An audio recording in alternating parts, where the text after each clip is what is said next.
All right, so good morning. Good morning, Andrea Aga, Village Manager. Thank you all for being here with us today. We've got a very exciting morning planned. I do know that time is important for all of us, and we are very respectful of your time. So we have developed a game plan for the day that will likely, depending on the level of questions that we get into, will likely have us wrapping up before the scheduled end. I'm going to start by saying, I'm going to ask each council member if you would kindly share with us, maybe your expectations that you have for today. I'm just going to jot down some notes. So as we go through the morning, we can make sure that we meet your expectations. So Mayor Davey, would you kindly start? Certainly. Sorry, I'm wearing a mask today because I'm in the office. I'm happy you're doing this. My goal, what I hope to get out of this is, sort of the sense, look, we are the board, you are the CEO. So what I'd like to see is, we've been talking about a bunch of different projects over the past almost 2 years now, and even more so from the prior council. So I'd like to see where we are, what your strategic plan is, where you see us going, what you think we should be working at, what you think are the most important projects, and where you think we should be going. Because I think one of our councilmen, I think it was Councilmember McCormick a few meetings ago, said, we had some item, and all of a sudden, all of us started debating the minutia. That's not our job. Our job is to set policy. You carry out that policy. And I think I'd like to hear what your plans are with regard to these strategic events. I think this is a good workshop for us to weigh in. And I think that should be the purpose here. But the fact is, we should be listening to you and your staff and what you people think.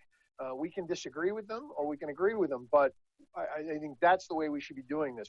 We seem to wag the dog an awful lot on this council. We seem to be the tail wagging the dog, and I want to see the dog running the show, going forward. So that's my speech of the day. Thank you. Great, thank you, Mayor. I think we can accomplish that. That makes me happy. So, Vice Mayor Moss. Let me unmute. Yeah, I agree a lot with what the mayor just said, that an integral part in strategic planning is to understand what strategies the administration has lined up as well, because you guys also know a lot about what's happening internally.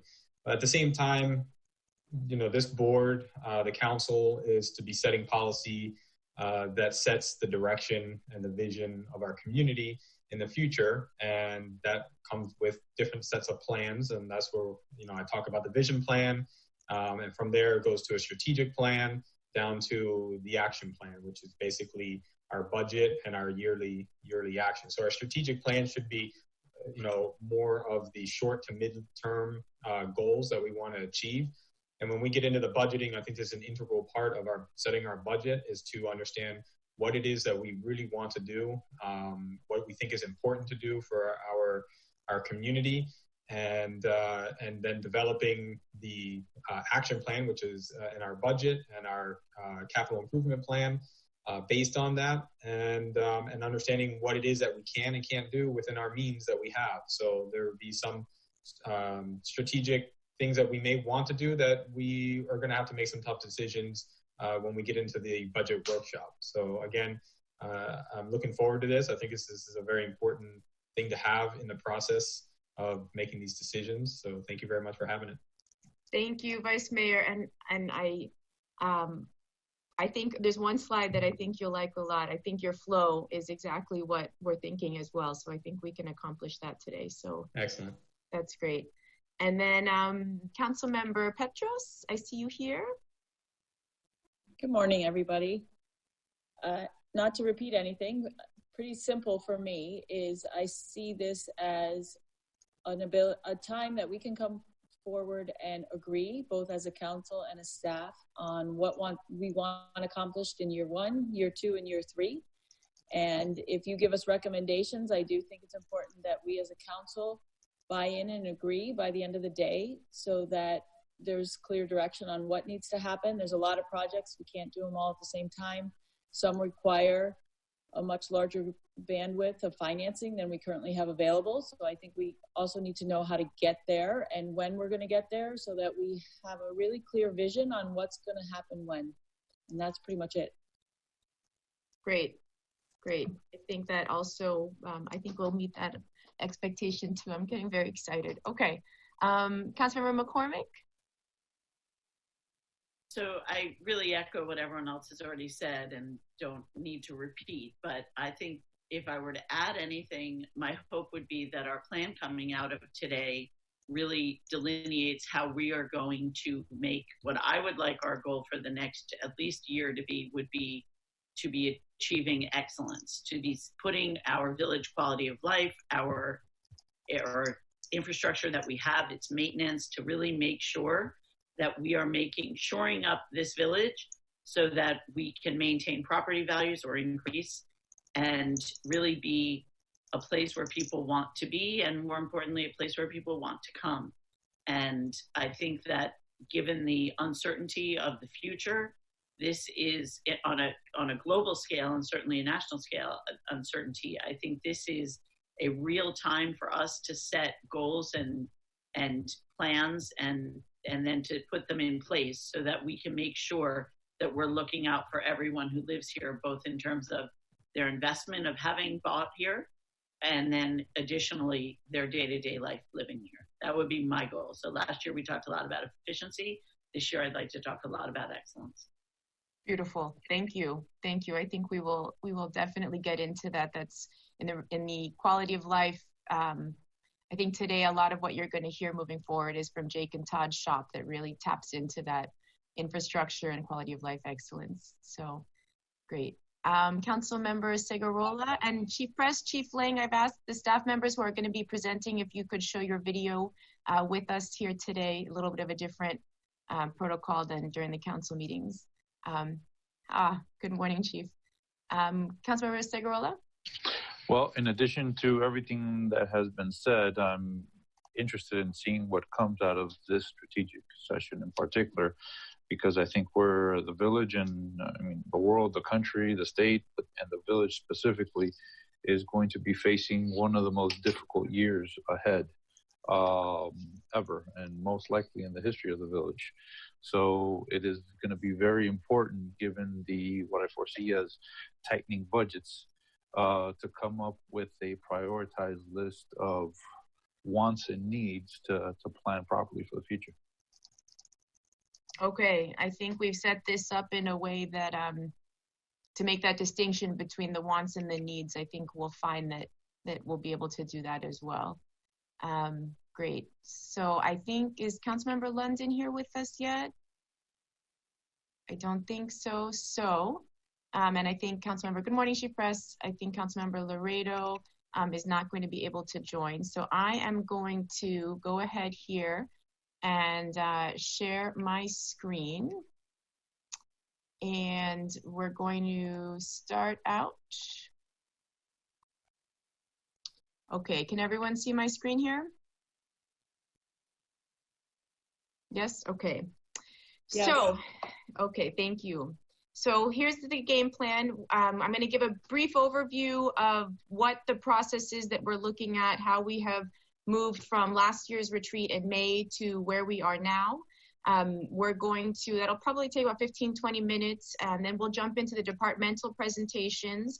The scorecards that we presented or provided earlier this week identified the 4 strategic areas that we focused on, and we have fine-tuned some of the specific strategies within each of those 4 pillars, and we have developed what we are presenting, which is a 2022 action plan. So basically, these are the actions that we want to take to be able to deliver on the goals and objectives by the end of 2022. Around 11:20, 11:30, we'll take a quick break. I'm going to ask during the departmental presentations, each presentation is about 10 minutes. So if you could bear with us, let each department get through their presentation.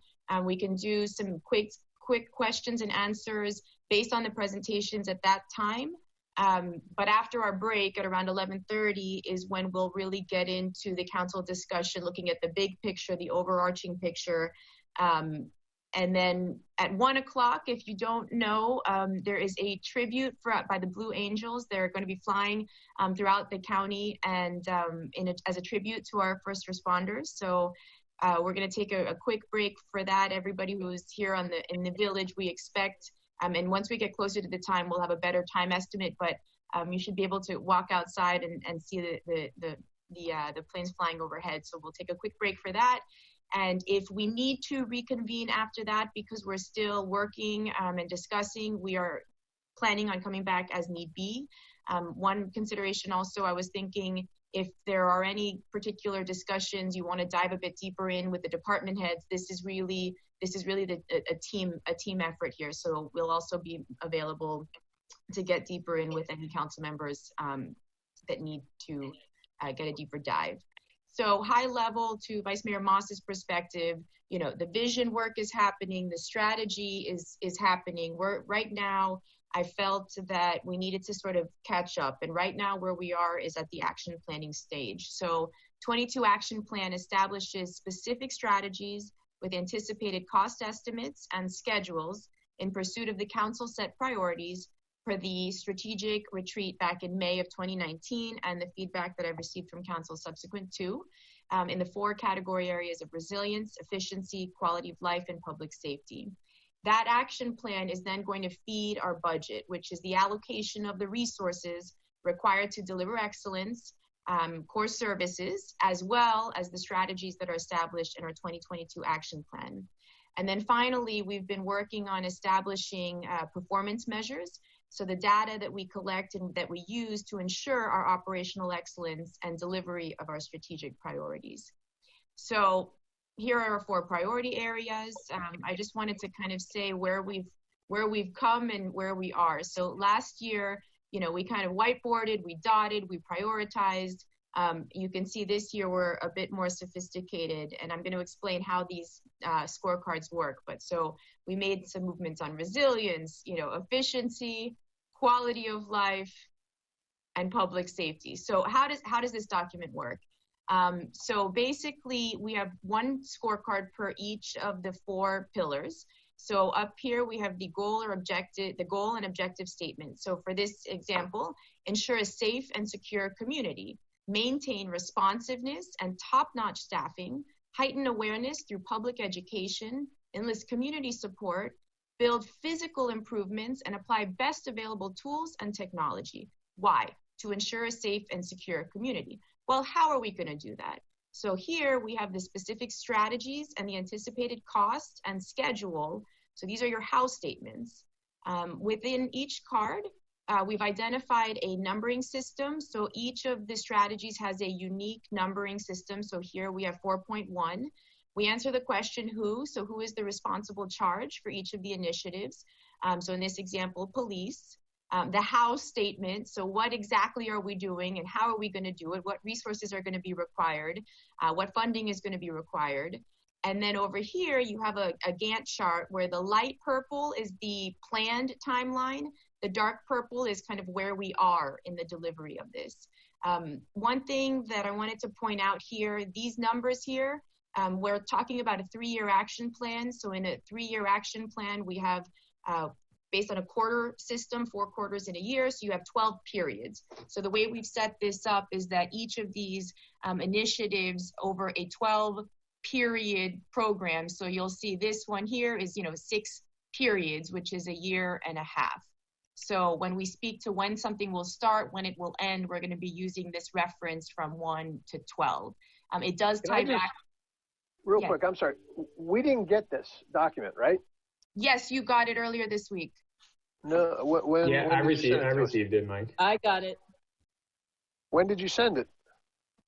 Wednesday evening, Wednesday afternoon. Tom, I got it. Can you resend it to the mayor, please? So he I can never got it. From you? Who sent it? I sent it. I mean, right now, since I'm in the presentation, I asked Tom to. Oh, I understood. Yeah, that's fine. Whoever sends it to me, but I apologize. I never saw it. Oh, that's a bummer because it's dense. It's dense. Right. Well, that's why I'm looking through this. I'm like, I have no, Yeah, we sent it out earlier this week. Yeah, that's a bummer. I wish I'd known. Okay, thanks. Well, the departments will get into a lot of the highlights, and you'll get the overview, and then Mayor, I'd happily spend time with you and all the departments. We can dedicate some follow-up time as need be for everyone to dive a bit deeper. So that's how the document works, and then how we're going to meet our deadline. So last year, as you know, we did admittedly have some challenges with the budget, and I think this year you're going to be very happy with the progress that we've made and the improvement from the prior year. I'm not going to go through line by line. This is an internal working document, but as you can see, our budget calendar sets out our internal deadlines. We have received the initial departmental request in May. We do our negotiating in June. We'll start to get the property appraisal values. We have our workshops in June, one for the community groups, as well as one for us to present the overall budget. We're on track to do that. In August, we have our hearings. September, we have our hearings. And then we will have a nice budget adopted. And then toward the end of September, early October, we'll be providing a budget book that really gets more into, it's not just the Excel schedule, but the narrative and the story and our performance measures. So we're happy about that. So this is just kind of a high level, what you might be seeing. So we have about right now, probably almost close to 100 different measures that we're tracking. I'm going to pop over here for a second and pull up, just as a high overview, I wanted to just scroll through where we are, what types of things. Can everyone see performance measures? Can I ask you a quick question, Andrea? Yes, ma'am. Regarding the budget, how do you determine what your top line is? I mean, what are you working off of? You haven't gotten property values yet. There's a chance that they'll get lower. Did you set sort of a goal benchmark of what the whole budget can be, or are you working in the other direction? So we don't, so to your point, we don't get our property values till June 1st, but we have developed a revenue projection system. So we can look at prior year actuals and trends, and we have some sense of where we're starting. So right now, we started with the department request. Say in an ideal world, if you wanted to achieve all of your operational excellence, if you want to deliver all of these strategic priorities, what are the resources required? So we'll have that from the department side. Once we get our revenues, then we'll start reconciling and seeing where we land. So, and I'll happily walk through the calendar with you so you can kind of see how the information flows in and then how we process it as it comes in. So at this stage, right now, we are working in an optimistic world and we're identifying all of the wants and needs. And as we go through this process and refine and prioritize some of those things that are just wants and perhaps of lower importance to the council, they would fall off the departmental request. Okay, thank you. So high level, I just kind of wanted to scroll through this. I'm not trying to go through each measure at this point. In your budget packages, this material will be provided in more depth. But to give you a sense, so for each department, we have different measures that we're tracking. You'll see some of these measures will have data for multiple years. Some of this information we only started tracking that once I was here, so we'll have data for the last maybe year and a half. And what we do is we show over time. So you can compare year over year, and then you can see kind of, you can start to see the trends, and you can use this data. We use this data to start to inform our decisions. So in public works, we're looking at how many customers we're serving, how many inspections we're performing, how many public works permits we're issuing. We look at the number. A lot of these measures are volumetric in nature, which gives you the quantity of work, which helps identify the staffing you need to be able to process the work. And then you've got measures that are indicators of performance. So how quickly can you process something, for example? In code compliance, so there's one measure, which is how many warnings are we issuing. One thing that I'm working toward is the % compliance off a non-monetary warning. So if we issue a warning and say, please comply, here's the law, and we achieve compliance, to me, that's success. Our goal is not to generate revenue off of code compliance. So that seems super interesting to me. If we look at code compliance as warnings issued being so much higher, but yet all we hear from our residents and see for ourselves is all of this non-compliance and the village looking so horrible.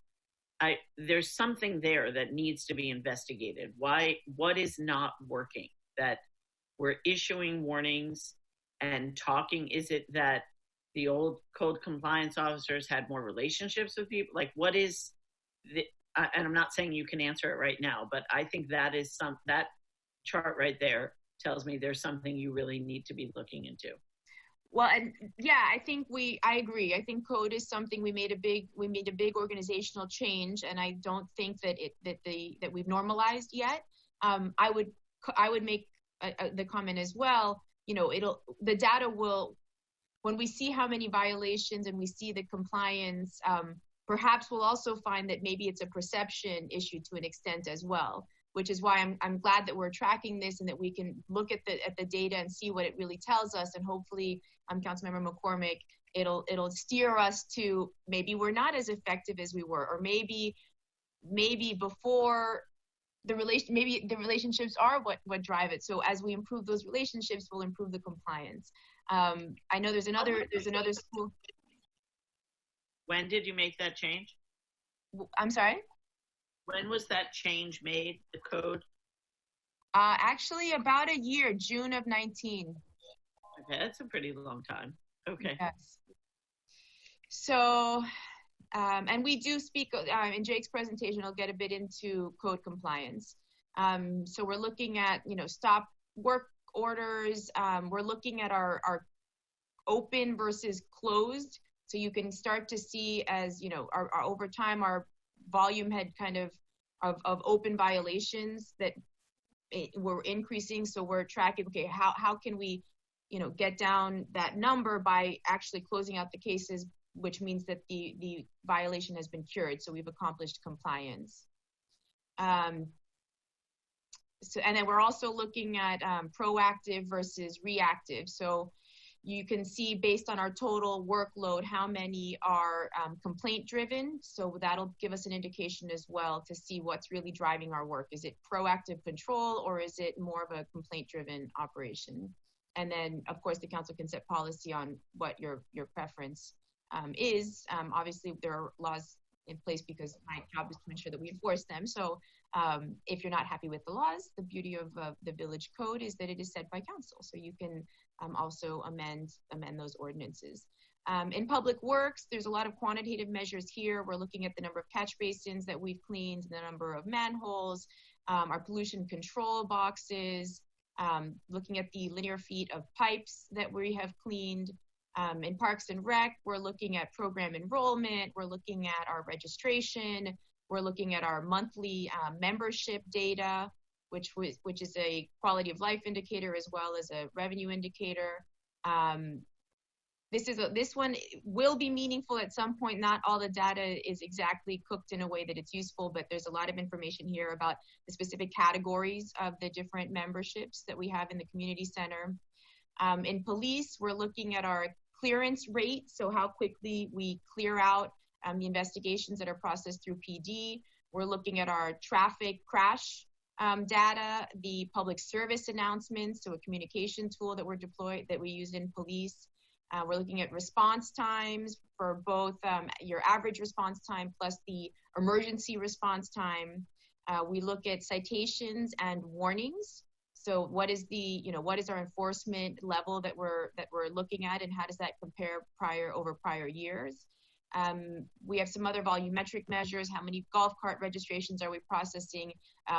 This is work that happens in the PD department, this work is mostly non-sworn personnel. So some of the administrative staff supports the golf cart registrations, the lost dog cases, which is a beautiful Key Biscayne service that we offer here.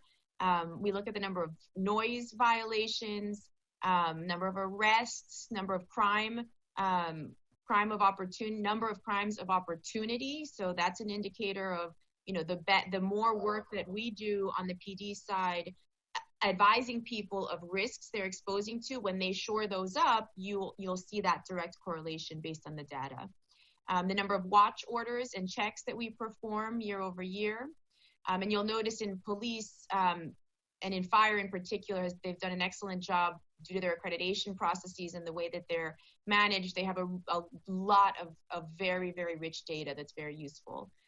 We look at our number of patrols, the number of DARE events, the number of reported bullying cases. So this is a good indicator. So one of our strategies that was set last year is we want to address the bullying in the village. So how do you tie back what our goal is? Well, you set a measure to it. So what I'm trying to demonstrate here is when you tell us we want there to be less bullying, I'm going to say, okay, Chief Press is going to say, this is how we're going to do it. And then this is the measure as manager that I'm going to get that is going to show us over time, we're going to see that downward trajectory, which means we're doing well in reducing the number of bullying events in the village.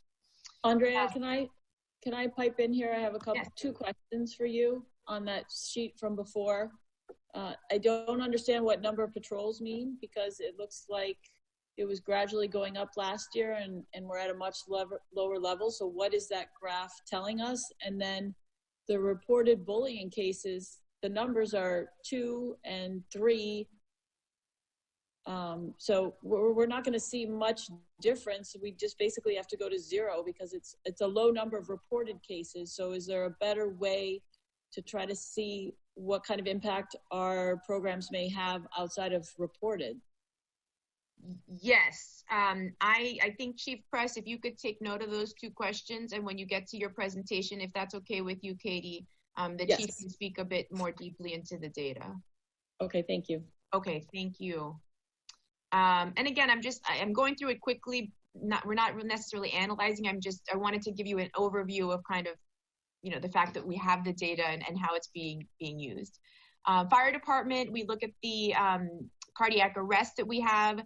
We look at CPR citizen training. So this is one of our community engagement activities where we actually train the community. So the more people that are trained in how to do CPR, the more neighborly we can be in helping one another out. We look at our suppression and prevention number of fire-related injuries. We look at our NFRIS data, both for fires and for fire alarms. And again, we benchmark that over time. For consistency's sake, actually, what we have here only goes back 1 year. Fire does have many more years, as does police, of data. But for now, we're just reporting these 2 years for the sake of illustration here.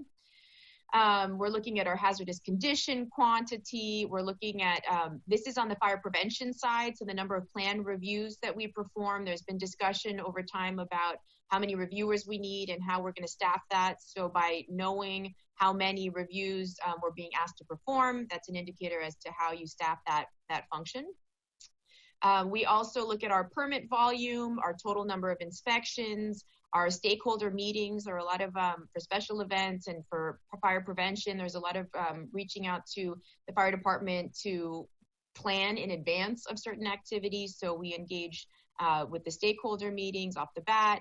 There's a lot of outreach events that we do in fire. We keep track of that. And then, okay, well, how are those making a difference? You can look at how many people are attending and what their feedback is, which ties back to the survey that we're going to be doing this coming year about, your percent satisfaction. So if you're coming to these things, are you more familiar? Are you more aware? Are you more resilient as a person and as a community because of participating in these outreach events that we're doing?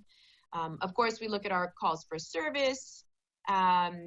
We look at our turnout time in the 90th percentile for EMS. We look at our response times, our average response times, fire suppression. So there's response times when we speak about it, we say, this is our response time, but there's more to it.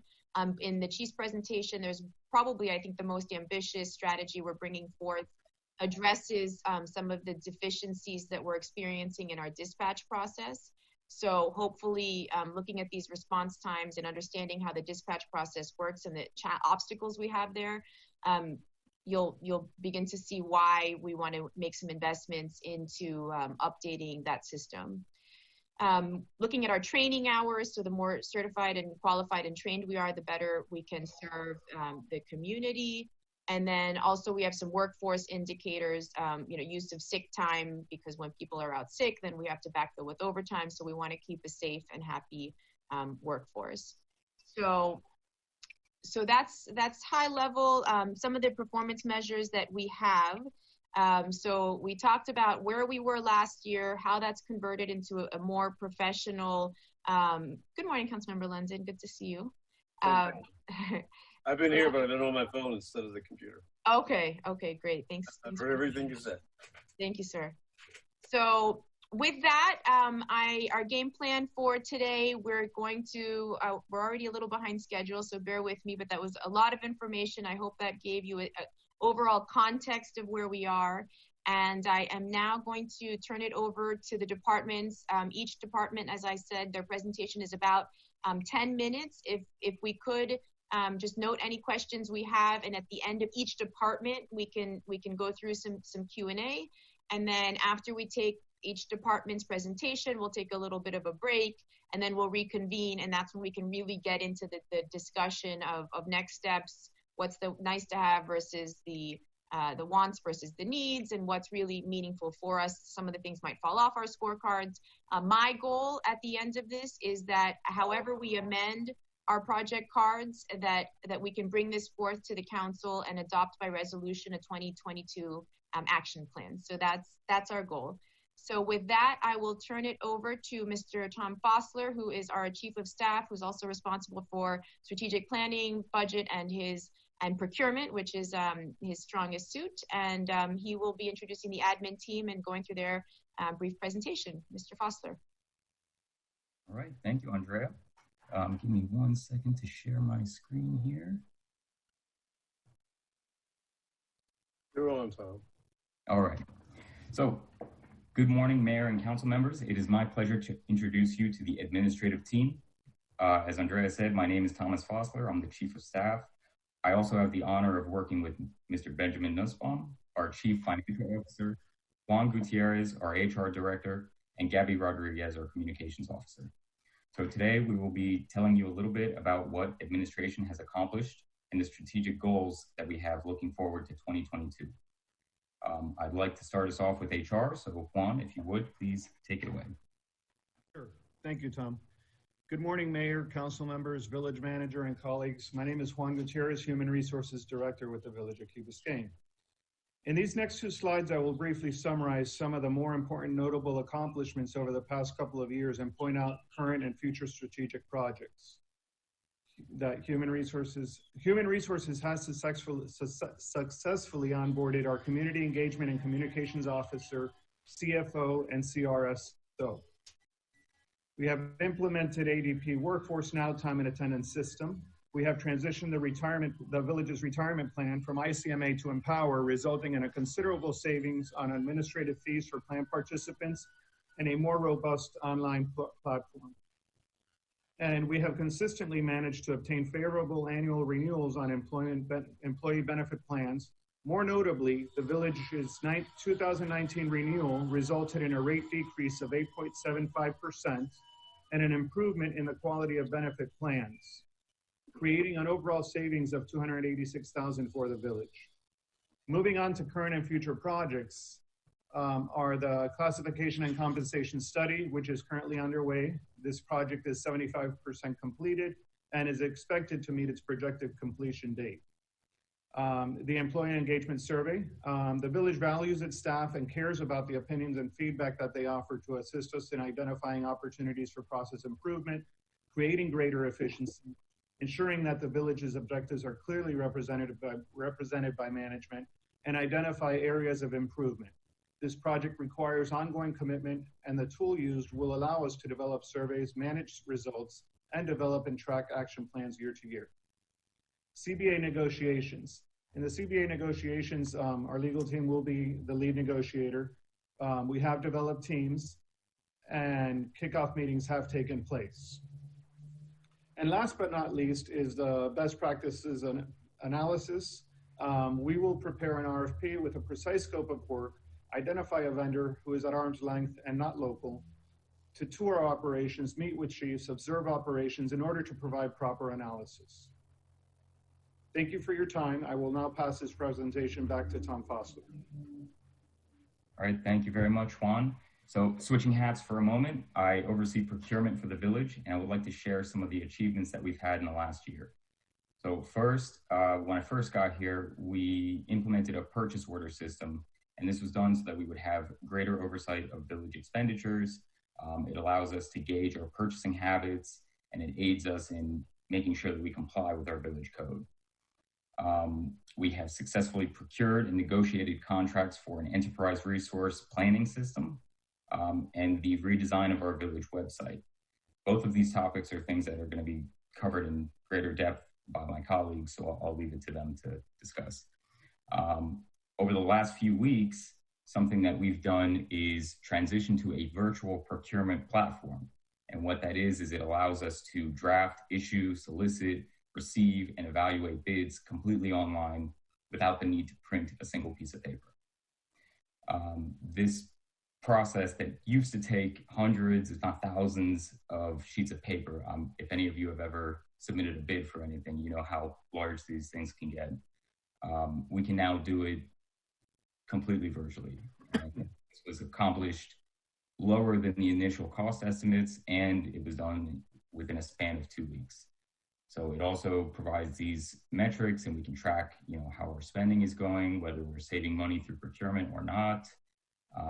And it also allows us to manage our vendors. So we can have a registry, and when we put out a bid that might be of interest to a particular vendor, we can notify them immediately. So that's some of the accomplishments that we've had. So looking into the future, I have item 2.10 on your cards there under efficiency, and it is improved procurement practices. And what that means is it's really focused on two things. It's focused on reducing processing time, and the idea behind that is, again, Benjamin is going to speak more to this, but the ERP system will reduce a lot of the paperwork that's involved in processing POs or checking budget or paying invoices. And by having that, we'll be able to move a lot faster and reduce that processing time. There are other things that we can do, and this is more on the getting the best value out of taxpayer dollar side, engaging in strategic purchasing. And one of the measures that I'd like to focus on next year is awarding strategic contracts. And what that is having contracts in place like firm fixed price contracts, where if we buy a particular item, buy it every month, we should put it all together in a 3-year contract and leverage the economy of scale to have a fixed price over the next 3 years. It normalizes our budget. We have no surprises when we purchase things, and we don't have to competitively solicit pricing each and every month. So that'll really cut down on processing time, it's efficient, and it saves money. A few of these other ones are performance-based contracts. You're about to see one in June for the landscape contract. And those basically put in place certain financial penalties and incentives for vendors to, vendors basically have to provide the greatest level of service, or they no longer receive the incentive. And conversely, if they don't perform, then they don't get paid. So that's just some of the things that I'm looking forward to doing in procurement in the next couple of years. I would say that none of this requires additional funding. If anything, it actually saves you money. And the only thing that will have a recurring cost is this paperless procurement system, and that recurring cost is $7,000 per year. With that, I'm gonna go ahead and turn it over to Benjamin to talk to you about finance. Benjamin, please take it away. Good morning. I'd first like to quickly review some of our departmental accomplishments during fiscal year 20, which include providing quarterly financial and CIP project update reports to council, working collaboratively with our Public Works Department and Miami-Dade County Water and Sewer to correct and update stormwater rates, increasing our solid waste collections, enhancing and diversifying our revenue sources by increasing both interest income and state revenue share of pension contributions, and targeting grant opportunities for supplemental village funding. In terms of strategic planning for the future, I'd like to focus on implementing Encode, our new web-based enterprise resource planning software, during the second half of fiscal year 20. While you are already aware of the merits of a modern ERP system, such as streamlining processes, electronic workflow, and paperless backup documentation, I'd like to share with you. He's cut out. Can't hear anything. It looks like We lost him. Did we lose Benjamin? We're waiting for Benjamin. What was the cost, Tom, of the software? I couldn't hear you clearly. So the recurring cost of it is $7,000. Right now, we were able to get it because of the COVID-19 crisis. A lot of procurement platforms have been reaching out and offering their platform as a trial. And they've offered it to us free of charge until July, and then we have to make a decision. There's like a bridge the gap cost from July to the end of the fiscal year that they're willing to do, and that's about $1,000. But then after that, it's going to be $7,000 recurring. Okay, thank you. What do we get for the $7,000? Is it just the licensing, or do you get access to training and help on things? Yeah, we get access to one-on-one training. They also, it's very techy. So they have a kind of this little help button at the corner of it, and when you click on it and put any question that you might have on there, it pops up. There's a video. Someone will live chat with you. There's it's very user friendly. I'll say that. Okay, thank you. No problem. And but I was going to ask Juan a quick question too. The compensation study you said is going to be completed on time. What time is that? That's supposed to be completed. Third quarter of this fiscal year. Okay, thank you. Benjamin's back on, right? Can someone unmute him if he's not? There we go. Welcome back. Sorry, I mostly got booted. Can you guys hear me? Yes. Yeah. All right, in terms of strategic planning for the future, I'd like to focus on implementing Encode, our new web-based enterprise resource planning software during the second half of fiscal year 20. While you're already aware of the merits of a modern ERP system, such as streamlining processes, electronic workflow, and paperless backup documentation, I'd like to share my vision for phase 2 of the system implementation. Once data conversion is complete and we have gone live with the software, I would like to pursue an add-on citizen engagement portal. A citizen engagement portal builds trust and transparency within the community by presenting complex financial information in a simple manner with interactive dashboards, graphs, and the ability to drill down into more granular detail for a deeper dive. The portal will provide a live look into our financials so that internal and external stakeholders alike can be updated on our performance and make sure our finances are aligned with our strategic goals. Being able to access this data from the comfort of your own home without having to make a public records request will achieve our goal of increasing transparency by delivering both timely and accurate financial information on an open web-based platform. Now back to you, Tom. Okay. Thank you so much, Benjamin. Now we're going to move on to communications, and I'm proud to introduce Ms. Gabby Rodriguez, our communications officer. Gabby, please take it away.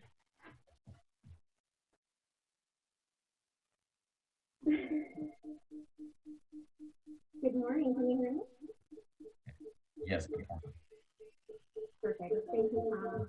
Good morning, Mayor and council members. It's nice to meet many of you for the first time and delighted to be here. 5 months ago, in December 2019, an unprecedented communications program. I can't hear her. I don't know about anybody else. I can't hear her either. Yeah, I think it's a Gabby, reverberation happening with maybe a phone or a microphone. Gabby, lower the volume on your speakers.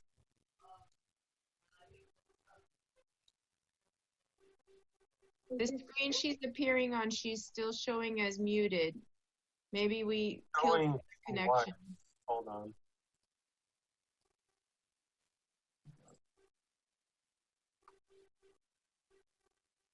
I have her here now with her video off, but unmuted. Gabby, you there?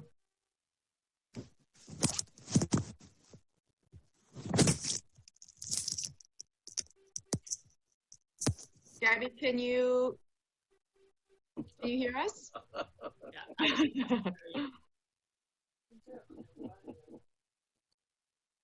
Hello? Yes, we can hear you. Go ahead. Can you guys hear me? Yes. Okay, can you guys see me? No, but we only see the slide, so that's fine. Okay, perfect. All right. So thank you so much, Tom, for that introduction. Good morning, Mayor, council members. It's nice to meet many of you for the first time. I'm delighted to be here. As we know, 5 months ago in December 2019, an unprecedented communications program was appointed by Village Council. Subsequently, after recruiting a part-time communications officer, the village launched the goal to improve internal and external village communications. As a first step, designing a new village website was understood to be one critical communication channel to improve. Currently, we are in phase 1 of the website redesign project, known as the discovery phase. And on the right of your screen, you can see a forecasted project timeline. Additionally, during the village's COVID-19 state of emergency, communications has been critical. A multifaceted public information plan was developed and executed, which yielded in successful communication metrics.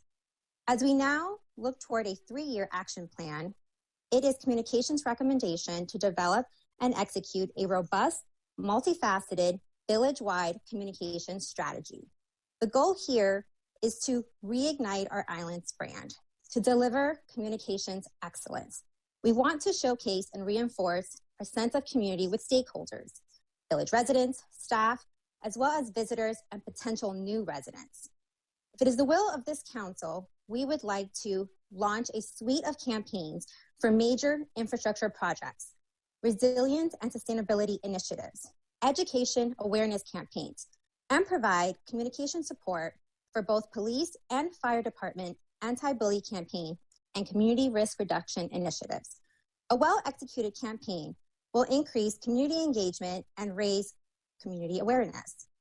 Marketing and storytelling, 2 very powerful tactics to impact behavior. We would like to help position Key Biscayne as a residential destination, particularly marketing to the Northeast and Midwest markets.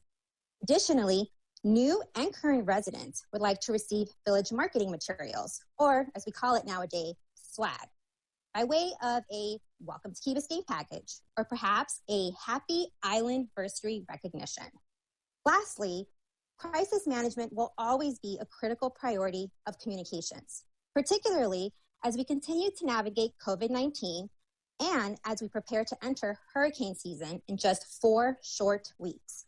We would like to invest in crisis management tactics to better serve our residents and to combat misinformation and disinformation. Thank you, and with that, I'll pick it back over to you, Tom. Thank you very much, Gabby. Well, that concludes our presentation for administration.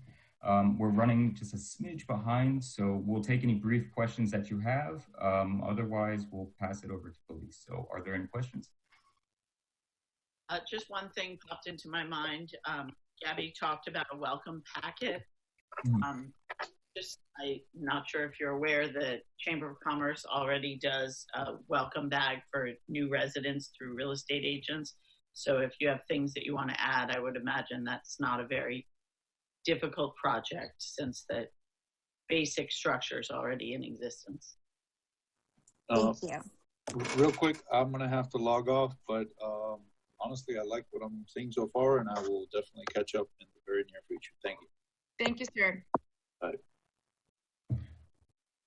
Okay, if there are no other questions, I'll turn it over to our Chief of Police, Charles Fress. Stop the share.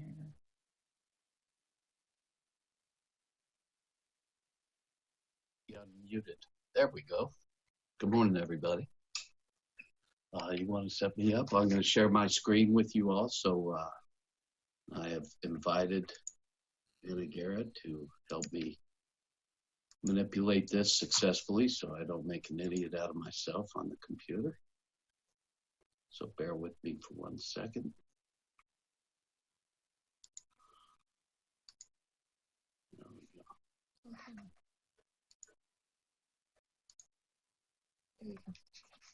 Down forward. All right, so good morning. I just wanted to touch on the numbers first of all, give you just a quick snapshot of the police department. You have 36 sworn officers and 11 civilians. We work 24 hours a day. We have a communications unit that's online 24 hours a day. And we conduct approximately 2,100 training hours per year to maintain our certifications and all of the other needs that we have to maintain as police officers and as civilians. We handle approximately 16,000 calls of service per year, which include watch orders, directed patrols, traffic stops, crime opportunity notices, crime prevention surveys, major events, and responding to citizens' requests. So some of our accomplishments in the past. The village of Key Biscayne was recognized once again as one of the top 3 safest cities in the state. I was very unhappy to see that we dropped down from #1 to #3, but I'm still very proud of the work that our police officers do and the safe atmosphere that we live in here in Key Biscayne. We created this year our first social media network for the police department, led by Sergeant Christine Andrew, who does an amazing job. If you've seen some of her work, it's fantastic. Our 2 detectives, Batman and Robin, Barbaro and Fernando, were recognized as the best in Miami-Dade County from the Law Enforcement Officers Foundation in March of 2020. So to have our 2 detectives be recognized as the best in the county was a very, very proud moment for us. And we've seen examples, and I've talked about examples of their work in the past. We established and completed 7 village-wide anti-bullying programs to include school children and the adult community. What made it so special, I believe, this year was to actually involve parents. And once you get parents to understand the difficulty their children are going through with their bullying issues, and you actually direct some of these solutions toward the parents, I think it's a much better way to deal with the problem. And the parents have embraced it tremendously, and we look forward to more of that in the coming 2 years of our 20 through 22 plan. We implemented long-term high security solution for our IT within the police department and the village of Key Biscayne. And that was done through the purchase of several very dynamic programs that will ensure the safety of our technology, along with some of the major changes that have been required by the federal, state, and local authorities in how to protect our technology moving forward. We instituted earlier this year the national program, It's Time, by distributing crime prevention reminders on every door in Key Biscayne. That's a program I hope people will take to heart. It talks about just a reminder every night to lock your doors, lock your cars, take your keys with you, etc., and so forth. We're hoping that we see some results over time. I know Key Biscayne loves the idea of feeling free, but it's extremely important to us, a crime prevention measure. We provided active shooter training to all 5 schools within the village of Key Biscayne boundaries. We conducted 3 distracted driving courses at St. Agnes and the community church with our younger people. And very importantly, we conducted 13 DARE classes. That was 300 middle school students, 300 pre-K, kindergarten classes also in a period of 11 weeks for a grand total of 165 hours. We worked very closely with our K-8 centers safety patrol program. We trained them. We held classes for them to talk to them about communication skills and things like that. And we were very blessed this year before school actually was taken out to have a very, very safe school year. And those young folks, those young boys and girls did a tremendous job in the school. Our police bicycle patrol program, we certified and have begun deploying PD and staff members from the chief on down on patrol rides throughout the community. And to ensure that we continue to do this, it's actually built into our daily schedules. And so somebody will, up until this COVID incident, and I actually went out there a couple of weeks ago myself with one of the lieutenants to take a look around on bikes. But I think it's a tremendous program. It gives us great exposure, and the certification process was grueling. We brought the manager with us the first day, and I think she can attest to how difficult some of the things we have to do are. And I just wanted to talk real quick about our COVID response. Take me a couple of seconds. We initiated our first telephonic crime reporting in an effort to protect the community and the officers. We worked with the village manager to create a curfew, the first one implemented in Miami-Dade County, and it has proven to be a tremendous success. We created 4 different staffing plans to ensure our response was prepared for the long term and the short term. We suspended golf cart registrations to simplify life for our Key Biscayne residents during the crisis. We implemented safety protocols for all officers and civilian personnel, which has resulted, thank God, in no COVID-related illnesses to date. We instituted virtual roll calls so that, once again, we could create a more protective atmosphere for our officers while still disseminating the information they needed on a daily basis to go out there and do their jobs. We maintained our core patrol activities while we're responding to these other directed patrols, resulting in 7 arrests in the last week and a half and a reduction in other criminal activities. And we continue to prepare for, hopefully, reaccreditation on site in December of this year. Our goals and objectives are consistent review of departmental budget, ensuring a more consistent, efficient, and effective delivery of police services. So we get together once a month, go over our budget, see where we can save money, see where we have been spending, why we've been spending it, to ensure we stay consistent with the whys and the needs of not only the department, but how that relates to the goals of the village of Key Biscayne.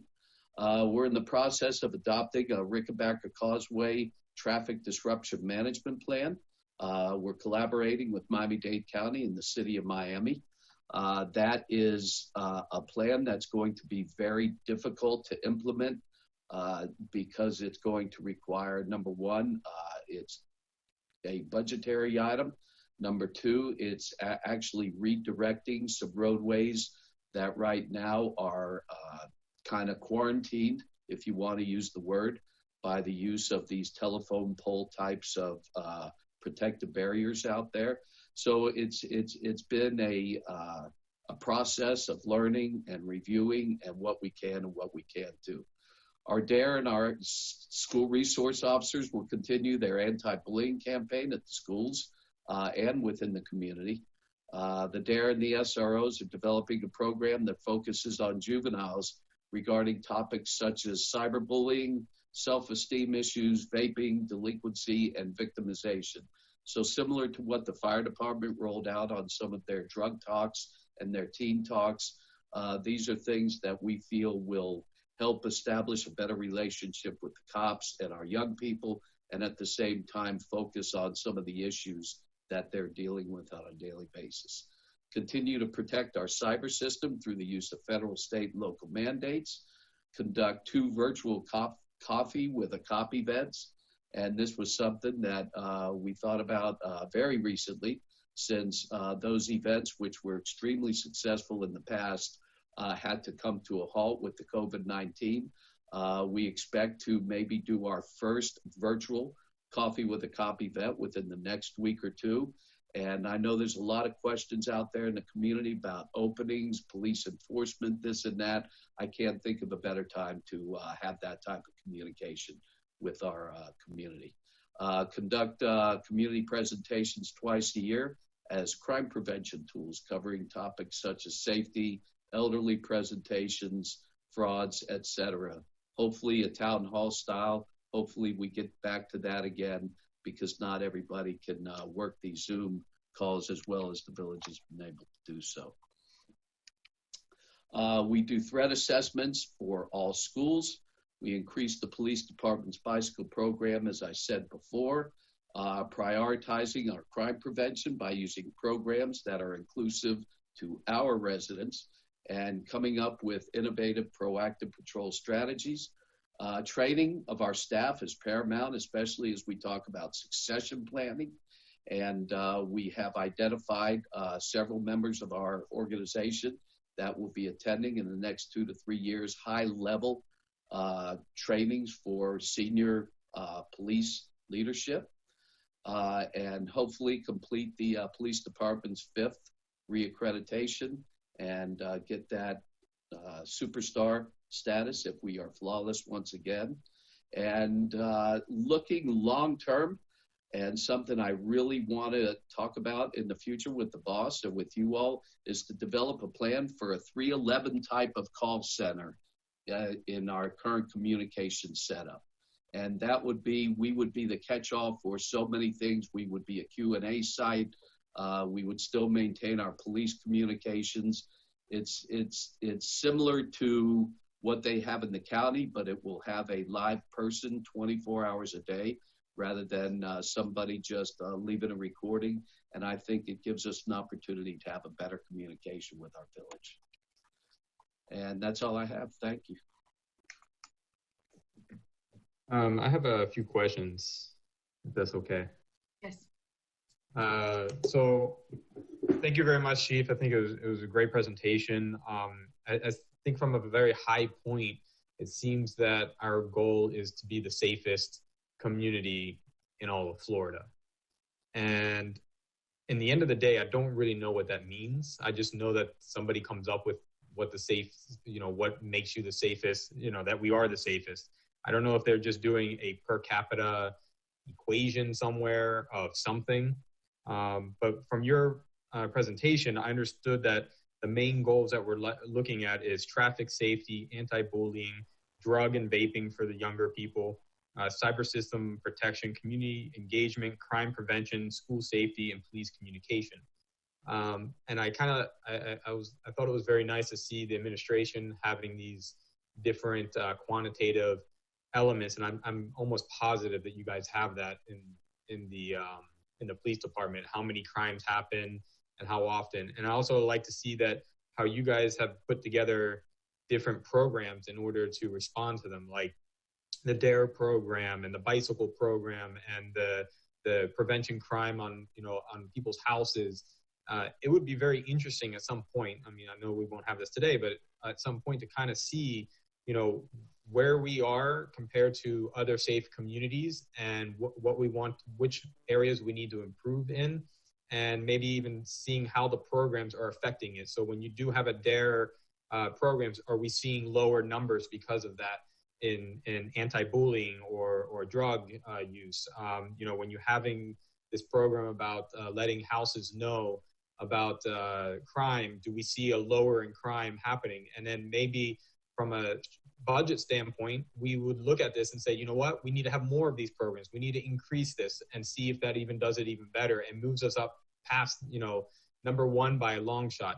I think these could be really good things to look at, because that would help us out from the budgeting standpoint and a strategic standpoint, and seeing where we might want to push a little bit more of our funds in order to keep us safer and more protected. Well, I think, first of all, regarding our stats and how we come up with these numbers and how the boss came up with her numbers, those are ours. Police departments have traditionally gathered statistics on everything and anything that we do. So we generate those statistics, and as part of the accreditation process, we study our stats to develop different strategies, deployment strategies. For instance, if we feel that the crimes that we do have are occurring on a different time period, a different shift, then we shift. Yeah, they're going to pass to the west. That's the problem. So you got to be up high. And we deploy different people to different places. I think the idea of being the safest city in the state of Florida doesn't necessarily mean that there's zero crime. It's impossible unless we were a gated lockdown community to have zero crime. However, we have Thank God, zero legitimate violent crime, number one. Number two, the crimes we do have, the majority of them are crimes of opportunity. For instance, the other day we had a couple of bike thieves come in here shortly after the curfew ended. We know that because we saw the car on the LPR when they came, when they left. We've got great video. Our detectives have already identified the two subjects and are out there today as we speak looking to track them down. So there are different things that we do with the programs that we develop. Sometimes you cannot quantify whether or not a child who has taken a DARE class right now really may stay off drugs for the rest of their life because there's no way of tracking that. However, what we do see and what we do notice is there is a morphed program now. We don't just talk about drug resistance. We talk about making better decisions for young people. They have difficult times making the right decisions at times. We talk about the ability to communicate with people. We talk about the distinction between, you know, what might seem petty and what might turn into a full-blown bullying issue, which could affect somebody's life for the rest of their lives. So there are so many different criteria that go into some of these programs. They're feel-good programs, some of them, I have to tell you. But bringing in Retro Bill and the program that he puts on all over the country, he's the top bullying spokesperson all over the United States. He works directly for the White House and is their spokesperson on anti-bullying. So we brought in the best. The community has loved his programs. They want more of them. They want more parents to attend to these so that they can have these types of conversations with their children also. So there's a lot that goes into what we do, why we do it, the services we provide. I didn't go into everything. I could have gone into a lot more. We've got Marine Patrol Service. We've got traffic units. We've got, like I say, the bicycle unit, crime prevention programs, so many different things that we do and so many different hats that we wear all accumulate into a very safe community that could always do better. I agree with you. We're always looking for ways to do better. That's why I talked about training, because I think training is paramount to learning new ideas and generating different ways of doing things if it works out better. I hope I answered that. That's fine. Thank you. Chief, may I just make a suggestion of something to add to your, you were talking about your community outreach with kids and drugs and vaping, and then additionally things for adults. One of the things that has come across, you know, in some of the things that I read about the dangers for children today is their access through their phones and computers to pornography, and the porn industry actually targeting like 12-year-old boys, trying to kind of hook them early. And I think it's something that I don't hear a lot of schools and communities talking about, but it does, from what I'm reading in national news coverage, seem to be a real threat to children today. And I wonder if there's a way, maybe, you know, Key Biscayne likes to be first and on the forefront of doing things. Maybe we can incorporate some information sessions for parents about that. When we had brought screenagers to the community center, when Todd had it, there was a parent who put together by parents, did a little workshop on how to handle parental controls on your iPhone and on Android devices with the new technology that was out there. And it was really well attended. And I think the parents really liked the information that they received and were really eager to get it. And I think the ability for the police department to reach people is greater than parents sometimes reaching out just to each other. I think your penetration to the community is better. That if you could maybe add that to your list to look into and see if there's something, and I'd be happy to help in any way I could, but to see if there's some way we could add that to our community education. It's a great idea, and I know that Sergeant Santiago, in his discussions with kids, goes over partly sexting and those types of things that occur on the devices and on their tablets. But I think to get more, I guess, tip of the sword like and more exacting in your request, I think it's a great idea, and I'll speak with Sergeant Santiago, and we will put something together. Thank you. I think the key on that one really is also the parents. I just, when things come up and, you know, somebody came to me really upset that they had heard that an older kid walked up to a younger kid at the park and just said, hey, look at this, and showed some really inappropriate images on their phone. And it's interesting to me when I see parents of younger children are so incredibly outraged and shocked, and parents of older children are a little bit like, yeah, this is what happens now. And I think that we can really do a good job of trying to get the word out and help people to get more control over, or as best they can, of what their kids are exposed to. We'll do that. So. Any other questions? Chief Press, thank you very much, sir. So we will move over to Chief Lang.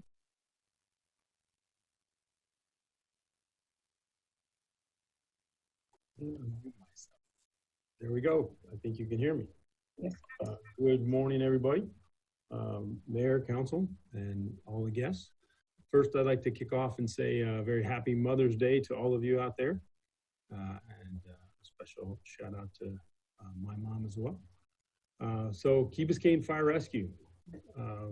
Today and looking forward, I've said this for a long time and I still believe it, that we as a fire department, as firefighter paramedics, we're here to change the outcome of emergencies on your worst day ever and add value inside and outside the organization.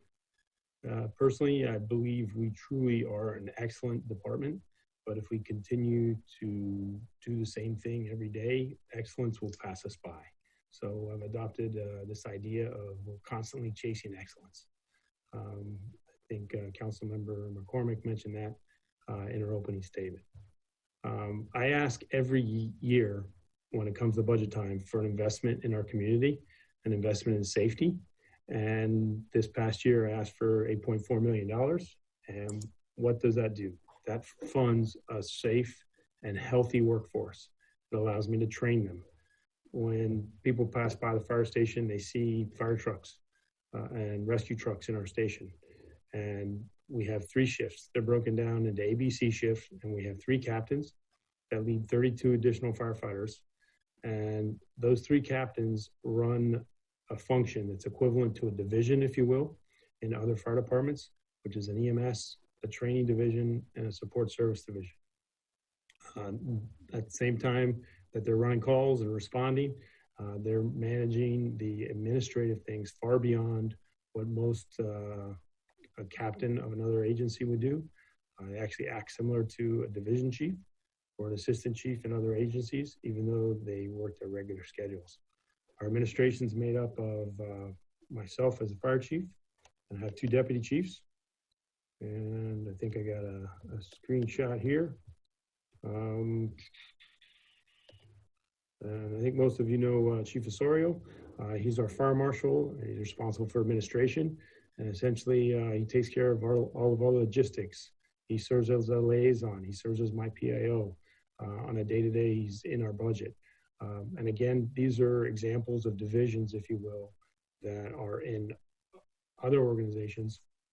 There's a whole section that's taking care of that. There's a lieutenant that reports to him as the assistant fire marshal and a part-time inspector, and they handle all of the fire prevention matters.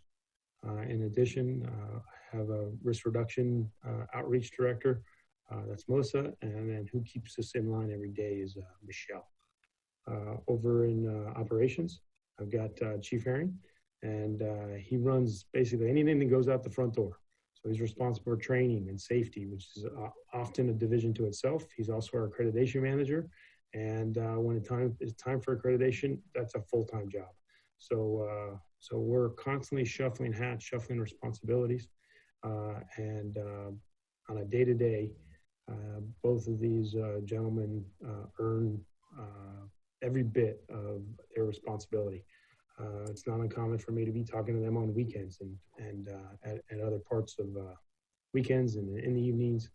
uh, 11 o'clock at night after we wrapped up that call the other day at the Grand Bay, the gas leak, and yesterday morning, Chief Herring was on the scene. So part of that, my workforce, they deliver excellent operations. Everybody thinks of, this was that gas call the other day, everybody thinks of fire, but it's not just fire. It's maybe someone's hanging off the side of the building. It happened at the Grand Bay a couple years ago. It could be a water event. It could be a gas leak. The boat fire we had yesterday over at the Grand Marina, we had a hazmat team there, we had a dive team there, we had fireboats there, and we train with all of these special operations that are made available to us through City of Miami. The EMS services that we provide, we're all firefighter paramedics. I'll be honest, if someone's going to have a heart attack or a stroke, I'm confident that the training that we've had and the service that we deliver is some of the best in the country. And I've had the opportunity to witness that and talk to a number of people throughout the country. And the service we deliver on a day-to-day here is bar none. Marcos is also responsible for all the fire prevention, like I mentioned. What do? We make sure that we limit the spread of fire or prevent them completely. We identify fires early and we address risk in the community, which has been a pretty popular topic. We know that we've got happy customers.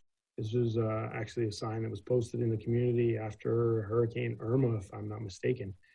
We have one of the best. We were in the top 5. I believe we were actually number 1 in the country as far as our customer satisfaction numbers. So my hat's off to my firefighters, paramedics for the service that they deliver every day. I'm constantly getting people coming to me saying, thank you for your service. Thank you for your professionalism. Thank you for our compassion. Thank you for our ability to care for our properties and our loved ones. And, I'm just one person. And I'm honored to lead a team of great people that truly delivers incredible service. And it's not just the personal interaction, but it's the technical knowledge. Maybe you've heard me say this in the past, that firefighters are incredible problem solvers. Yesterday, there were 5 boats that burned in 3 different locations. And we found a way, with a lot of people and a lot of resources to coordinate that chaos, and that was an example that there could have been a significantly more loss, and no one was hurt. Most importantly, so all those things, the money I asked for, my healthy workforce, the operations that we deliver, our happy customers, that all contributes to a safe community, healthy families, healthy homes, a safe community. Some other things that I'm proud of is that we've been able to take Key Biscayne Fire Rescue. We took it on as a Class 4 ISO rating. This past ISO visit that we had a few years ago, we increased our ISO rating to a level 2. We've been accredited 5 times. Similar to the police department, but since 1998, we were the first in Florida, and that is something that has led us to excellence, in my opinion. We report monthly on our metrics. If you ever come to visit me, you've probably seen this piece of paper, and you can't see it because I guess my screen's up.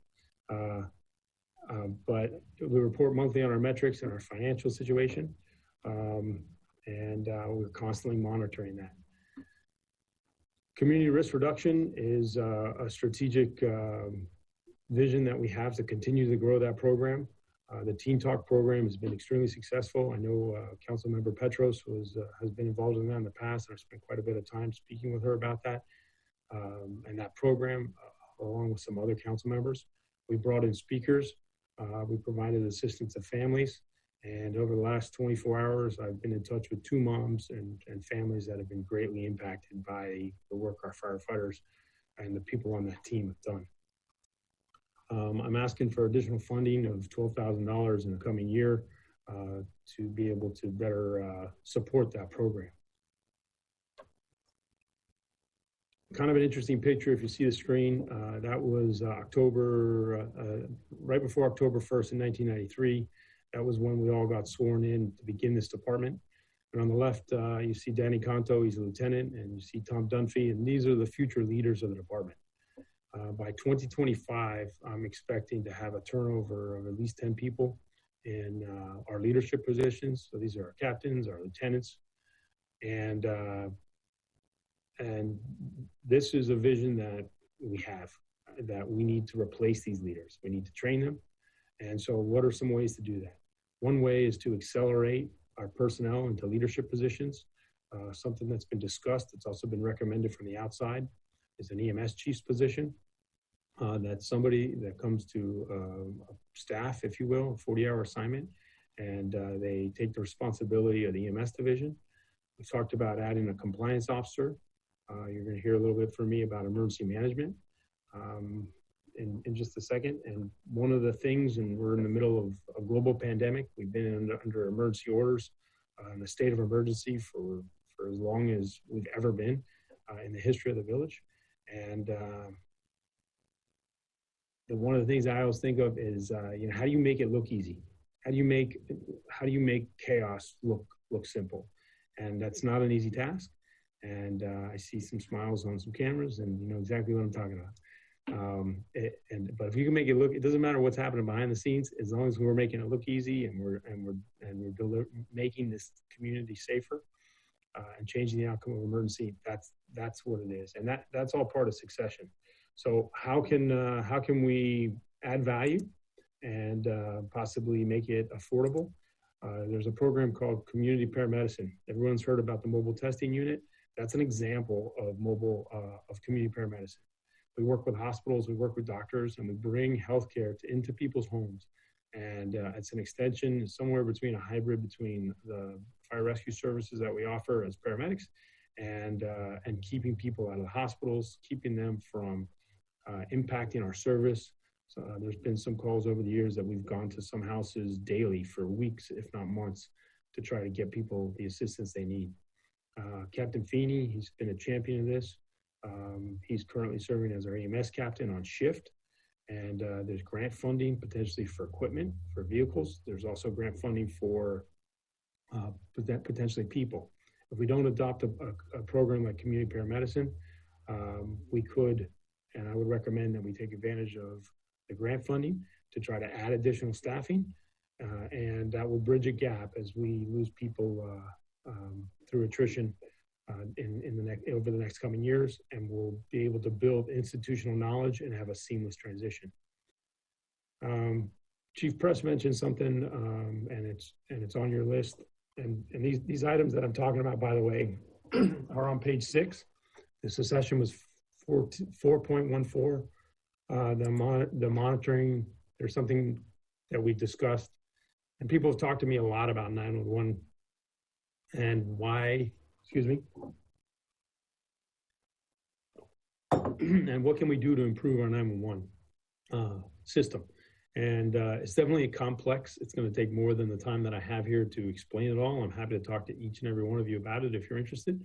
But we talked about basically a hybrid emergency monitoring center, which would enhance what Chief Press currently has in the police department by having the ability to monitor multiple radios for fire, police, the causeway, making use of DOT cameras that are in place, using technologies like Waze to monitor traffic, somewhat of an information center that could bridge the gap as technology catches up to 911. So when you do call 911, most people think that they know where I am when I could dial 911 on my phone, but that's not the case.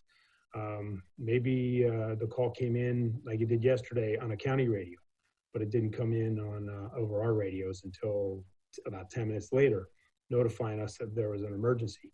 We would have been notified approximately 10 minutes earlier if we would have had the ability to be monitoring all of these different channels and all these different CAD systems.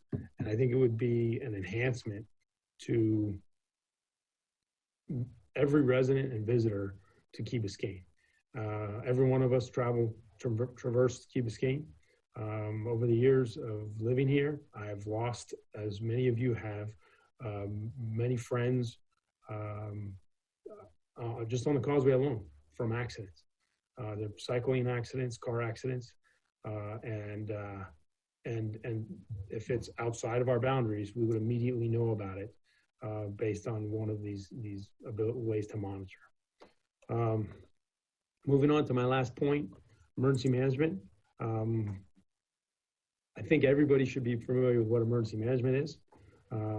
Some of you have had more experience than others in it. It's definitely an area that could be expanded. It takes a lot to plan and train. I want you to consider the future of who will be an emergency manager here. I think we've done extremely well over the years with emergency management. There's also grant funding that potentially could be available to add to that function. As I would actually suggest to make it a division. I would have a budget set aside for that.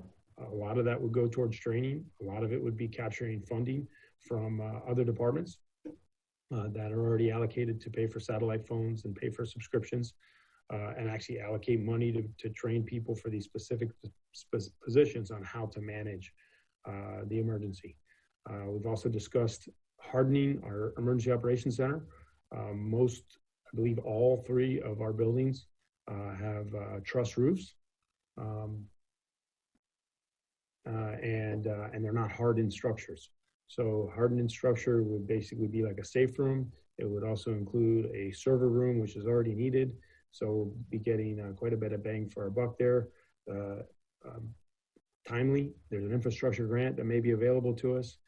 And that said, I strongly recommend those three things for our future vision, which is continuing to invest into our community risk reduction program, making sure that we invest in succession, giving some serious thought to this monitoring center, and finally, the emergency management division. With that, that's our current outlook and what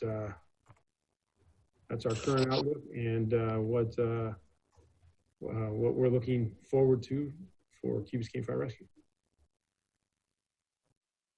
Thank you, Chief. Any questions for Chief Ling? I have a couple questions. The 911 monitoring center that you were discussing, it sounds like that is something that you might think that we should have for the village within what time frame? And have you done enough analysis to know what that may cost? Because that would be additional costs. And my next question, the second question really has to do with, it's you're suggesting we should create an additional department called emergency management. And what do you think that looks like?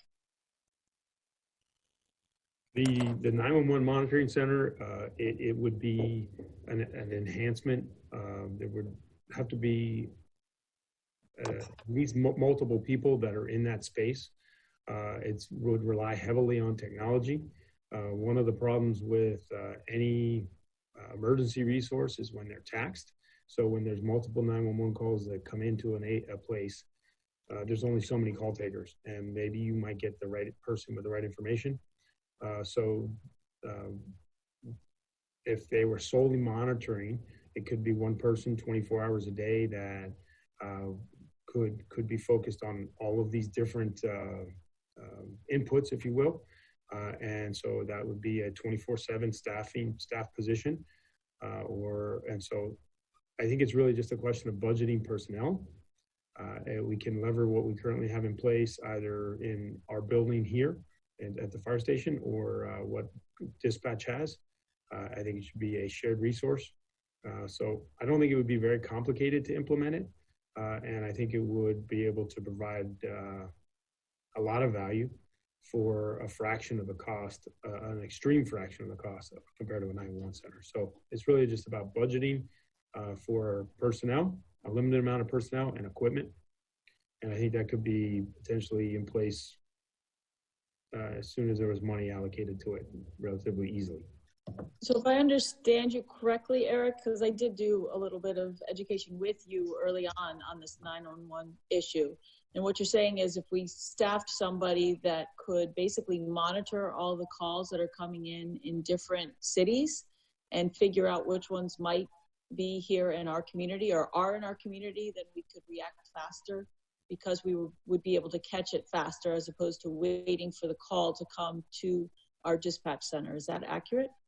Yes, right now there's only two inputs that we have is the city of Miami, of which we are part of their dispatch system. So any call that comes in through the city of Miami Fire Rescue, we're immediately made aware of, or we have the ability to monitor it naturally. And if we're notified, we respond. I don't want to speak for the police chief, but they monitor the county radio, as I understand. And so those are two inputs. The city of Miami, we transverse through the city of Miami as part of the causeway. Miami-Dade County is a part of our causeway. It's also part of the park and our surrounding waters. And when you call 911, a lot of times calls will go to Miami-Dade County.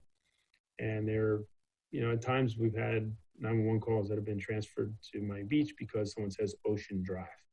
And there's an Ocean Drive on Miami Beach, and maybe they just send it to the wrong place. So it's the ability for us to have our fingers on the pulse all the time. And I think of it as a dashboard.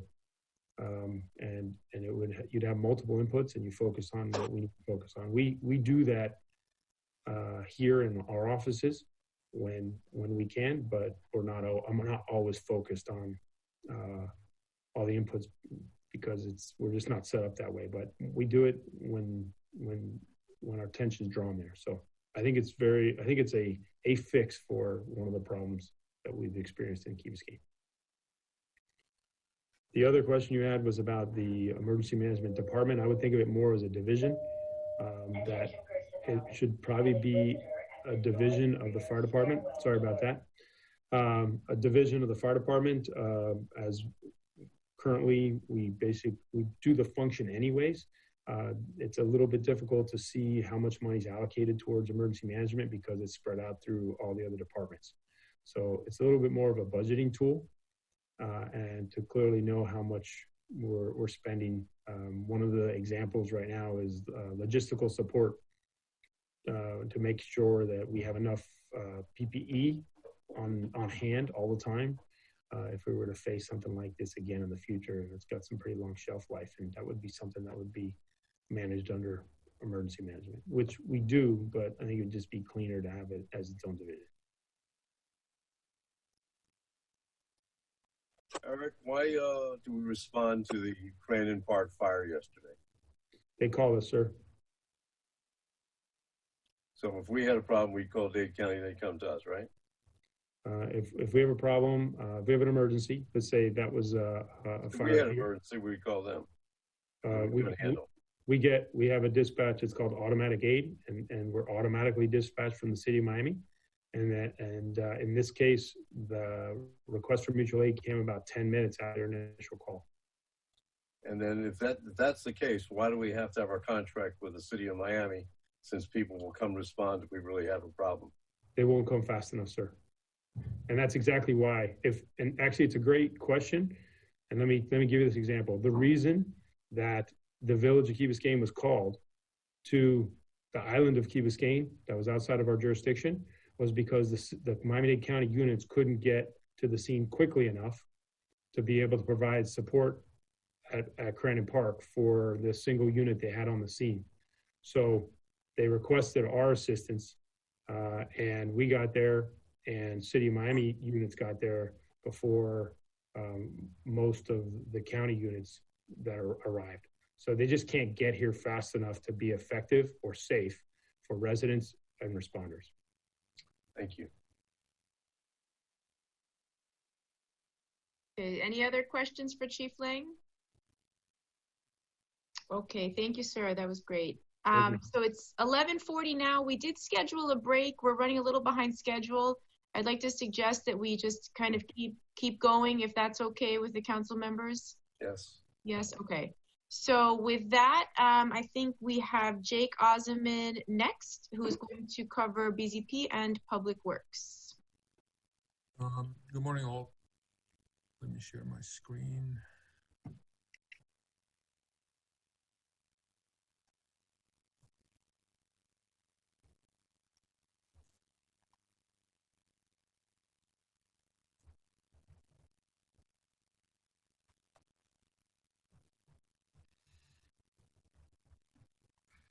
Can everyone see my slide?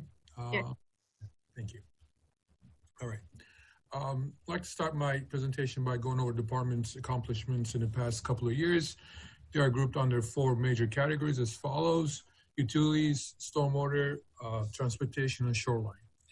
Under the utilities group, we completed the undergrounding master plan as well as special assessment methodology study. This methodology is now ready and available if the council wishes to use it as a funding avenue when the project happens. Under the stormwater group, we raised the stormwater utility fee to generate enough revenue to support increased maintenance costs and also support $18 million stormwater bond for the projects in the next 3 fiscal years. Under transportation group, we completed green bike lane design in-house with cost savings to the village. We completed Fairmont Road parking conceptual plans in-house, and we successfully recertified with the FDOT lab program. Under shoreline group, we approximately $880,000 grant money secured towards reimbursement of 2017 beach nourishment.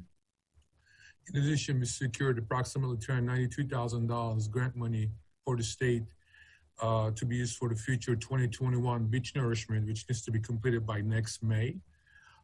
Remainder to be paid by 75% on FEMA and 12.5% from Florida Office of Emergency Management. With those cost sharing, this project should be completed with no out-of-pocket costs to the village. I'm gonna quickly go over SWOT analysis for BZP. SWOT stands for strength, weaknesses, opportunities, and threats, where strengths and weaknesses are being internal to the department and opportunities and threats are being external. BZP has one of the most skilled and experienced staff that is our greatest strength. We are very weak with our outdated processes.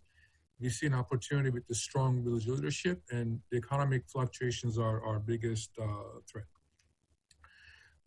For the building and zoning and planning department, strategic priorities are summarized under 2 following goals. The goal 1, achieve a high level of customer service and satisfaction.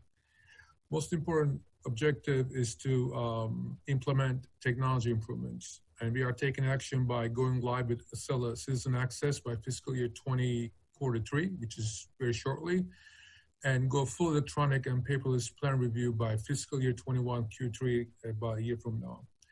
Goal 2 is effective processes.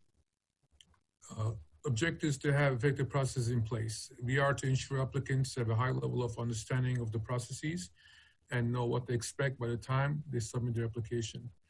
We will accomplish this by simplifying processes without detrimentally adding a workload to staff and eliminate as many steps as possible of the required applications.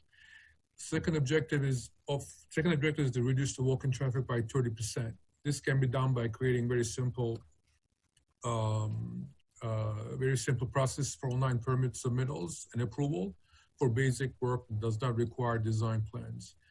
In addition, incentives can be given, such as reduced permit fees for applications completed fully online. And the target is fiscal year 21 Q1 to accomplish this. Now in the public works, quick SWOT analysis. One of the major strengths we have, in my opinion, is that we have loyal staff that is dedicated to superior service. Our biggest weakness is aging infrastructure in the village that puts extra burden on the department. Village leadership and overall optimism is a great opportunity, and the climate change is our major threat. For the Public Works Department, there are 3 major goals. There are 3 goals that we prioritize. Goal number 1, achieve a high level of customer service and improve organizational culture. Goal 2, proactively manage assets. And goal 3, execute projects. There are a number of objectives and corresponding action items on each goal, so I'm just gonna go, in the interest of time, only 1 or 2 for each goal. Goal number 1, achieve high-level customer service and improve organizational culture. One of the major objectives of the department is to develop methods to improve and measure customer satisfaction. We will accomplish this by implementing citizen request management system and app by fiscal year 20 Q4. And this is a quick picture of what app may look like. Goal number 2, proactively manage assets. Objective is to use sound capital maintenance planning and asset management principles to support existing and future operations. One of the actions is to prepare a 5-year right-of-way maintenance program that is described in policy. All systems will be evaluated to develop a data-driven program and maintain assets. Additionally, we will fully utilize CityWorks asset management tool to inventory, inspect, and track all infrastructure and assets by the end of fiscal year 20 Q4. Goal number 3, execute projects. The first objective is to plan long-term capital improvement program and define projects that can be funded via general obligation bond. There are 14 projects that are under purview of Public Works that can be funded via GEO bond. On the screen, you will see 2 tables. Upper table contains 6 projects. These are included in scorecards, and the bottom shows the projects that are not included in scorecards. However, they can be added. Second objective is to execute already planned and funded projects in relatively short order. Some of the examples are perform Master Bridge repairs, construct Crandon Boulevard green bike lanes, construct Fermi Road parking improvements, repair Crandon Boulevard power receptacles, shovel in the ground for first design build project K8, build Public Works storage room in the Village Hall, and upgrade all Village Hall landscape and lighting fixtures. That concludes my presentation, and I'll turn it over to Village Manager. Any questions for Jake?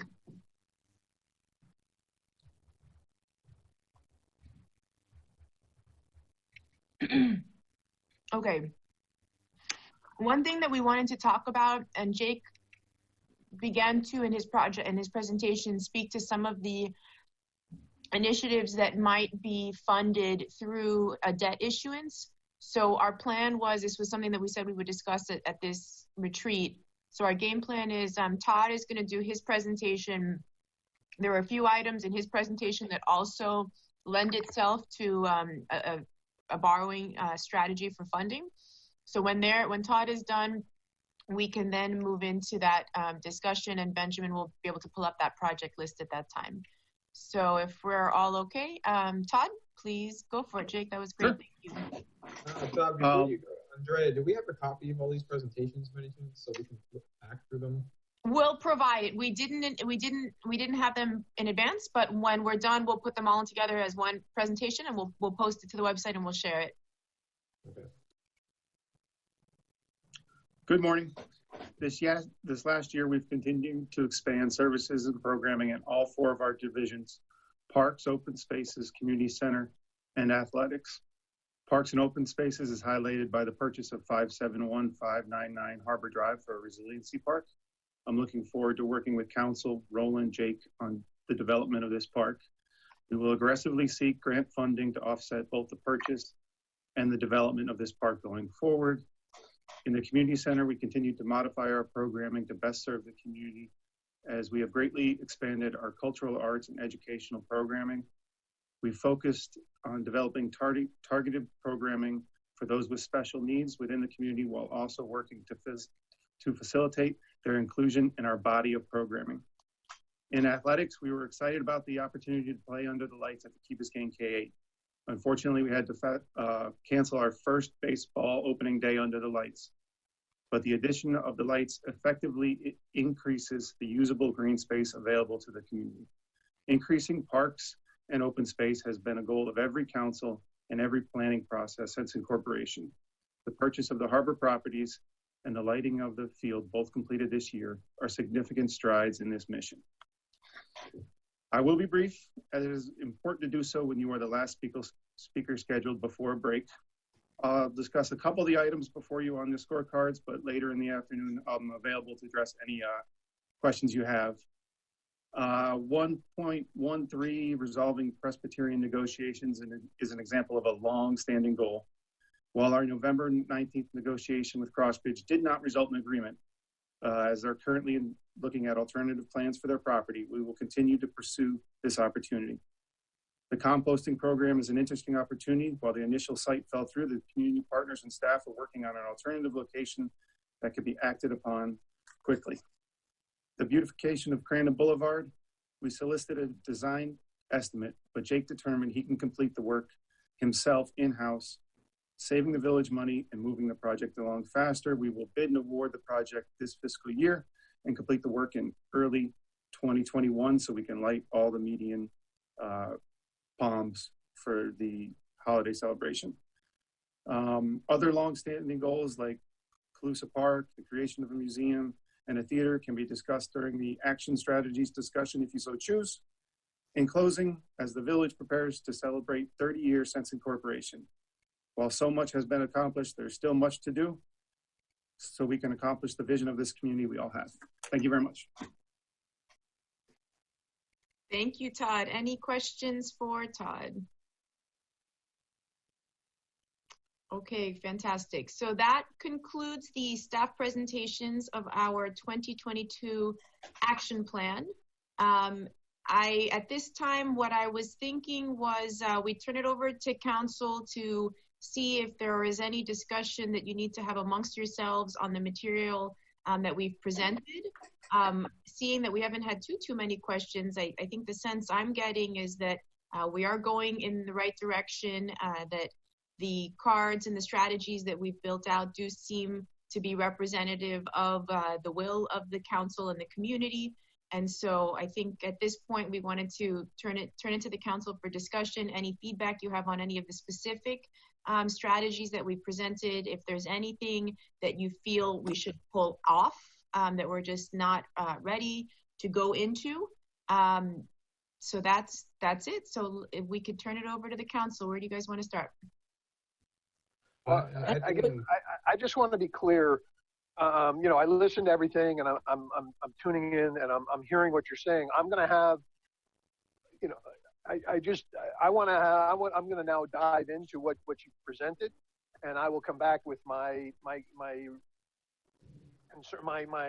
supports and my concerns going forward. I don't want to be clear. I'm not saying, oh yeah, this is absolutely how I want to proceed on everything.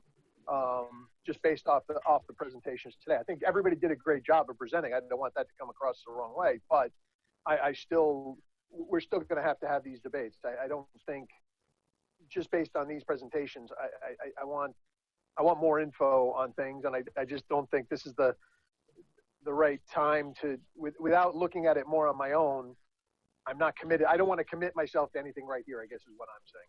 I'm going to keep an open mind. There are a lot of things I agree with, but there are some things that I'll address, and I'll bring them up as we go forward to you, Madam Manager, and to council. But that's my position. I will second what Mike said. I need a lot more backup before I can make any intelligent decisions. Yeah, I feel this, given the technology I had yesterday, I really this today. I mean, you sent it Wednesday, right? Yesterday, I didn't have access to my village email, so I really didn't see this till this morning. It looks like really well put together. I don't mean that to sound like a criticism, but to be able to digest it and really comment on it at this point, I think for me would be just irresponsible. So I feel the same way as the mayor. And if I can add, I want to thank everybody for putting the presentations. I think they were pretty good presentations, and I have to say this is kind of the first time to kind of see it done this way. So thank you. I think something that would be the most helpful for me would be, and I liked how Jake put this together. He put a SWOT analysis in his department. And I think having SWOT analysis definitely helps us a lot, because I'd like to know what are our weaknesses in the department, what are our strengths, you know, what are the threats, what are the opportunities that we can be looking at, because I think that helps us really put together the strategic plan is based on those. So, you know, looking at the SWOT analysis from internally, from the village, and then looking at the opportunities, which is externally, the different projects that we're looking at, the threats that we're facing, that's really going to develop our project. So definitely having some of these presentations in hand would be very helpful so we can take notes, but maybe even just a very simplified SWOT analysis of each department could help us understand what the objectives that you guys want to look for in the new budgeting coming up in our action plan, and going into the projects that we're going to have coming up as well. We can absolutely do that. That's a good suggestion. Thank you. To add, I do have one specific question for Jake, actually, which I still don't know if our permitting system is if the amounts that we've established for permits are anywhere close to what we need. And this may not be the day to go into this, but I would like to know where we are to make sure that we're moving in the right direction on that one. Yes, the permitting system is going to go live in hopefully 60 days. That's the goal, and we're in the tail end of the project and is moving forward. We got a lot of hiccups on the way along, but I'm confident that we're going to get there in short order. The fee schedule, it's a touchy subject. It is under review with myself and as well as finance department. And again, by the budget workshop, I'm going to be able to bring a clear picture to council on where we stand, whether the fee schedule supports the department or if you are minus or plus. So you're going to have all that information presented to you by the budget hearing. I'm assuming and hoping, I guess, that it's not really far off, because I don't really want to be shocked. And I know that we've had quite a bit of time since we've asked questions. So hopefully you're able to, regardless of whether there's an online permitting system going on. I mean, from a budgeting standpoint, and this is probably more a conversation for budget, but I'm hoping we're not going to be surprised. Am I wrong? You won't be surprised too much, but definitely this past couple months put an extreme burden on the department as being, first we were closed for a while, now limited access, so the work stopped. Unfortunately, expenses continue. So we are in red, that I'll tell you, the first couple months, and not sure how the next couple months are going to be. But we'll definitely give you a good picture on the last year, which I instructed my staff to study, and then this is also being audited by our finance department so that the product is reliable. And also, Andrea, moving forward today for strategic planning, are we looking to kind of have large ideas for the next 3 years about projects and programming and staffing, or are you focusing just on projects right now for today? So all three. Some of the strategies regard the workforce, some are programmatic, and some are one-time capital investments. Okay, I totally understand what everybody's saying about wanting more details. I do hope that today we can give some direction as a council to you and the staff too on things that we think are priorities, especially given what's going on right now with the COVID-19. Is that going to shift some of our priorities? Is it going to take certain things, certain projects off the table? Is it going to put other ones forward? And I personally would like to be able to give those kind of answers on some level after today. I don't know how the rest of the council feels. You can chime in one way or the other. Yeah, I'm not there. I mean, I understand, but I think we've given direction as to what we've been talking about are our priorities over time. You know, we need to restate those. I mean, we do need. This is a time to come together to have a plan. Yeah, I think we can review. We should be reviewing, but we are not. This is not the time for us to develop a plan after 45 minutes of presentation. I agree with Mike. So what is our goal for today as a council after having listened to the staff? What do you think collectively? Why don't we ask Andrea what she needs from us in order to come back, and that way we can give her whatever she needs at the time that we can all be together, that she can't get individually, and she needs some type of consensus or some ideas, just to kind of throw back and forth, and then we have another session where we can actually make the decisions. Sure. So I think, we brought forth the 2022 action plan as we presented. We presented some highlights, but the material, the backup material really is the plan that we're proposing and seeking, council feedback to adopt. So if there is additional information, more details, if you could let us know specifically what it is that you would be looking for, we can happily put together any additional backup. The departments are excellent, have put a lot of time into this and are very familiar with what they're trying to do, what we as an organization are trying to do. So I was hoping to be able to have those discussions. Now I understand not everybody got the material. There's a lot of material there, and that's fine. But I would like to know, if you want, we can set up one-on-one meetings. I can do that with each of you, and we can do a deep dive, and then I can bring back a version of this that incorporates everybody's feedback in some sort of, strike through underline, so we can see the edits that we went through. If you want us to put together, white papers are very typical with a strategic plan, where you'll have a one-page write-up that kind of dives a little bit deeper into what the deliverable is and what considerations went into the plan and the schedule and the cost estimates. So we can do that. I feel like for us, we've been working on this since, May, and I know that the retreat's been canceled 3 times, but I'm very happy with the staff's performance, and I think we've done a great job bringing forth something that is close to adoptable, we hope, by the council, and it'll really help us stay focused. So I'm sorry you don't feel like the information is there. I think it is there. I think you've got all of these resources here available to you to answer any questions, but what I'm hearing, maybe we do a follow-up. Maybe we provide the presentations. You can submit any questions you have to me. We can try to address them, and then maybe we do a subsequent follow-up where we can address any open issues. What do you think? I think it works. Again, what I'm looking for, and to go back to the idea of the SWOT analysis, because it helps me out tremendously, because it gives you a picture of where we are, and it gives you what the strategy we're going to implement in order to get where we want to be. So we can see, okay, we have these weaknesses that we want to turn into strengths. This is what we're going to do in order to do that.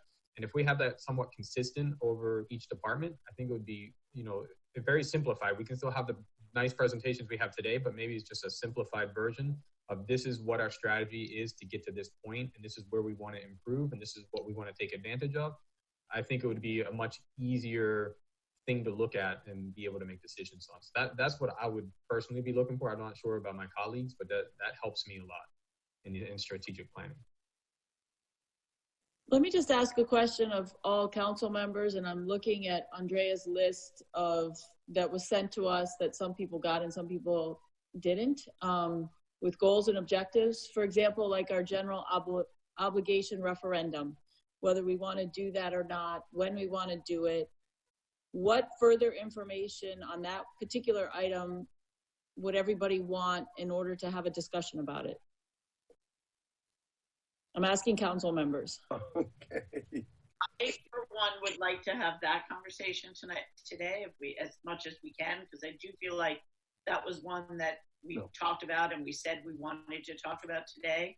And if someone isn't ready to make a decision, we can't take action today anyway. But I'd love to load that one up more, and then maybe take some time to digest this document that we have with all of the goals, objectives, and hows, and then come back. I would prefer to have our conversation about this list. I'd like to have that together, if we need individual conversations to get us where we're ready to have a conversation, that's fine. But to me, it's important that I want to have that conversation with all of my fellow council members. I'm not really ready to do it today, but as far as Katie's suggestion of, are we interested in a major resiliency, or whatever we want to call it, a general obligation bond, the way many other communities have done, if that is a conversation that I would be comfortable having and I would like to have today. I agree with Allison, Ed London. Yeah.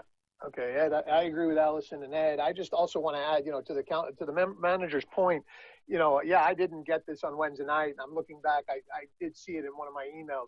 but I wouldn't have been prepared had I seen this on Wednesday night at 7:30. I wouldn't have been prepared. I wouldn't have done enough background on all these things to be ready to make any real decisions today. I don't think that's a real, look, I want to know what the priorities of the manager are, where she thinks we should be going, what her recommendations are, and I want to study those, and then we'll move forward. Then I'll be comfortable moving forward. That's Can I where make am. Can I make a suggestion on this list? Does everybody, council members again, does everyone have access to this list that was sent to us? Mike, you said you're looking at it right now? Yeah, I've got the list right now. Okay. Brett, do you have it? Allison? Yeah, I have it. I got it. All right. I think it might be a good idea to go through I have these it. different. Okay, But sorry. I do agree with Can we potentially go through these items and you go ahead. Starting with the general obligation bond and discuss. I'm hearing something. What I was going to suggest is discuss onto these what we would like to know, because I think these are the priorities that have been given to us. What information do we need? And ask Andrea to go back, get that information so that we can make decisions on these and determine timelines. But if we can give her that input today, that would be very helpful, I would think. I would think we also need all the requests that the various department directors had. There's usually dollar amounts attached to them, or at least approximate dollar amounts. So obviously when we consider these, we consider our budget, which obviously is a limited amount of money. We should also know what those options might cost us, or what they intend to remove from their existing budgets to make money available for those items they'd like to add. So within the cards that we provided, there are cost estimates for the items that we have a cost estimate for. There are some things that we haven't been able to price out yet. But if you look in the first item, so for, pick whichever one you want. So if we want to look at, the Rickenbacker Causeway, if you look at the recycling within each of the house statements, there is a cost estimate there, and there's also a schedule provided. So we say, for example, if you look at the Gantt charts, you'll see the purple bars, and that's an indication of the scheduled time. So what we anticipate, and then the darker purple is where we are performing according to that plan. So I think the cost estimates are there, the project schedules are there, and we can, when we go to the next step in the budget, Councilmember London, these items will be tied back to the reference numbers that are in the scorecards. We'll give the cost of the item. If it is in lieu of other funding, we'll call that out, and if it is an additional funding request, it will be evident as well, because we will show prior years as well as this year. So you'll be able to see that evolution. Unfortunately, I didn't see any information you previously sent. Because you didn't receive it, or? No, could you send all those things that this is the latest update from the state, and I can't open it on the win thing, so I throw anything away. So I probably threw that away by mistake. My mistake. Okay. Being honest with you, okay? And you know what, you're bringing up probably a good point, Ed, which is happening under this current situation is we are getting a lot of emails, and it's hard to decipher sometimes the ones that are a priority versus another. So if there's a way to streamline information and know, maybe if there's something that says high priority or something, I don't know a good answer, but I can tell you I'm missing things too, because there's just a lot in the inbox and my brain is full. Well said, Miss Katie. I think we can. I echo her maybe message. even do something in the subject. You were breaking up a little bit. Mike. Andrea, I have the thing that you sent us. Some of the stuff is from last year's strategic plan, and some of it is new, correct? Yeah, so basically we took into account what we already had discussed in the May retreat, but we had never brought back a deliverable. So this is a plan that is already underway. So much of these, like for example, the CRO was an item that we've now completed that complete. Item. And there's some stuff that's new, correct, or no? There are things that are new as well, yes. because I think it would also be helpful to kind of divide those up a little bit so I can see, okay, these are things that we've already established as a strategic plan and we're in the middle of it right now. These are ones that have been completed, and these are ones that are new for this year to be looking at as possible adding to our strategic plan. So if you look at the Gantt chart, if you look at the purple Gantt chart, if any, so right now we're yellow. The yellow is just the mark of the fiscal 21 starting. So if you look at, so let's take, for example, 5-year right-of-way maintenance, item 1.10. It's assigned to Public Works, update the 5-year right-of-way maintenance program and publish an annual work plan for proactive roadway, swale, signage, and street lighting maintenance. And we have a cost estimate, and then fiscal 21 Q3 is the estimated completion. So we have a duration of a 3 quarters, so 3/4 of a year. And then we have a period start of period 5. So you'll notice the percent complete is 0 because we haven't anticipated starting that because the funding isn't there. So if you basically just like take a snapshot of where we are today, right? So we're in May of 2020. So we're in the 3rd quarter of 2020. So anything that's starting in period 5 forward, we haven't started yet. So the material's there in those sheets. How many items were added between last year's and this year's agendas, the goals, objectives strap for today? I'd have to go through and add them up, but probably maybe I'd say 1/3 of the items are new that we've probably about 1/3 of things that staff is bringing forward based on what activities we've seen and what the priorities are that we are understanding them to be, and that's what we have here. Is this an Excel? Is this an Excel sheet? We have it in Excel. Yes, we can. This is a PDF. Well, I was just thinking about adding, if you added a column just to categorize them, it would be helpful for us because we can first review what we had on there last year and the progress of the ones that we had on last year, and then be presented like these are the ones that we did not have last year. These are new ones that we're running. And we can easily go through both of those. Yeah. Yeah, I think if you color code each row straight across so that we have a really good visual of, what is old, what is new, whatever colors you want to pick. Government loves colors, right? We have the magenta dot and the... Yeah, but you can also filter it through another column and just put, 1 or 2 or new or existing, and they can filter. I think that at this point, I would say that, this is the first time we're bringing something forth that's really polished and ready for council action. So, I'm kind of looking through now,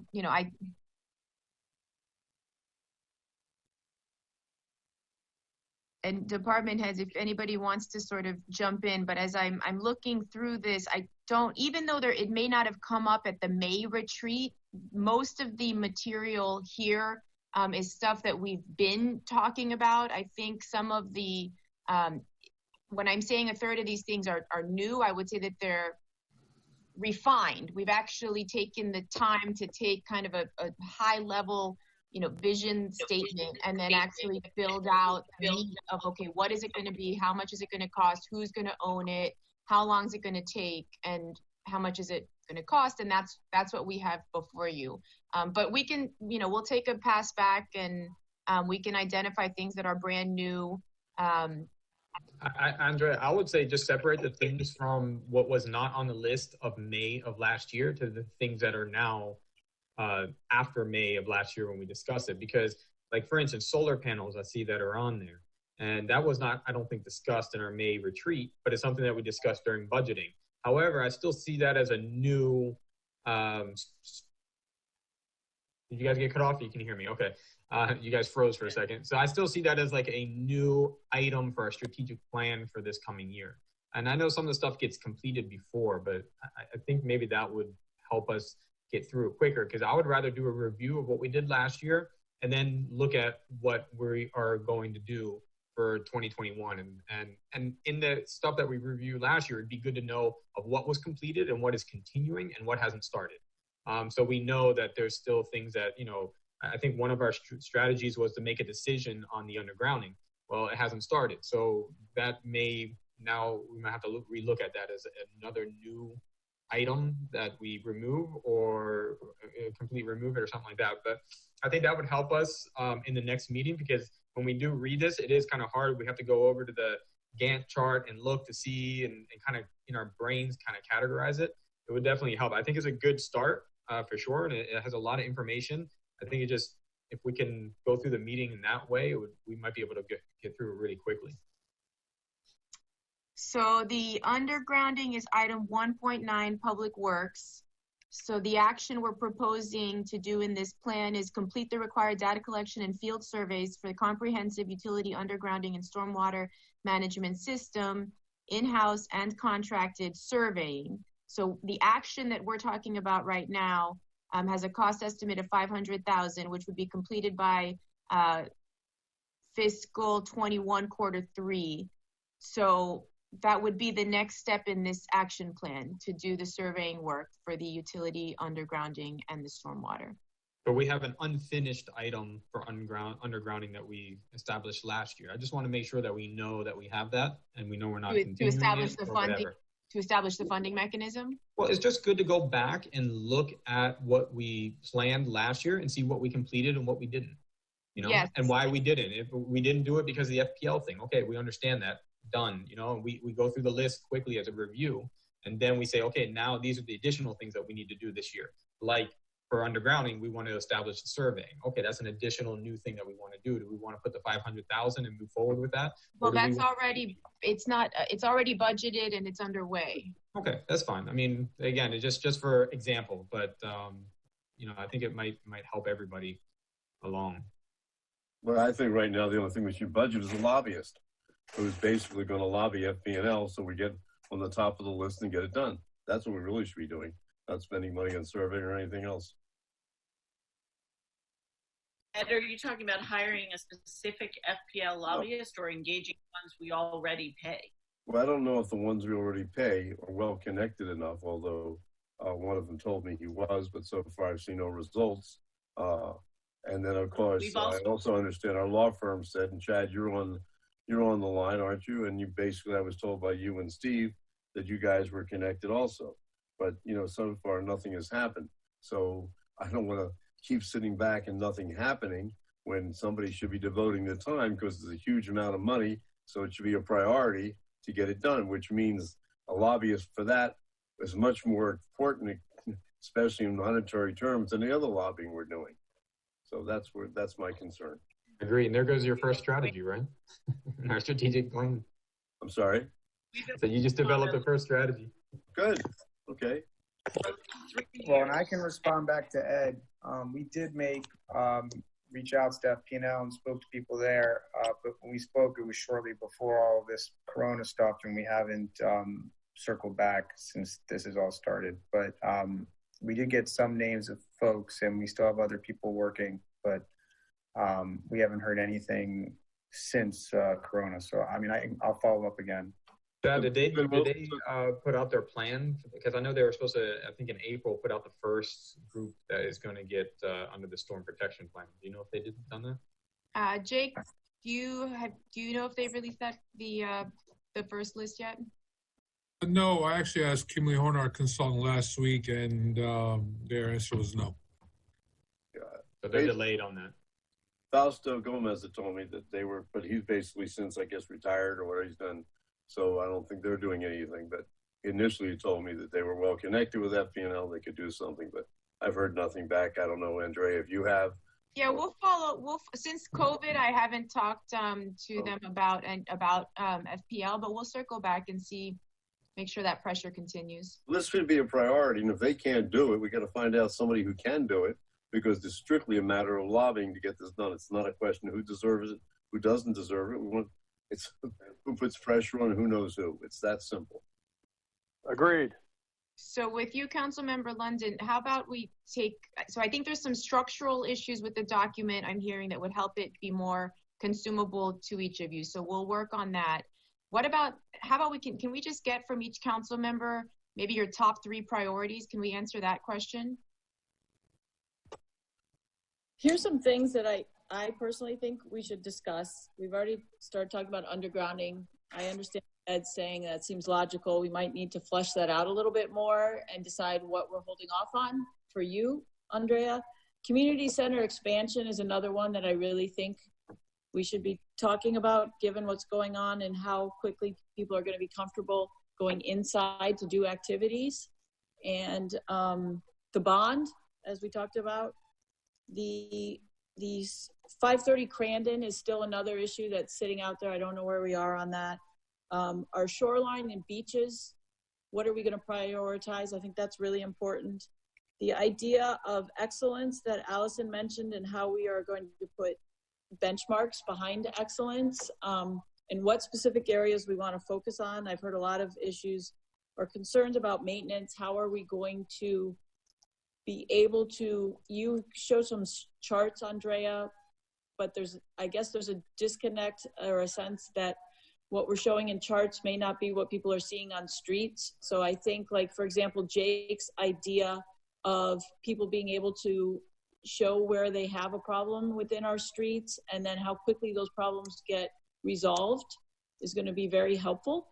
And if we may, as a council, want to move that forward faster, and knowing the dollar amount that that's going to take would be helpful. And also the water and sewer, and where we are with the decision that we made to give more money and that people are going to be charged more money. What is that going to see? What are we going to see in year 1, year 2, year 3? So those are really my list that I'm thinking about, regardless of your chart. One of the things that's hard with the chart, which I think people talked about, like, for example, if something's done, it should be off the chart, I think, and a list on the side as far as just things that we've completed, so that it's hard to pull out the real priorities when there's 7 pages of a list, which I appreciate, but from a council standpoint, it's just hard to focus on the big things. And that's what I think we need to do strategically right now, and hopefully can do if we're going to do it in another meeting.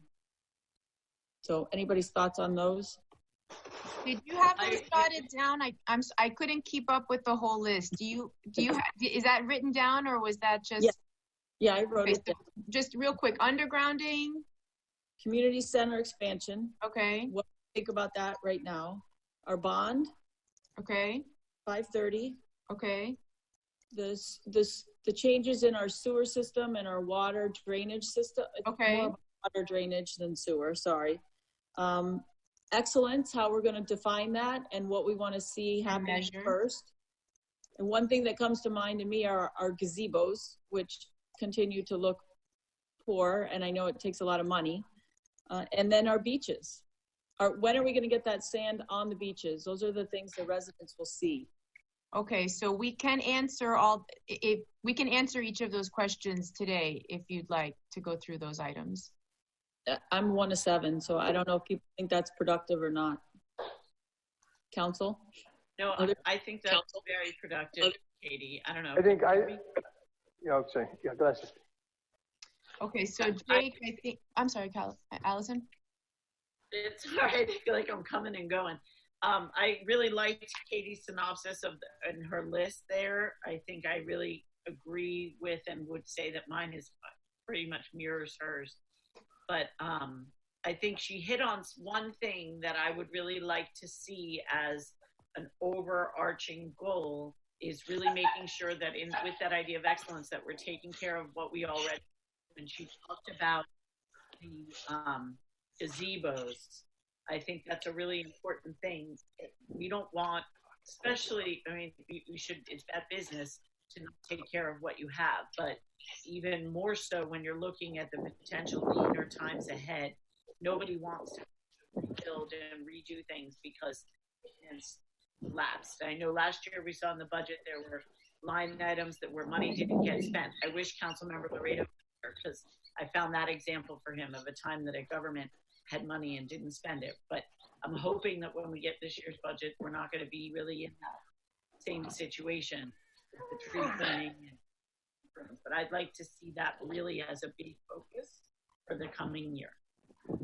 Okay, thank you. Thank you. Todd, can you give an update on community center expansion and 530 And then Jake, if you can be prepared to give the update on stormwater improvements in Beach, and then I think we'll move to Benjamin, and then we can get into the bond projects.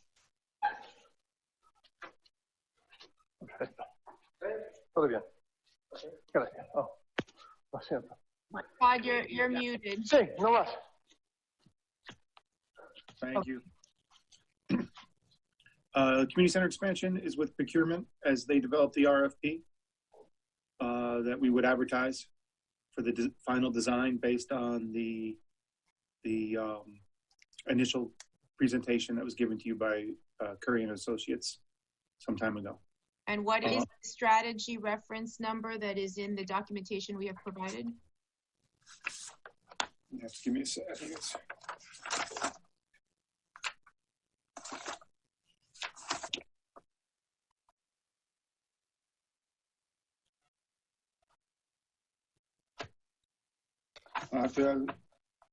going through the sheets right now. I'm not going to find it that quickly. Okay. So it's in there. 530 Crandon is also there. If you could give us an update on that. Sure. Actually, it's a good time. I need to get with Brett Moss and Calvin Giordano and bring them together, as that was stated at council. So Brett can take a look at everything and then report back to council. So we'll have to schedule a Zoom meeting. So it's item number 3.5. And Todd, can I ask you a question that's maybe super elementary, but it's been plaguing me since the St. Agnes variance zoning hearing? What is when you were looking at this community center expansion and the need for the second gymnasium, did that incorporate St. Agnes, or does St. Agnes Building 1 change things at all for us? Because my understanding was that part of their whole business plan was that they would be leasing that space to the village in the evening hours. Yeah, the direction from council was to design the last ever needed expansion of the community center. And to accomplish that, I think you would need the other gymnasium, because one is contingent on interlocal agreement that could change over time. And I would hate years down the road for that not to be working out, and you don't have the second gymnasium, which second to the expansion of the wellness center is probably the most important aspect of the project. Well, and let me ask you, do you think that, I mean, I know we've had to limit programming on various sports due to space and capacity.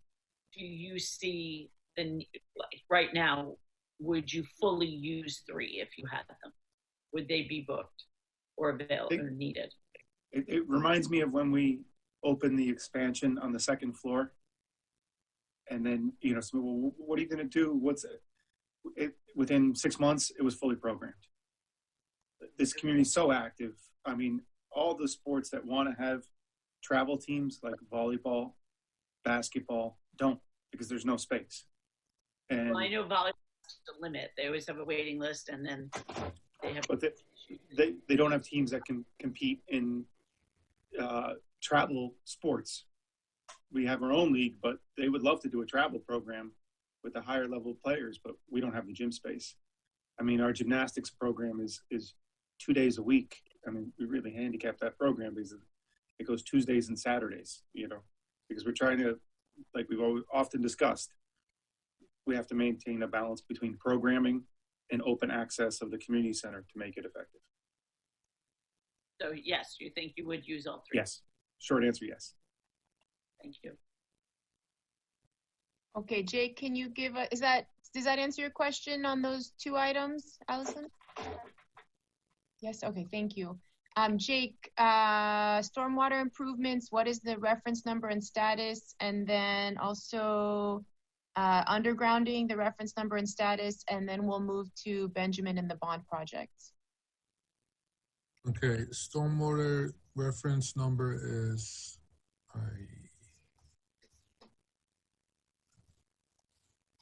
let me start giving an update and I'll find the reference number. Okay. Andrea, does he have beaches as well? Yes. Yes, and beach and yes, thank you. So beach and underground. I think there's 1.3. Okay. Stormwater improvement. So the council is going to see an agenda item on May 19 meeting that to award a contract to AECOM Technical Services to serve as design criteria professional. I'm happy to say that we really negotiated good rates with them as compared to other municipalities. They really do want to work with us. In my opinion, they're the best company out there. And the selection committee anonymously ranked them #1, and the village manager took our recommendation and bring it forward to the council. We started scope negotiation meetings, and I give them direction to follow 2 tracks. Track #1 being targeting K8 specifically and bringing the project as soon as possible. And track #2, looking at the entire village holistically. The reason I want to bring K8 kind of separate track and not delayed was because we have done a lot of studies and we have plans prepared from previous consultants as well as my department. And thanks to Council Member McCormick, Chad, manager, we finally almost there to get the area coming to us from school board where to put the pump station. So that project is going to start in very short order, and I'm hoping like next year around this, well, I guess the next year when the school closes, we're going to start the construction. And the rest of the stuff for the village-wide stormwater improvements, we're going to start working the criteria package, and we're going to address them one by one, pending our funds. As you know, we also have the finance working on getting a $2 million bond, and we're going to have to spend that money in 3 years. Depend on the design and how much of improvements the village council wants to do. We'll see how quickly we spend that money, or if you need additional money, if you have to raise the rates, and we'll decide on that. But my first priority is to get the K8 out of the way, because that's the worst part. It becomes a bad top and kids walk through the water. So I want to resolve that, #1. So that's stormwater. Beach is 1.11 is the reference number. Okay, 1.11. And the beach is, you will see another item on your May 19 agenda, awarding a task order to Moffett and Nickel to do the design and permitting for 2021 nourishment. Again, we have to do that design and permitting in short order because we have to have the charcoal project done by next, like mid-April, now that this turtle nesting season is kind of getting earlier. So we really have less than a year to complete it.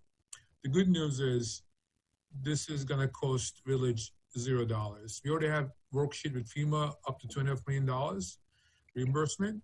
We got $392,000 with state, and we also get 12.5% reimbursement from Office of Emergency Management with the state. That's automatically happens when you get FEMA dollars. So including the soft cost, the engineer's fee, as well as the construction, they're all reimbursable. I think when you add up all the numbers, you have up to like $3.8 million, but the project, estimated project cost is like right around 2 million, maybe 2.1, construction as well as the engineering. So to speak to the mayor's point early on that, staff is responsible for the execution and council sets policy. So what we've tried to do here, to recap what Jake just said, on page 1 of our 2022 action plan, item 1.11, assigned to Public Works and the Chief Resilience Officer, we have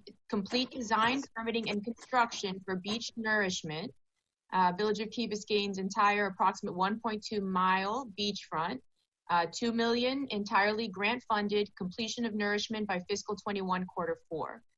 So I feel like that's a policy statement that you can get behind. When Jake is speaking about the procurement methodology, the permitting, the how of it, we'll handle that and we'll deliver. The policy is, do we want beach nourishment? Are we cool with the fact that it's entirely grant funded?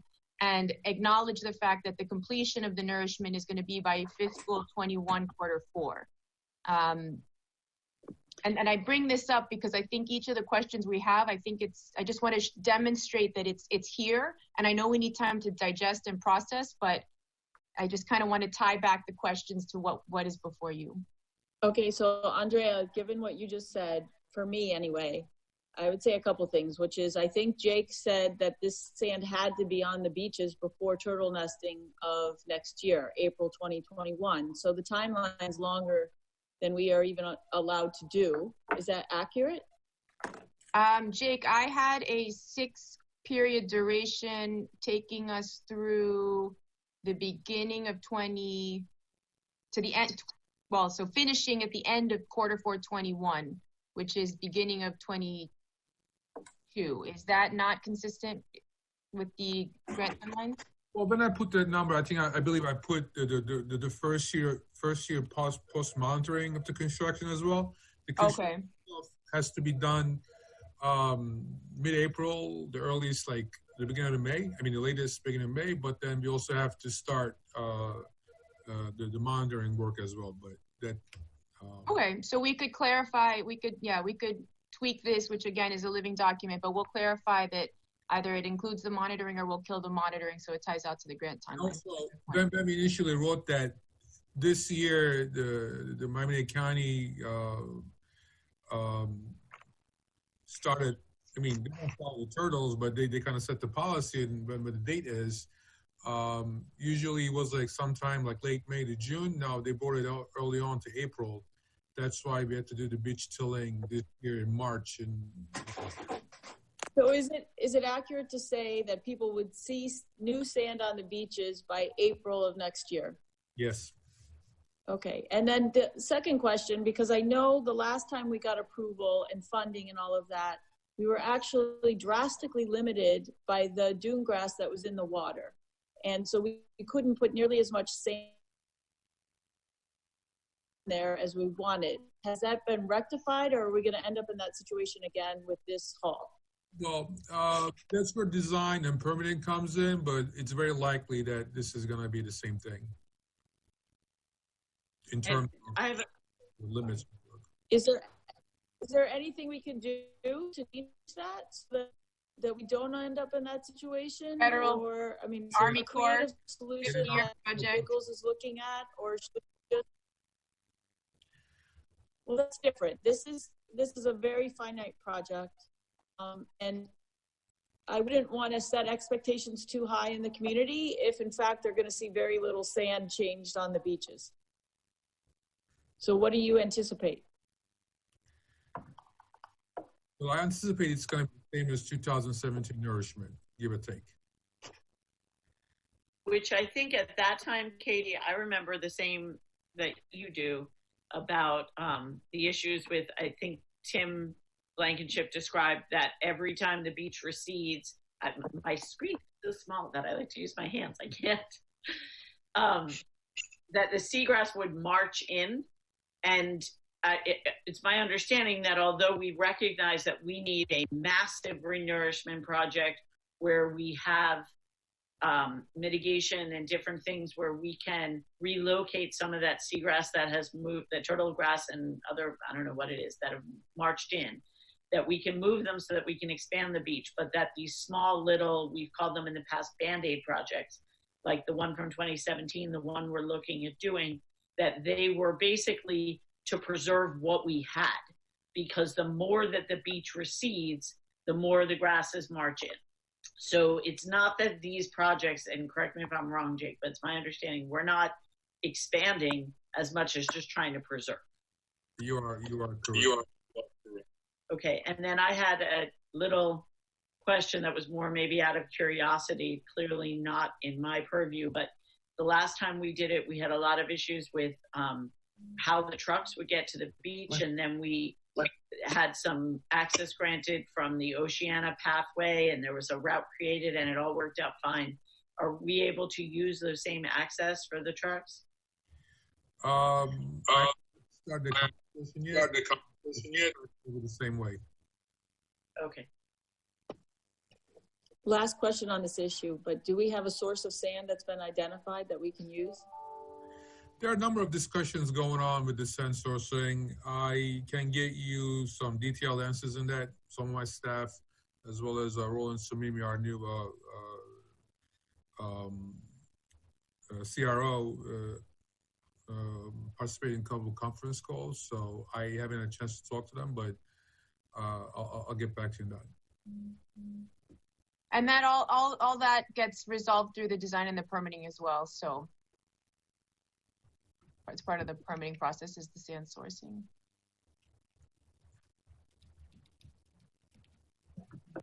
Okay, so I think with that, so do you want to move over to bond? Benjamin, can you pull up the project list that we shared in your presentation from Tuesday?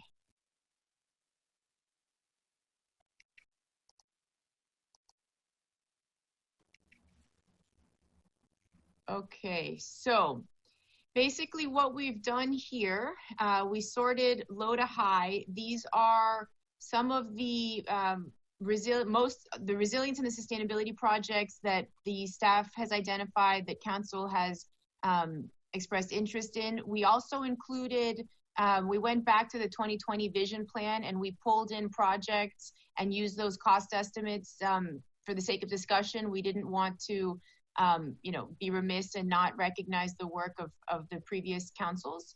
And so let me see if we could zoom in a little bit here. Okay, so Councilmember McCormick, where did McCormick go? Hi. So, sorry, the sound seems to be a little bit spotty here. So what we're trying to do is, of this project list, we'd like to get some feedback from the council about which of these projects we want to continue to package in a potential, for potential borrowing as a funding strategy. Which projects do you think we should be looking to package? So there's a little reverb. So my recommendation is to move forward with, in this exhibit here, it's line 23, the complete streets and the roadway improvements. And I also think we need to move forward with the shoreline protection, I think is of utmost importance. And then also the stormwater infrastructure improvements, which I will point out is a part of the list, but has a dedicated funding mechanism, which was the stormwater utility fee. So that's not going to be part of this bond issuance. And then the undergrounding, I do know that we are hoping that FPL is going to put us at the top of their list and come in and do the whole project for us, but we need to be reasonable, I think, with our expectations. I think that we do need to expect that there is going to be an investment from the village as well if we do get any additional funding from FPL. So I think that is also a project that would have a very, very profound impact on our property values and our quality of life. Could I ask that we put this, if everyone feels the same way, to Ed's point earlier about engaging our lobbyists more, or perhaps seeking a different one, I think that the undergrounding should be as much a priority and get as much focus going forward in this next year as we've dedicated to the shoreline protection. We spent a lot of time and a lot of hours as a council, as staff, and as our paid lobbyists to really try to push things forward with the shoreline protection. And I think we can all feel pretty good about some of the results that we've gotten this year, but I don't feel like we've worked to the same extent on the undergrounding. And to Ed's point, we should be. And I'd like to see us amp that up and make it more of a priority. It would be so amazing if we as a community weren't paying for either of those. And to your point, both are essential for, I think, property values as well as quality of life, but they're huge, big ticket items, and we are a small community. So if we put forth, and maybe we need to have it as, if we feel that we need a different lobbyist, maybe we need it as an action item at our next meeting to dedicate some money towards this. The way, when we engaged our panel with Colleen and Tim and Spencer, when we first engaged them, Colleen was able to identify a grant that I think that dollar amount has already really covered whatever we've paid trying to push this forward in consultants. And not that I think that'll necessarily happen if we put together an FPL team, but it's, you know, to Ed's point earlier, maybe an FPL team, the way we have the undergrounding team, is the right thing. And maybe it would be significantly less money than trying to fund the whole project ourselves. Does anyone else feel like that's an idea? Yeah. I like it a lot, Allison. I think it's a really good idea. And I would be very much in favor of trying to come up with a strategy for that. Ed, do you have a specific group of people that could potentially be brought together, in your opinion?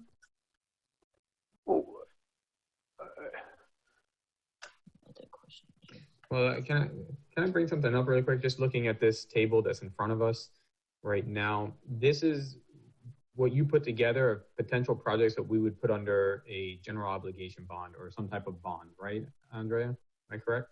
So these are, like I said, some of the these are the projects that we think we should move forward on. We are seeking grant funding for whenever grant funding is available. And then the two that I called out, the stormwater improvements does have a dedicated revenue stream from the stormwater utility fee. And then hopefully for undergrounding, we'll have an offset as well there from FPL.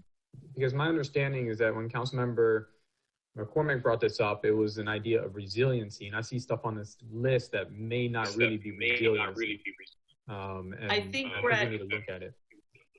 Brad, I think what they did, and I appreciate it, was that they said, like, let's put together on one list anything anyone's ever talked about and let the council go through and strike it out. And I agree with you that this is very different than just resiliency initiatives or projects, but it does bring up things that have been around and talked about for a long time. And clearly there's things that we're not acting on now, like the conversations about purchasing the entry block have really fallen off. And it seems like the owners of the entry block want to go a different way.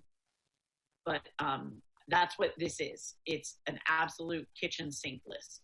So should we develop this or have it come back to us with what we want as a resiliency bond that we were talking about and see what the cost is? So right now we're at 230 million, and I don't think we're going to be close to that if we I think what we should do is look at, yes, I think we should go through this, and maybe we ask Benjamin to do, like, next to it a separate list going on of things that we pull out that we want.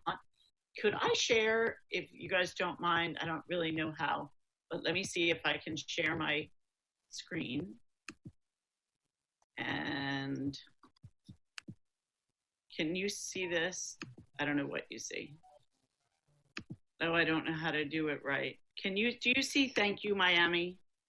No. The green button in the bottom center where it says I did do that. Okay, hold on. That's why. Hold on, I think. How about now? Do you see that? Yeah, we see it. Okay. Yeah, we see it. So this is what Miami Forever had posted for that when they did the Miami Forever bond. This is their website after the bond passed. And there's a couple of things on here that I think are some just really good visuals to understand how other communities have done it. So you can see here that they talk about, like, what their problems are, right? Flooding is an issue. And let me see if I can go down a little more. There was a spot that I think is really helpful. Okay, so this part, if you look on the right side where it says kind of the buckets that they break it down into. So they raised $400 million, and they used some for public safety, road improvements, parks and cultural facilities, and affordable housing. And obviously affordable housing is not purely just resiliency, but it's important for them. And I think that, you know, we should have this conversation, and I'm happy we're doing it now. This is interesting too, that it's so cheap, they were able to decrease taxes by raising their bond.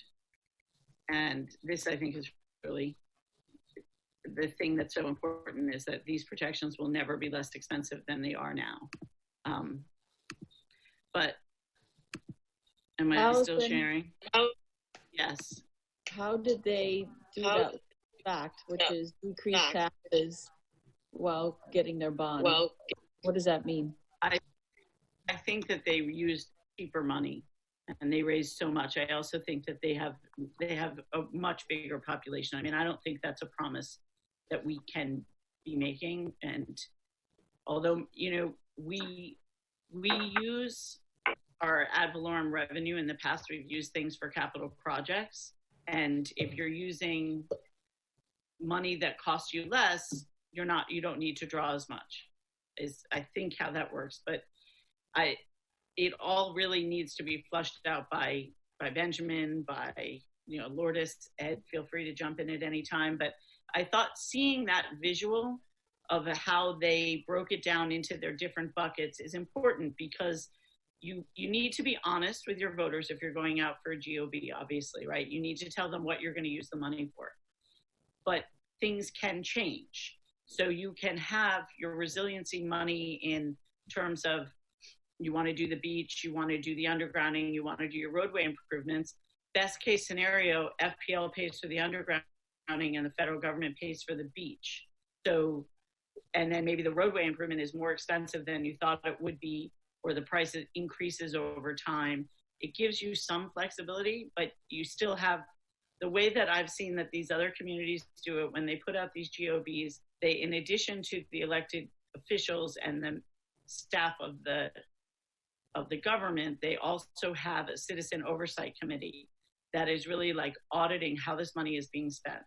So I think at this point for us, we need to say, do we have the appetite as a council to do a big general obligation bond, or are we interested in identifying one or two projects that we really want to do like next year, like move with the community center expansion, and do we want to finance it with this cheap money now and put the rest aside and wait more? I think that's the real big decision in front of us, because we could issue debt up to, I think it's 45 million, like right now, without pledging any ad valorem revenues. We have that ability as a council. It's underneath the debt cap. We could pledge as our revenue source our money from our franchise fees, which has drastically increased, as well as the debt service that has fallen off for the Civic Center loan number 1. So that is something that's before us right this minute. If we know that we have a shovel-ready project and we're ready to go, we could do that. If we're interested in really trying to look into the future and preserving the village and tackle these resiliency projects and capitalize on the cost of money right now, then I think the GOB is the right way to go. But those are sort of the two options as I see them in front of us right now. Andrea, do you? I think there's a third option too, Allison, which is kind of a hybrid system, because the one thing I'm all for, looking at this GOB and going after the future. I think it's a good idea. The thing is, I just don't want it to be dead in its tracks because we put everything and anything under the sun that we could possibly shove into it, and it's so big that it doesn't get through. Or should we be focusing on some of the main things that we need to get to that might be 120 million instead of 230 million? I think that would be what I would say is like an option B, or an option, third option is like, let's go through the list and see what we feel that people will be able to accept. And these are some really important things that we need to get forward for our future and lock in some of the much better rate. So that's the only option. That'll be the other option I think I would put out there. And I think that's a great option. And I think, I brought this forward, and there's people who think it's a great idea and you should borrow absolutely as much as you can. And there's other people that think, you should never take on any kind of debt. And there's people run the gamut. I think we have a responsibility to discuss this together and to make a decision. I personally think that it's smart to finance major projects with cheap money, but I agree with you that we don't necessarily have to do every single thing anyone's ever thought of. I mean, that list that was put there was really just so that everyone knows anything that was talked about. I don't think anyone ever, I can't speak to what the staff was thinking when they put it together, but my guess is no one was expecting that we would. It's just exactly that, right?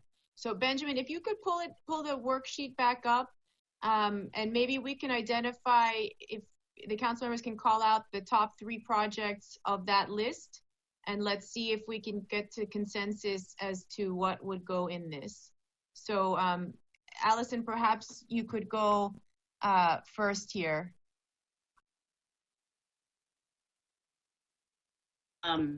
Okay.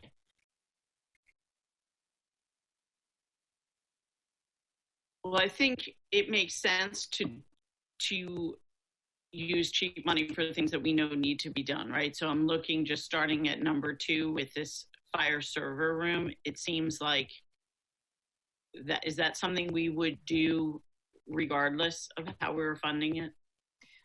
Is that like a Chief Lane spoke to it, the hardening of the EOC. It is something under our management that we are strongly recommending. Okay. I think we've talked about, for me, the beach would be there. If the Village Green bathroom is a need, I would put that there. Community center expansion, stormwater, which we already pay for otherwise. The streets and roadways and the undergrounding are the real big top ones that I think are looking at long-term investment. Okay, can you highlight those, Benjamin? I don't know, does someone else want to take a pass through this list? I'm happy to jump in. I think that the general obligation bond really needs to be focused on resiliency. And if we're asking our community to get behind this, it would be for this long-term vision to protect everything. And the things that really jump out to me are at the bottom of this list, which is shoreline protection. I assume the stormwater infrastructure improvements do not have to be covered here because they're already being covered with the other thing that we passed this year. The streets and roadway improvements, the utility undergrounding, and the beach renourishment are the big ones. And if you put those all together, I don't know what the number is, but it's over what our current debt capacity is at 64 million, which gives me a little pause because I feel like we'd have a better chance of success if we stayed under the debt cap. And we may end up in a situation where if we ask both of those things of voters, that we get one and not the other. So we probably need plans to have the ability to do something under the debt cap. And if we wanted to add projects that are outside that debt cap, so we'd have to prioritize those as well. The undergrounding may get covered obviously by something else, but I would put it in our package. And those are my thoughts. Can we take a break at this moment? I think you said that there was going to be some Blue Angels flying over. It's 1 o'clock. Yes. Chief Lane, do you have a more precise time? Do you know if they're here or? They'll be here about 1:10. 1:10? 109 to 1:10. Okay. Approximately. Beautiful. Yeah. But Why you don't need to get outside. You need to get somewhere high because you're not going to see. They're not coming over the island. Okay. Do you know, Mayor, which direction are they coming from? They're coming north to south to the west of us. And they're going to loop around downtown. I'm just hoping, Mike, that the loop is large enough that they kind of get over Key Biscayne. Well, maybe you're right. Maybe they'll loop over. It might just be diagrammatic. I had a map. Yeah. I just looked at the map a little while ago. I don't think that's gonna. I mean, but yeah, you're right. If they're looping over downtown, we may get to see them. But you're gonna like I'm on the top of my building right now. Nice. So we're trying to see. But yeah. So maybe we can do a bathroom break and then take a look at them and come back. Sure. Why don't we'll take a recess and then if it's coming at 1:10, maybe we reconvene at 1:20. 20-minute break. Sounds good to me. Okay. Sure. Okay. I'm in. Okay.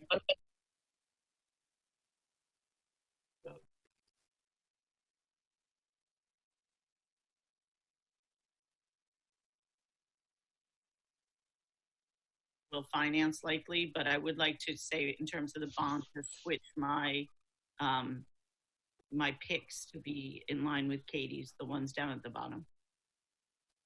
Well, and can I just ask I'd like to ask two questions before we move any farther along on this. Because I think the question seems to me, are we going to take on debt or are we going to do GOB, right? That seems to be the question I'm getting from the council members and everyone. I guess my first question would be to Benjamin. And by the way, congratulations, Benjamin, on the new child. I think it's perfect that you're going to have a newborn in the house just in time for budget season. So get plenty of rest. But so given the increase in franchise fees that we're going to be receiving this year, and taking into account the debt for the existing loans that we're having to pay, what sort of new debt could we look to take on without going to the GOB? Just right now, what level of debt could we look at right now? But Mike, you're talking about what Allison spoke about that would not increase ad valorem taxes, and we can take on new debt. I'm just with the franchise fees. Yes, did we get that number? I didn't know that number before. Yes, 35 without pledging ad valorem revenues. How much? 45 million. That sounds really high. 45 million. Okay, so that's perfect. My question to them. Sorry, was I wrong? No, that's. No, it was 30 million. So it was the sorry. It was the impact of two items that are coming off the books. We have increased franchise fee revenue, and also we paid off the Civic Center 1 loan this year. The impact of both those allows you to borrow $30 million. $30 million. Okay. Including the franchise. You have annual debt service of about the following year when Civic Center 2 falls off. That's where I was with the 45. All right. So then my second question, and again, I'm going back to my mantra of the day, I guess. Madam Manager, given the $30 million that we would have without touching ad valorem, without doing anything, what would be the projects that you would recommend starting now? I think I think the next nourishment, the portion of the undergrounding that's going to be borne by the village, and the complete streets and the complete streets program. And we could do that with the 30 million without doing anything else. We'd have to scale back the complete streets a bit. It wouldn't be the full 40 million worth, but we could scale it back. Okay. I'm just asking, that's just a starting point. Okay, sorry. That's the end of my questions. Thank you. What is the complete streets? I don't understand that one. Are we raising the roads? Is this just a repaving? I'll give you a high level, and then Jake can chime in on how he came up with the cost estimate. So when we looked at all of the additional work that needed to be done, there's a very common concept called complete streets. So basically you look on the entire cross section of a street from sidewalk, swale, if there's any green bioswale in the middle, the roadway, pedestrian, bike, you look at the entire profile of the street. And so that would include the street light, that would include sidewalk, that would include potentially reconfiguring of streets, narrowing of lanes, widening lanes, making wider sidewalks. So what we did was we took a typical cross section, and then we looked at the quantity of mileage that we have of all the roads in the village. And we came up with a cost per mile of a fully loaded, if you will, complete street. But underneath a utility undergrounding project we would have to repave the streets anyways. Is some of that in that as well? In that 46 million? Yeah, Jake, you there? No, it's not. You're right, they're related, but again, the uncertainty on what's going to happen with undergrounding and also the timing. It's not factored in 30 million, and $1 million per mile for urban area like Key Biscayne it's a very rough estimate, but that's what everybody goes with. But Andrea's explanation was very well put together. I have nothing to add. It's basically anything you can think of in the profile. You can reduce lane width, add more swale, sidewalks, street lighting, you name it. $1 million per mile in urban area. It's everything. So the $1 million a mile, you said it's like sidewalk, swale, lighting, paving, correct, all of it, right? And some areas maybe a lot more, some less, but on average about $1 million. And what about state roads or county road like Crandon? Are we responsible in paving that, or they are? If you're not, it's their road. if you wanted to do anything above and beyond what they would do, we could do a local agreement and we pay for it, like the village did apparently about 10, 15 years ago. But How no. often do they pave Crandon? I mean, what is their plan? Like every 20 years, every 15 years? It changes. I would have to ask county and see. I do know that it's not in their work program for the next 5 years that I can tell you now. It's not. It's not. And when's the last time that they paved it? When we did the Hey, Fred, crosswalk? do you know? I'm sure you felt the impact, or Lang or Todd. Do you recall the last time Crandon was repaved? I would say it wasn't not my time here. So the that's 15 years the then. intersections were all done. Right, the intersections were done, but not the repave. Right. Same with me. Not in the years I've been here. And how often do we typically, like our roads, for instance, how often do we have to repave those? You don't necessarily it depends on the use. It's really, there's no magic formula. You could do, every year survey and then see what the condition is. You could simply resurface. So is that 40 million was when we did the master plan for the undergrounding? They did like a whole master plan, but we said that there would be a chunk of that would be typical public work stuff, like that wouldn't be really utility undergrounding. That would come from a funding source from there, right? Correct, and it included just the restoration of the trench area. It did not include full roadway restoration. Okay.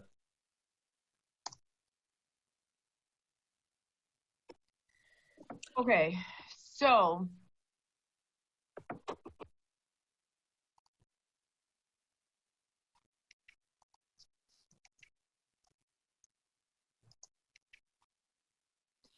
Mayor, to answer your question, can you guys see my screen? Yep. Okay. Yes. Is the one that we're looking at, that's the Excel sheet? Yes. Okay, so here's kind of what I'm hearing and kind of where I'm going on this. So try to make this a good size here. So if we were to identify the most immediate, resilient, and sustainability related projects that could be delivered within the mid to near term, I think hardening of the EOC, the sustainability measures with the facility adaptations of our existing buildings, the 2021 beach and dune restoration and nourishment. This one is actually, so I think these are the priority projects. Stormwater infrastructure would also be the water quality. Is that part of that? So the stormwater infrastructure improvements will help improve the water quality because of any filtration that we put and treatment that we put before the water goes to the outfalls.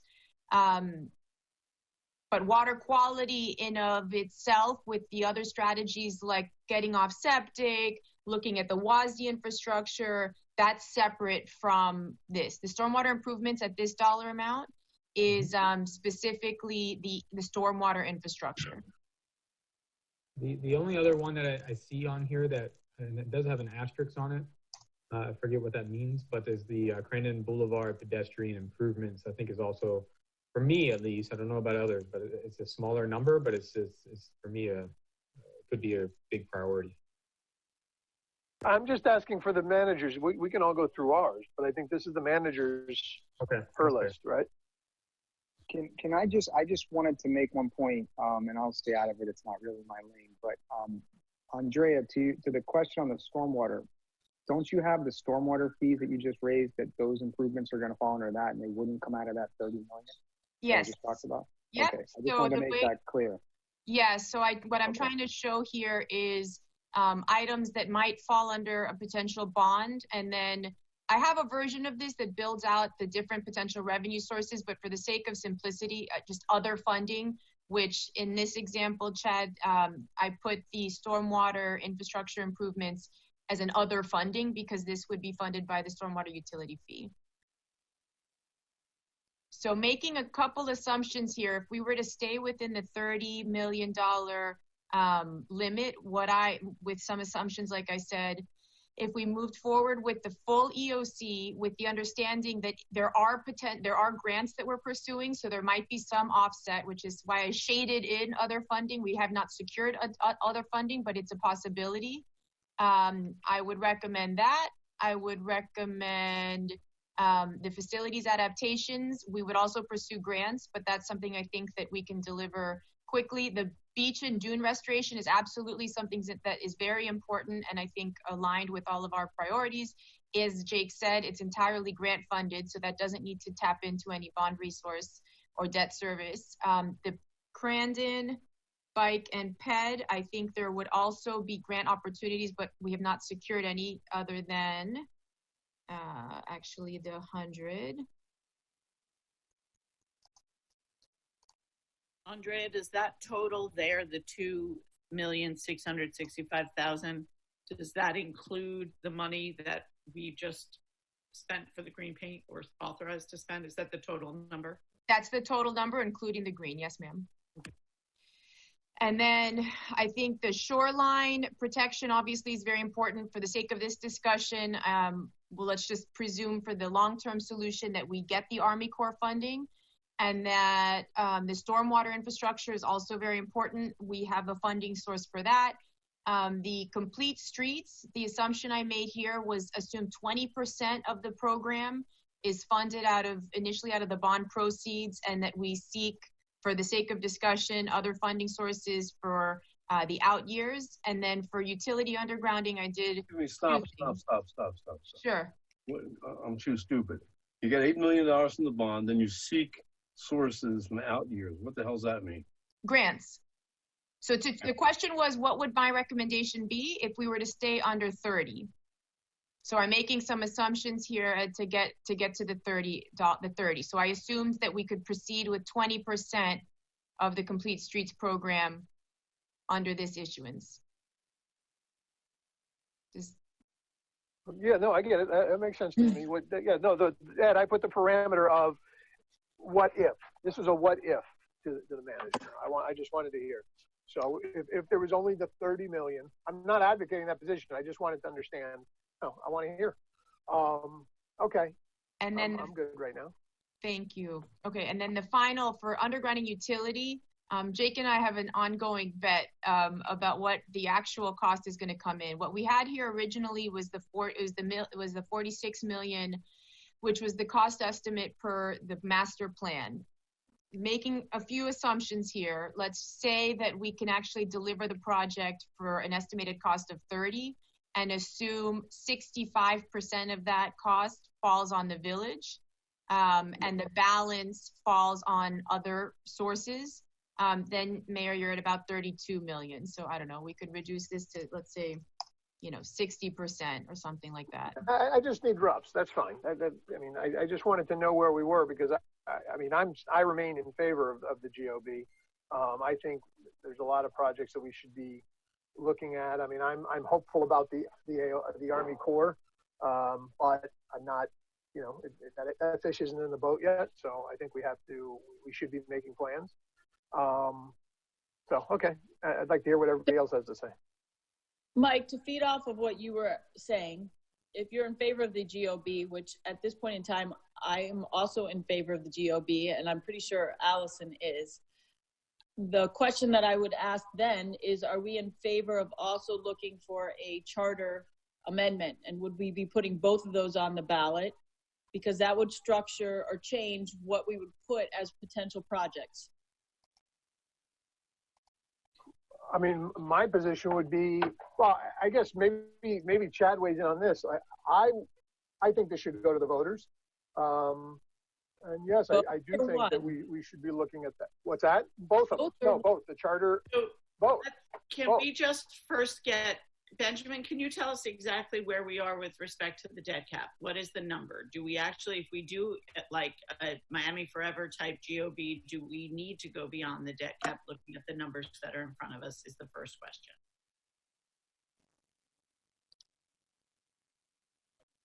I think it's about 65 million. Is that accurate, Benjamin? You have $64 million under the debt cap. Over the next few years, that'll obviously. Correct. It's 64 million right now under the debt cap. Over the years, as our old debt falls off, that will increase. I think it's 68 after fiscal year 21, and it increases up to 70 in 2 years. What could we do of projects with the 64 million? Say that again, Brett. I'm just saying that the first thing that we just did was, if we did not have to increase any ad valorem money towards, we can go up to about 30 million. And that's the projects we can do under that scenario. The next scenario would be, what can we do within our cap, our debt cap? And what projects can we put under that at 64 million?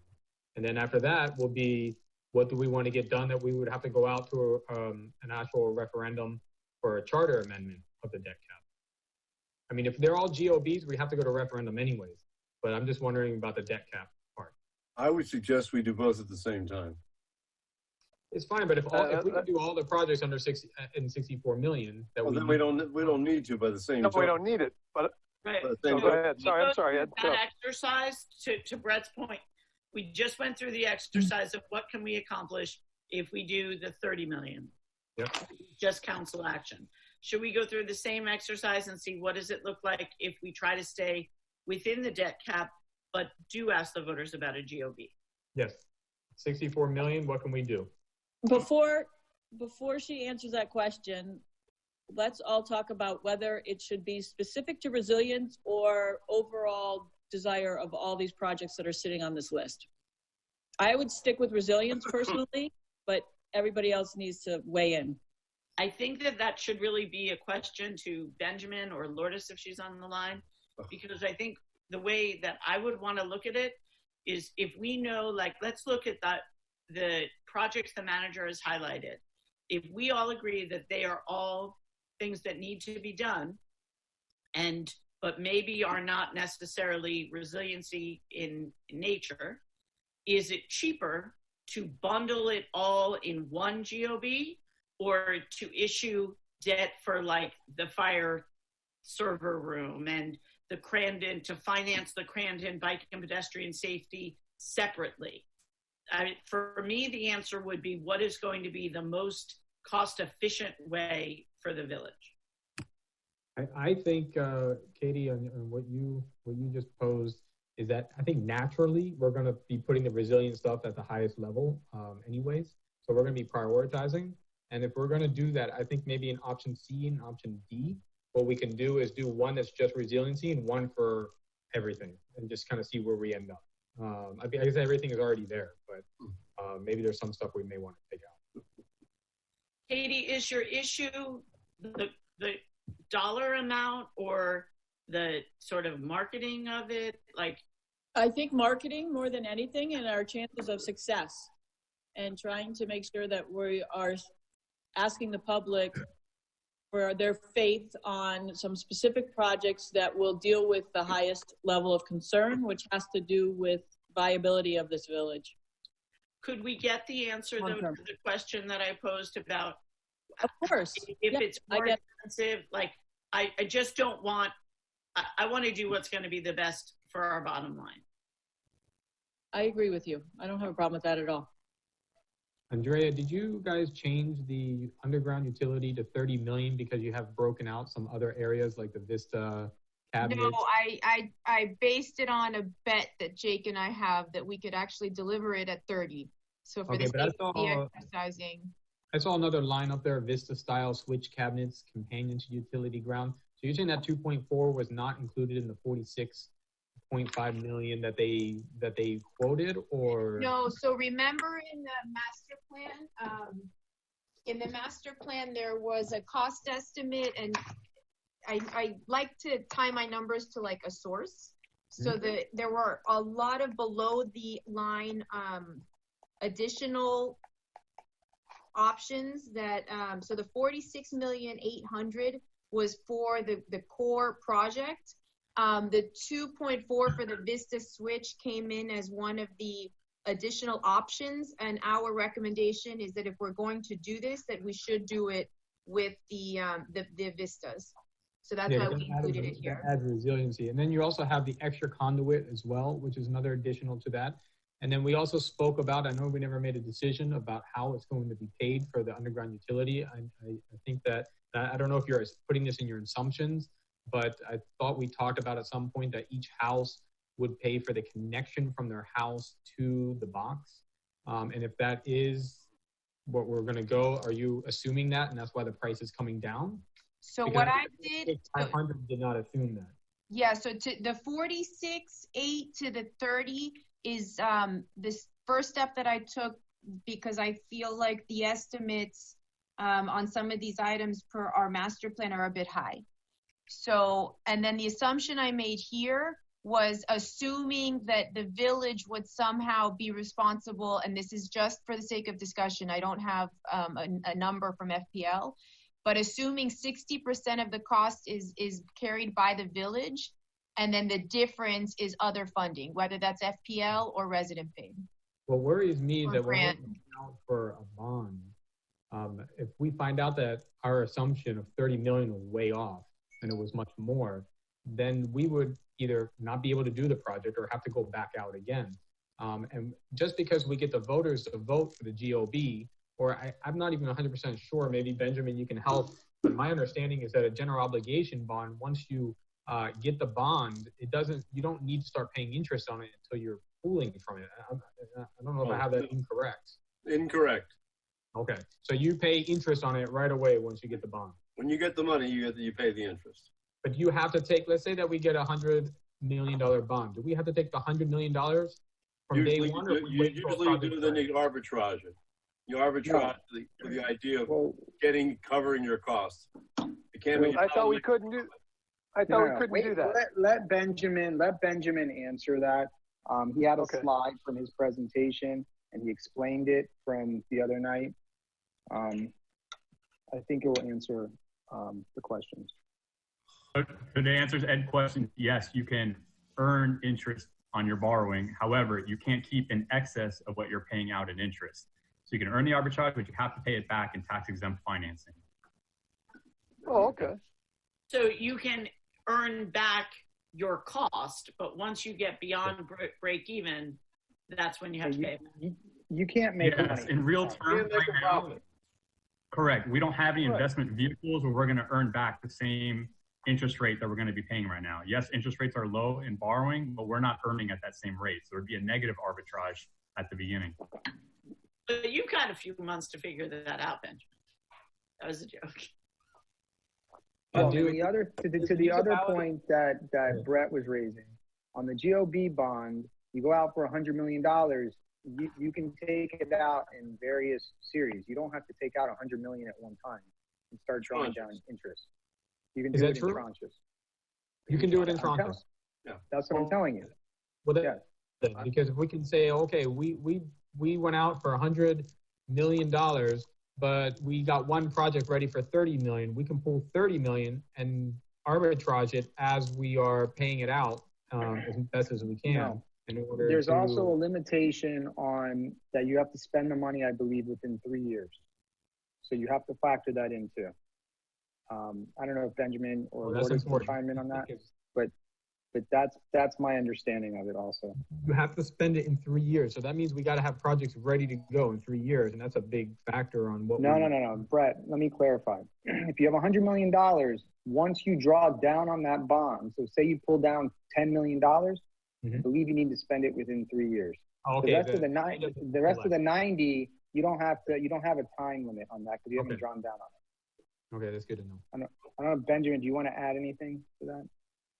You explained it very well. I just wanted to answer two more questions that came up earlier. I think the first was Katie asked about in Miami's forever bond, why their taxes actually decreased when they issued at the same time that they issued the new debt, which was less. And then to Council Member McCormick's question about, she asked about bundling the projects in the geo debt, whether we get a more favorable interest rate. It's so obligation gives you more favorable interest rate because of the dollars that you're pledging. We're pledging good faith of ad valorem, our taxing power of property taxes. That's what gets us the more favorable rate versus pledging our non-ad valorem revenue sources. Just funding. Yeah, and so going back to what we're assuming the costs are going to be in the bond, I don't know if we want to be, I'd rather ask for more. And I guess this is one last question. If we ask for 100 million and then we realize when we actually do the projects they're a lot less, are we allowed to go, leave money and not use it, or put it towards a different project? Yeah, and the referendum language will most likely say up to an amount, so that if you get grant funding or you decide later not to do it, you have that ability. So the idea is that we should assume that we may need more money than we thought, but close to accuracy. But I just don't want to be over optimistic that we're going to bring a $46 million project to 30 million, and then when we actually go out there, we find out, yeah, it was less, but it's 40 million. So there's 10 million. And if we need to do all these projects, we need to go out, or we need to take something out in order to do that. Also, just to kind of tell you how Jackson does it, because I sit on their bond advisory board, sometimes they pay with bonds in 100%, and sometimes they pay with bonds at 75%, and the other 25% is from their capital fund. So it's a hybrid too.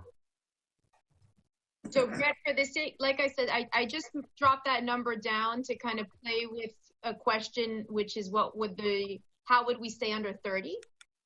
So what I did now, I brought us back to the 46.8 because I think to your point, this is the OPC we have from the engineers that we paid. So we go with that. And then what I did was I highlighted in gray anything that's coming out of the master plan. And so just to kind of walk through, especially for those folks who served on the undergrounding task force, and the 46.8 was the base project. And then we had a section for optional items to consider. So 2.4 million was one of them. So I assume we have that in here, which is for the Vista switches. And then the second line item was the additional street lights. So right now, Jake and I have, there's an FPL premium lighting program where they would actually would drop our cost down and it would be funded through another source. So that's accounted for there. Then the extra conduit, to your point, is here. This is one of the items that was the extra at 5.3. And then roadway improvements for the mill and the overlay and the raising roads impacted by storm, which are 3.6 and 9.8 million. Those items are included in the complete street dollar amount, as well as any traffic calming devices, which was at an estimate of 1 million. We included that in the complete streets program. And then the water main replacement, which is the 3.8 million, was another line item called out in the master plan on undergrounding. Safe routes to school, we struck because it's already in existence and grant funded. And then stormwater, we struck from this plan because we already have the master plan. So that accounts for the full initial cost plus all of the additional items to consider. Quick question, Andrea. The stormwater infrastructure improvements, does that include additional pumps if we need them or not? So it's twofold answer. The design, we're doing design build for the stormwater program. So part of the design build process, which you're going to be getting that work order before you at the next council meeting, is going to revisit the assumptions in our plan. So when we go through project by project, if there is a recommendation based on the data and the conditions to introduce an additional pump or a pressurized pump or a different solution, it would be we would implement that higher standard solution. Why are we paying for water mains if it's Dade County Water and Sewer Department? So this would be, the water main would basically be what we did with water and sewer before, where we fronted the money and then they would pay us back. So it would just be expediting the project. So we're making a loan? Off the last sewer project, I don't know if we charged interest to the county. I don't know, Benjamin, you weren't here either, but I don't know if there was what the arrangement, or Chad. Well, Chad, you can Or speak Mayor, to it. I don't recall us charging interest to the county. I think it was Ed. I think the point was we needed to get, well, no, but I thought we were required to do the project. That's why we did it. I forget. I'd have to go back. The water mains are big, or there are utilities supposed to be taking care of that. I understand. I understand, but we did it for a reason. The council voted for it for a reason. I mean, I wasn't on council when that sewer project came before us, but I remember. Yeah, I don't know. I'd have to talk to Buzz or those guys to figure out why we did it the way we did it. Okay, fine. As far as the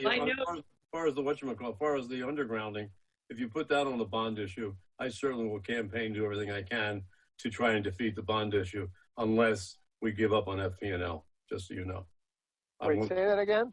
If you just 20 million on a bond issue for undergrounding, then I will try and defeat the bond issue the best way I can, because if I can get FP&L to do it for free, why am I going to spend that money? And they've agreed. Excuse me, when you're talking about connecting, part of the thing is connecting each individual homeowner also. So there's no reason why we should have the cost if we can get them to do it. And since they're going to do it, it's a question of lobbying to get them to do it quickly. That was going to be my speech at the end. I wasn't going to be so vociferous and I wasn't going to lobby against it, but I think that is something we need to get on that. We need to have, I think to Allison's point, that should be something that comes before us to the next meeting. Let's get a plan in place. We should be up there lobbying them every day, all day. Whatever it takes. I think that's a great idea too, and I have that as an after action from today.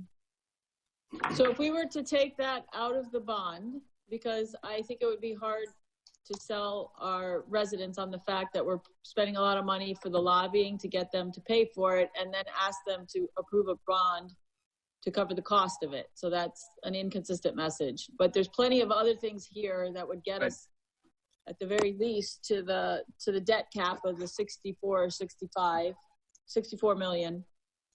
And what would those be, Andrea, in your opinion? I mean, I think we could look at the rate at which we deploy complete streets. So let's just say, for the sake of discussion, let's say we do, maybe 40%, that brings us to 20.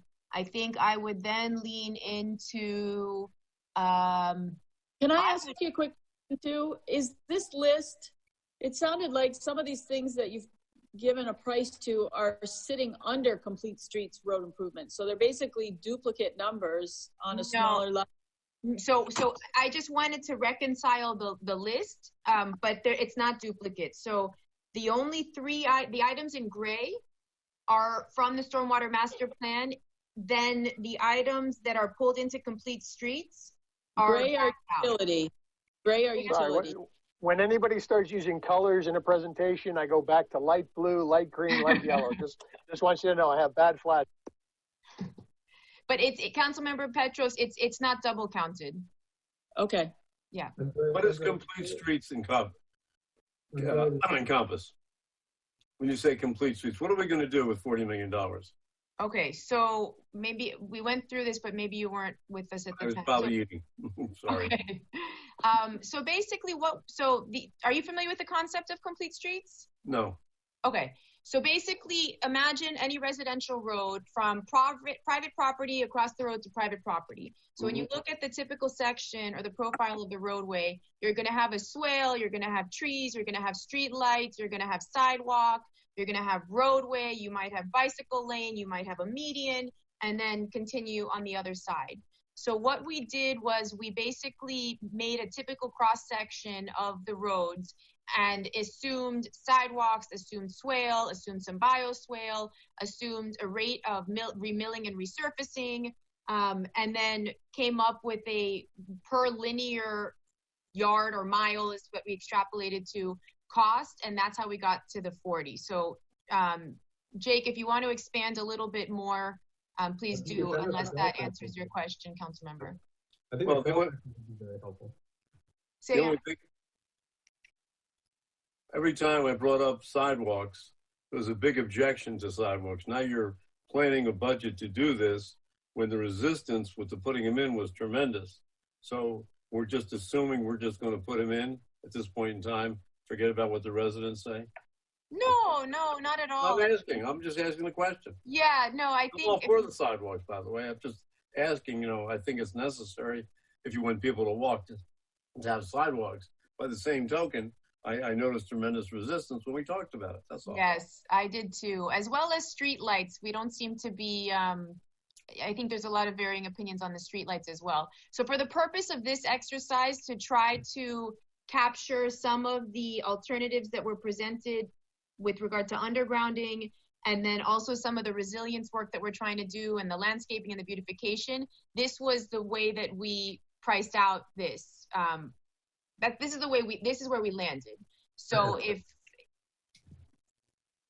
okay. I mean, Andrea, going back to the undergrounding, there's a big thing that we're missing here. We can never take that down to zero. I don't care if I don't care if it's down to zero. I'm not saying it's zero.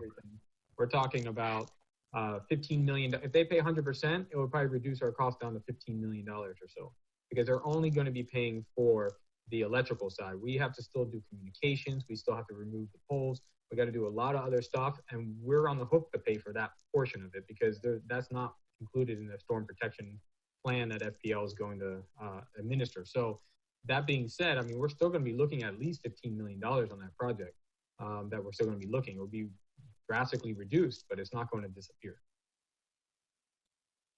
so yeah, I agree. I was, so I kind of looked at this option A assumes that we don't consider the undergrounding for bond issuance for the sake of discussion. Option B does. I have no problem including whatever FPL would not normally pay is what Brett's talking about, whether it be pole removal, additional conduits, whatever. I just would not pay for the entire project. You're waffling, Ed. You're waffling.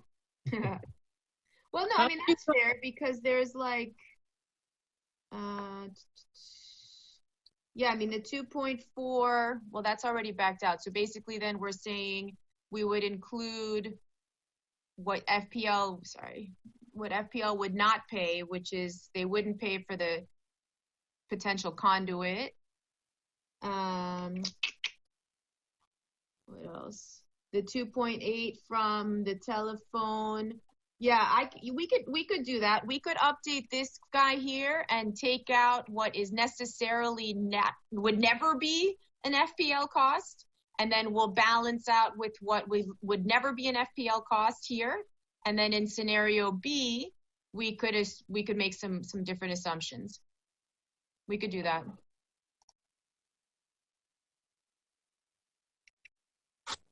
Can you recap what you're doing in this chart here so that we can redirect our ultimate decisions here? So basically, I'm kind of creating two scenarios here. So option A and option B, where option A has a not to exceed bond issuance of 30 million. And we chose the 30 because when the Civic Center debt falls off in December, that's the available addition. That's the debt cap we'll have available to us without having to increase taxes or do anything. It's just reallocating revenues that free up towards a new program.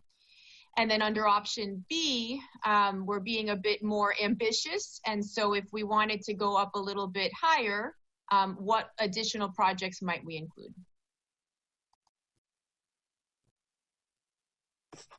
So option A doesn't have a GOB and option B does? Option A has a GOB not to exceed 30. Option B, we didn't set a cap on it, but it's just kind of the next level and a higher value bond issue. I thought 30 million meant that we could do it outside of a GOB and we wouldn't have to take that to the voters necessarily. Am I wrong? Well, no, I think we'd still have to, well, the administration can explain that. Yeah, so Benjamin. Sure. So the $30 million is not a GOB. That would just be an additional loan based on additional revenue we have coming in, which is the franchise fee, and because we paid off the Civic Center loan, which already happened this past December. Okay. So we need to decide as a group whether we're moving towards the GOB or not. Could we put together a resiliency bond that's more than our debt cap now to see what we're looking at?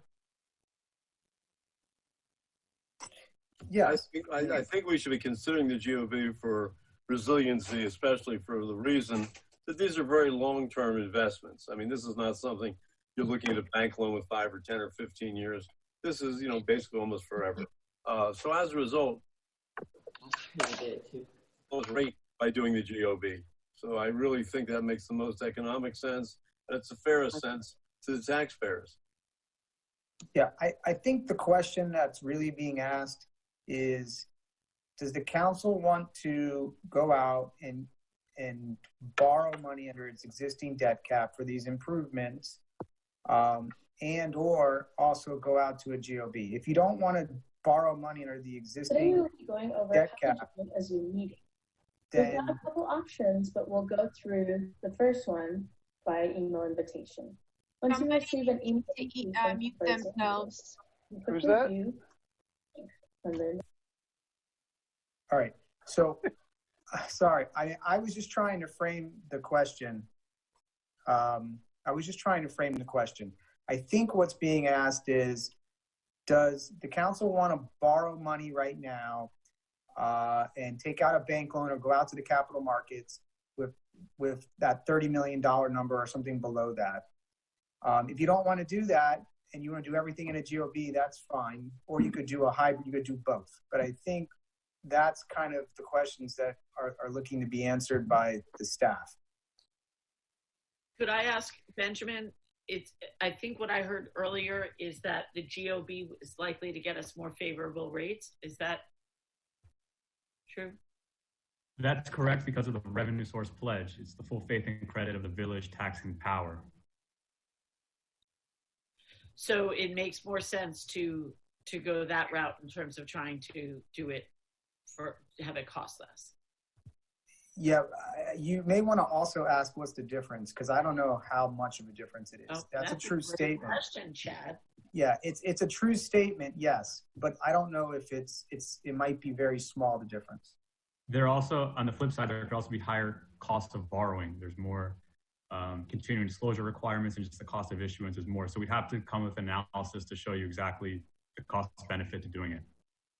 And also you can go out to longer maturities, right, Benjamin, on the GOB than you can for the bank loan or the capital markets concept.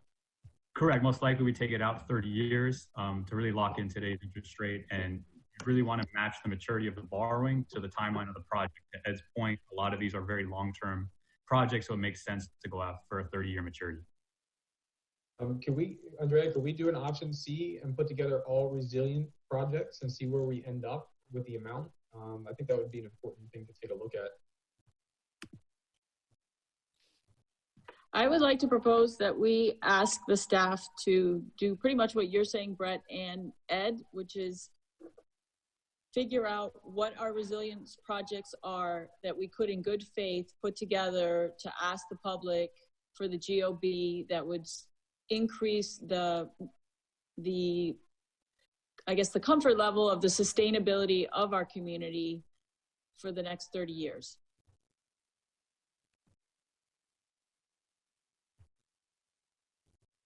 And then maybe that can be presented. Andrea, you could tell us at what timeline you could present that to us. I mean, we obviously need to make a decision and take a vote to put this on the November ballot at some point. So we got to work back from that. Yeah, say it one more time, Katie. Ask that we come back with.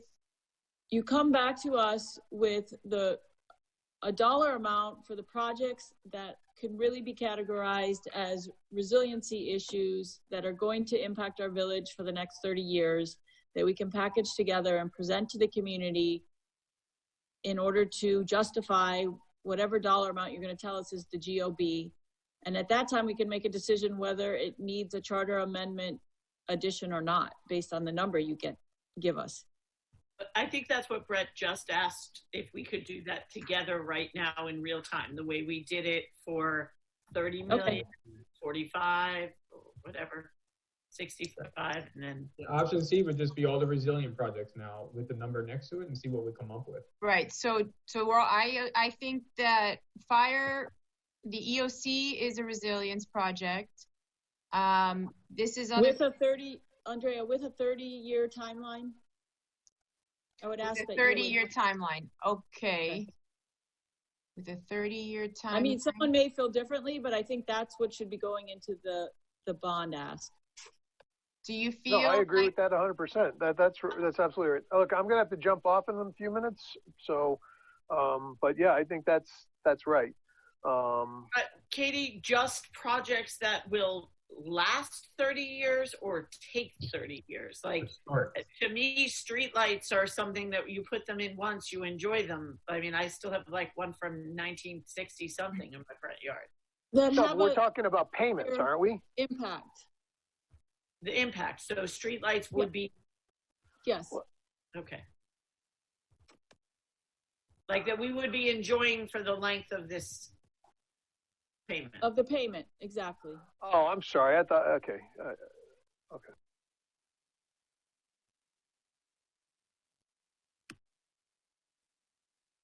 Yeah, I think we can. Benjamin, do you have any follow-up questions, or I think we can do that.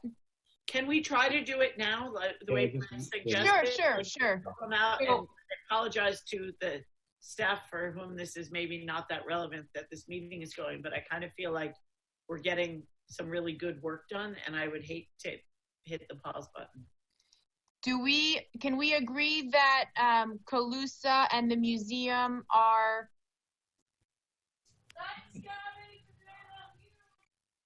Sorry, I'm just going to switch to Excel. Can you guys see my screen still here? Option B. What am I looking at? Yes. Okay. I just see all done. You can close this file now. Okay, let me go to here. I just opened it in Excel, so I have some more functionality here. Okay, so I believe this is resilience. The street lighting, we have other people's money. Are we in agreement? The museum, Calusa are not resilience projects. Correct for me. Okay. I suppose the Calusa it would matter what your plans were to do there. Correct. Right? I mean, why isn't it? Are we just talking? So you're saying, Katie? I just want to be clear. You only want us to include in the bond issue resiliency projects? Yes. We just want to do that as a scenario. What would it look like if it's just a so this resilience? is a scenario. Well, okay, yes, of course. So it's just a scenario. Okay, yes. Fine. Because I'm happy to work out the scenario. I'm not necessarily there. Sure, you can do an option D of everything if you want. Right. You know? Okay. Fine. Great. Fine. Okay, so I believe the EOC is a resilience project. I think the acquisition of that parking lot, once we acquire it and make it our own, will contribute to our resilience. The lot in of itself, and I would also say again. Why is that resilience? Because I think once we owned it, we could use a different surface there, and we could also build another structure. If we go the parking lot route, you could put the EOC potentially within it. But if you buy the lot in of itself, and if nothing else, for water retention purposes, we could redesign it so that it's useful as opposed to just a paved parking lot. Okay.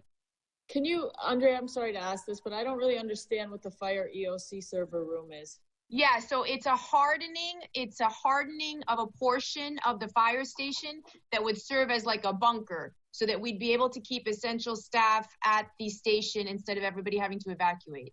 Like a hardened structure that can withstand a higher hurricane. Bomb threats and things? No, for hurricane, to be able to handle Cat 5. Okay. And also for the computer servers and stuff to be in the same sort of safety and security, right? Right. Which we don't have. The enhanced landscaping, really, I mean, although the bioswales do lend themselves to our overall resilience and sustainability, this really is more of a beautification initiative. So I would say probably not. The entry block, we broke it into the acquisition and the development. I think at this point that's pretty much off the table. I think the facility adaptations do count. Harbor Park. This one I think would be a resilience initiative, but we do have another funding source, which would be the land trust funds. I don't know policy-wise if, what the appetite would be to use those funds or not. So do you want to include— I'm sorry, for what purpose? For what purpose? For Harbor Park development, not acquisition, development. You broke up the development of harbor parks. Okay. 2.2 million, or no? That's what the development is, or the purpose? That was the estimate we put, 2.2 for development. So why so high? Just out of curiosity. How much of that cost is like the pump station and the water retention and things like that? Jake, do you have the breakdown? Jake or Todd? I only see my screen, so I see my Excel, so I don't know who's available. If neither Jake or Todd— I don't have the breakdown, I'm sorry. Okay, you could note to look at that. So, well, why don't we do, you want to do a percentage of it? Let's say typically for roadway improvements, you do a 60-40. 60 is underground stormwater infrastructure, 40% above ground.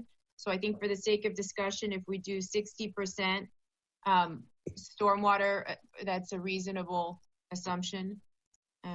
Times. I mean, I think in that one, aren't pumps $1 million? Any pump you put in? I don't know that I can say that's okay. Okay. Okay. So then the Vista style switches, yes. The beach, although this is already all grant funded, so it is a resilience project, but it's grant funded, so I'm not going to put it in the bond for now. This is part of the community center expansion, so we'll leave that as perhaps when you think of quality of life, but I don't think from, tidal surge that one counts. The Crandon bike and pet improvements, what do you guys think? I wouldn't put that as straight resilience. Yeah, me neither. I agree.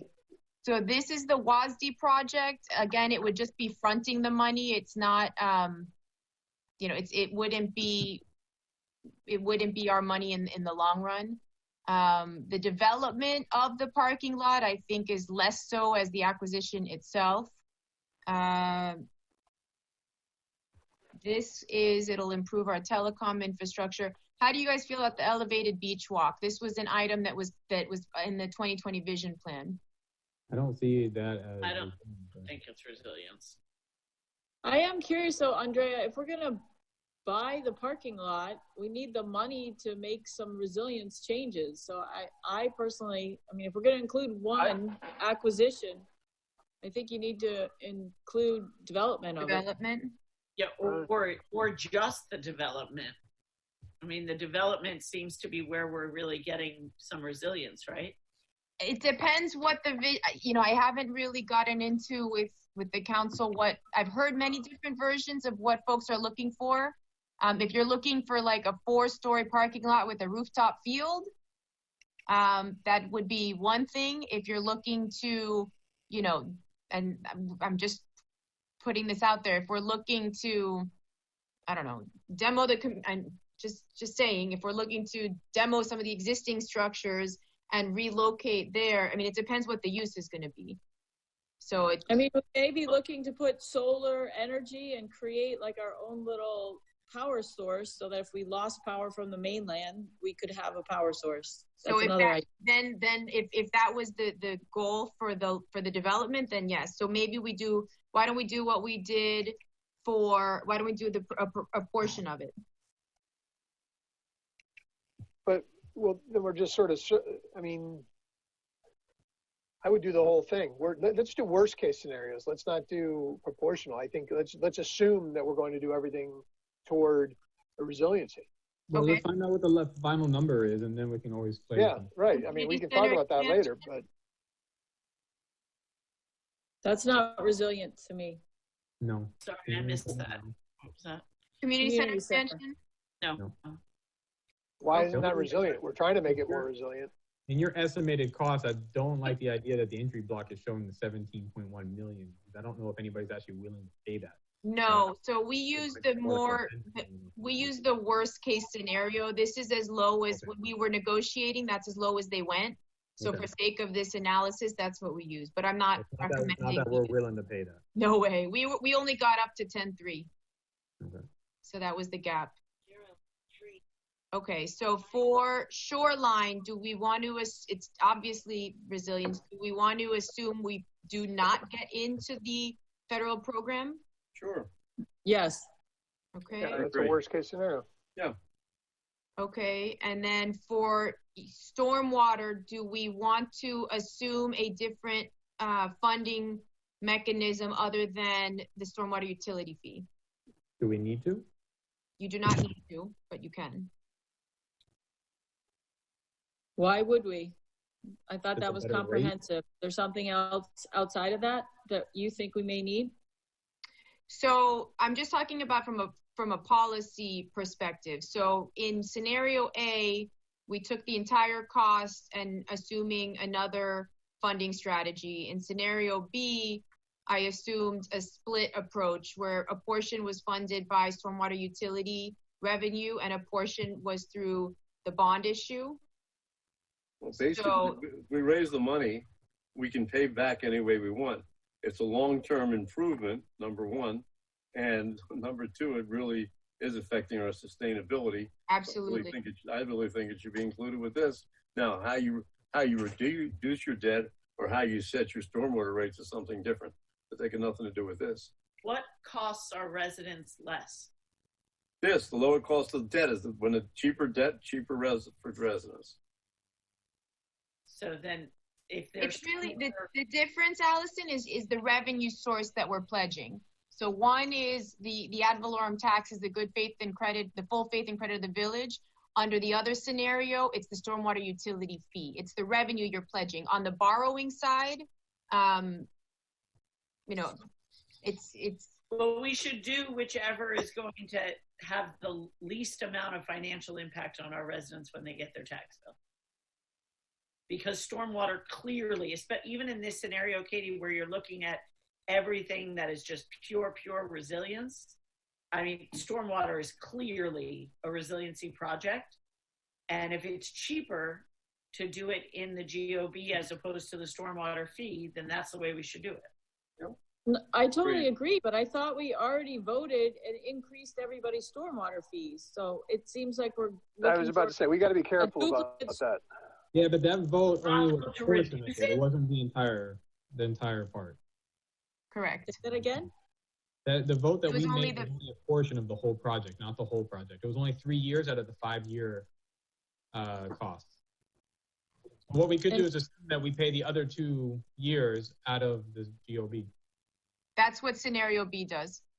The only problem is that does that now affect the ratio that we have set up for the stormwater, where there's a different ratio from multifamily to single family? No, Chad, help me out, but I mean, that's already, on the books. That is what it is. I don't know that any additional monies we get would. I didn't hear his question. I think what I'm talking about is that we've already increased the stormwater fee, and that was covering 3 years of costs out of 5 years of what we're going to do for the whole project. So we still have to adjust the fee for another 2 extra additional years at some point.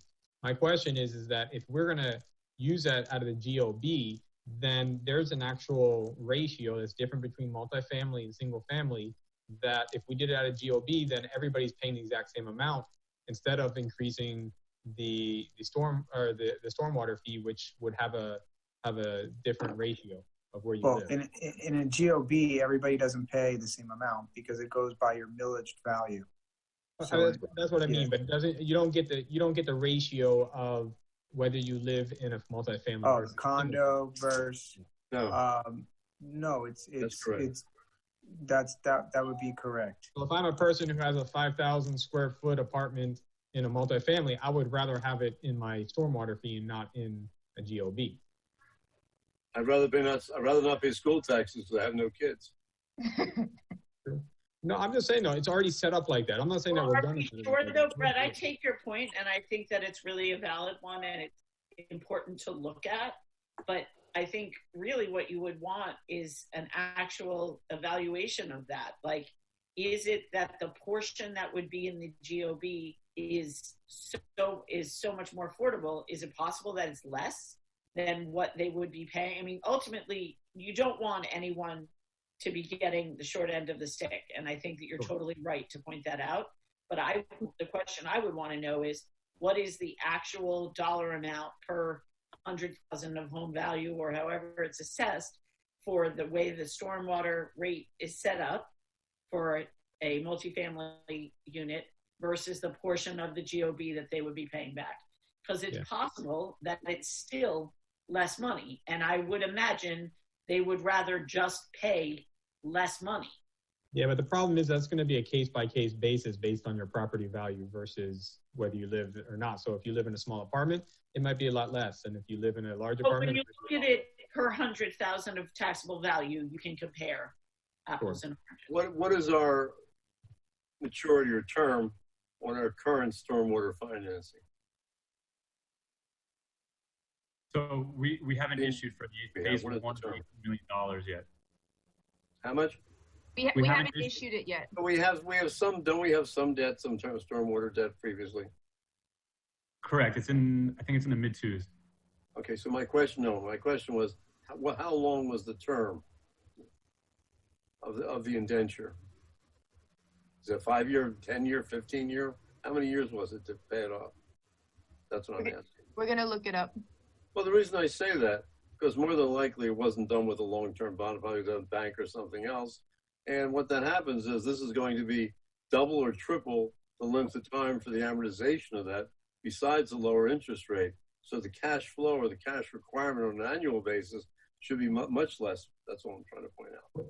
I think I might have framed my thing a little bit incorrectly. So what we typically would do for the stormwater is we go out to a bond and we pay it back with that ratio of the stormwater fee that we would pay it back. So if we did this in a GOB, my question is that can we pay that portion of the GOB back using the stormwater fee that we would need to increase with this, and that would maintain the ratio that we need? Can I ask a question, Chad? Is there anything stopping us from setting a stormwater fee, whether it be a condo, or apartment, or a single-family home, a business, has absolutely nothing to do with how we have to pay back the GOB? GOB is not general obligation. How we charge.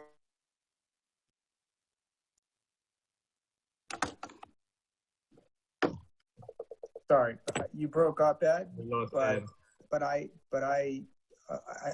tend to agree what he's saying before he broke up, Brett. I think that the stormwater fee is collected; it's a user fee. If the electorate agrees to go out to a GOB bond and tax themselves for stormwater, then everyone's being taxed at that rate, and that's the way it works.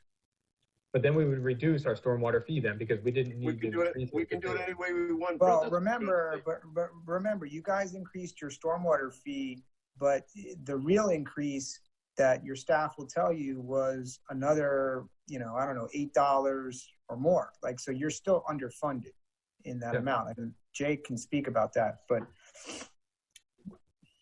So for the sake of this discussion now, what I did here for stormwater was in scenario A, I assumed the entire cost of the program is through stormwater fee. Right. Scenario B, I assumed the 18 million is through the stormwater fee, which is the authorization we've already obtained from council, and the remaining is under any new debt issuance. Scenario C, I assumed the entire amount as a resilience project. All right. So we're looking at 150 million. Right. For a resiliency bond. Right. Let me ask you another silly question about the complete streets. Does that include raising any streets or just repaving streets? So we don't have a, like we said before, this isn't a plan that we have vetted out. We made some assumptions that some roads may be elevated and that some roads may be recessed. One planning approach that we've seen. And again, we're just kind of thinking through, I haven't flagged any streets that I'm proposing we do this, but if you imagine an island, right, and you imagine a tidal surge coming through the island, and if you had, for example, two or three canals, rivers, throughputs where there was a recessed structure where the water, whether it be a swale, whether it be a park, whether it be a greenway trail, a bioswale that's recessed, the water could just flow through it. So we made some basic assumptions. We didn't go through street by street, say raise, lower, but we took an average cost, assuming that we have an ultimate roadway network that would be resilient. So basically, you are going to be raising streets. You're not lowering a lot of them, but you're basically raising streets. Is that what you're saying? We have not made that decision, nor has the council. So what we tried to do is come up with cost estimates of what it would look like if we were to have a system where some roads may be recessed, some roads may be lifted. You have $40 million. My question is, does that money include raising and lowering streets? Yes. Okay, that was my question. Fine. Andrea? Yes. Your 40 million is $1 million per mile, and we have 40 miles of streets, correct? Yeah, Jake, are you with us still? I'm here. Okay. Yes, Katie, So please. the other thing, when we went to that workshop down in Key West, the study that the people did in Key Largo along a street was $1 million per mile, correct? Did you tap into that study at all to come up with your numbers? Yeah, I visited. I looked at those numbers. I mean, is that what this is based on? Is their study? No, it's not. It's general average. You're doing about $1,250 a foot. Is that correct? Linear foot? But yeah. Andrea, a quick question on stormwater infrastructure improvement. The only thing that worries me there, I'm not sure included into that. Are we looking at all possible ways for the water quality of what is going into the bay and what is staying? Because I know that, you know, there's some stuff we can't control if it's coming from Miami-Dade County. I just want to make sure that I'm not sure what the extent of that $33 million is going into filtering the water that's going into our bays from our land. Yes, our plan is not only to meet the NPDES standard for discharge, but to be higher than. So, so it does include everything we can do to add extra filtration so the water comes out, the discharge is as clean as it can be. Okay. Ed, to answer your question on stormwater, the existing debt is a 15-year maturity. Thanks, Benjamin. The plan for the 18 million what was approved was to go out for a 30-year maturity to lock in the lower interest rate. Great, thank you.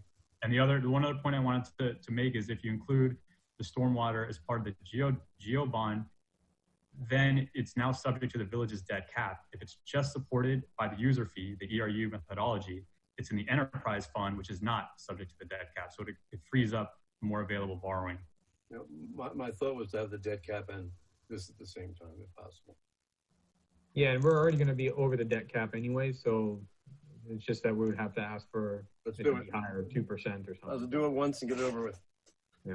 Now the development on the Village Hall parking lot, my guess is that a parking garage? Oh, I don't see how you're going to make that sustainability road.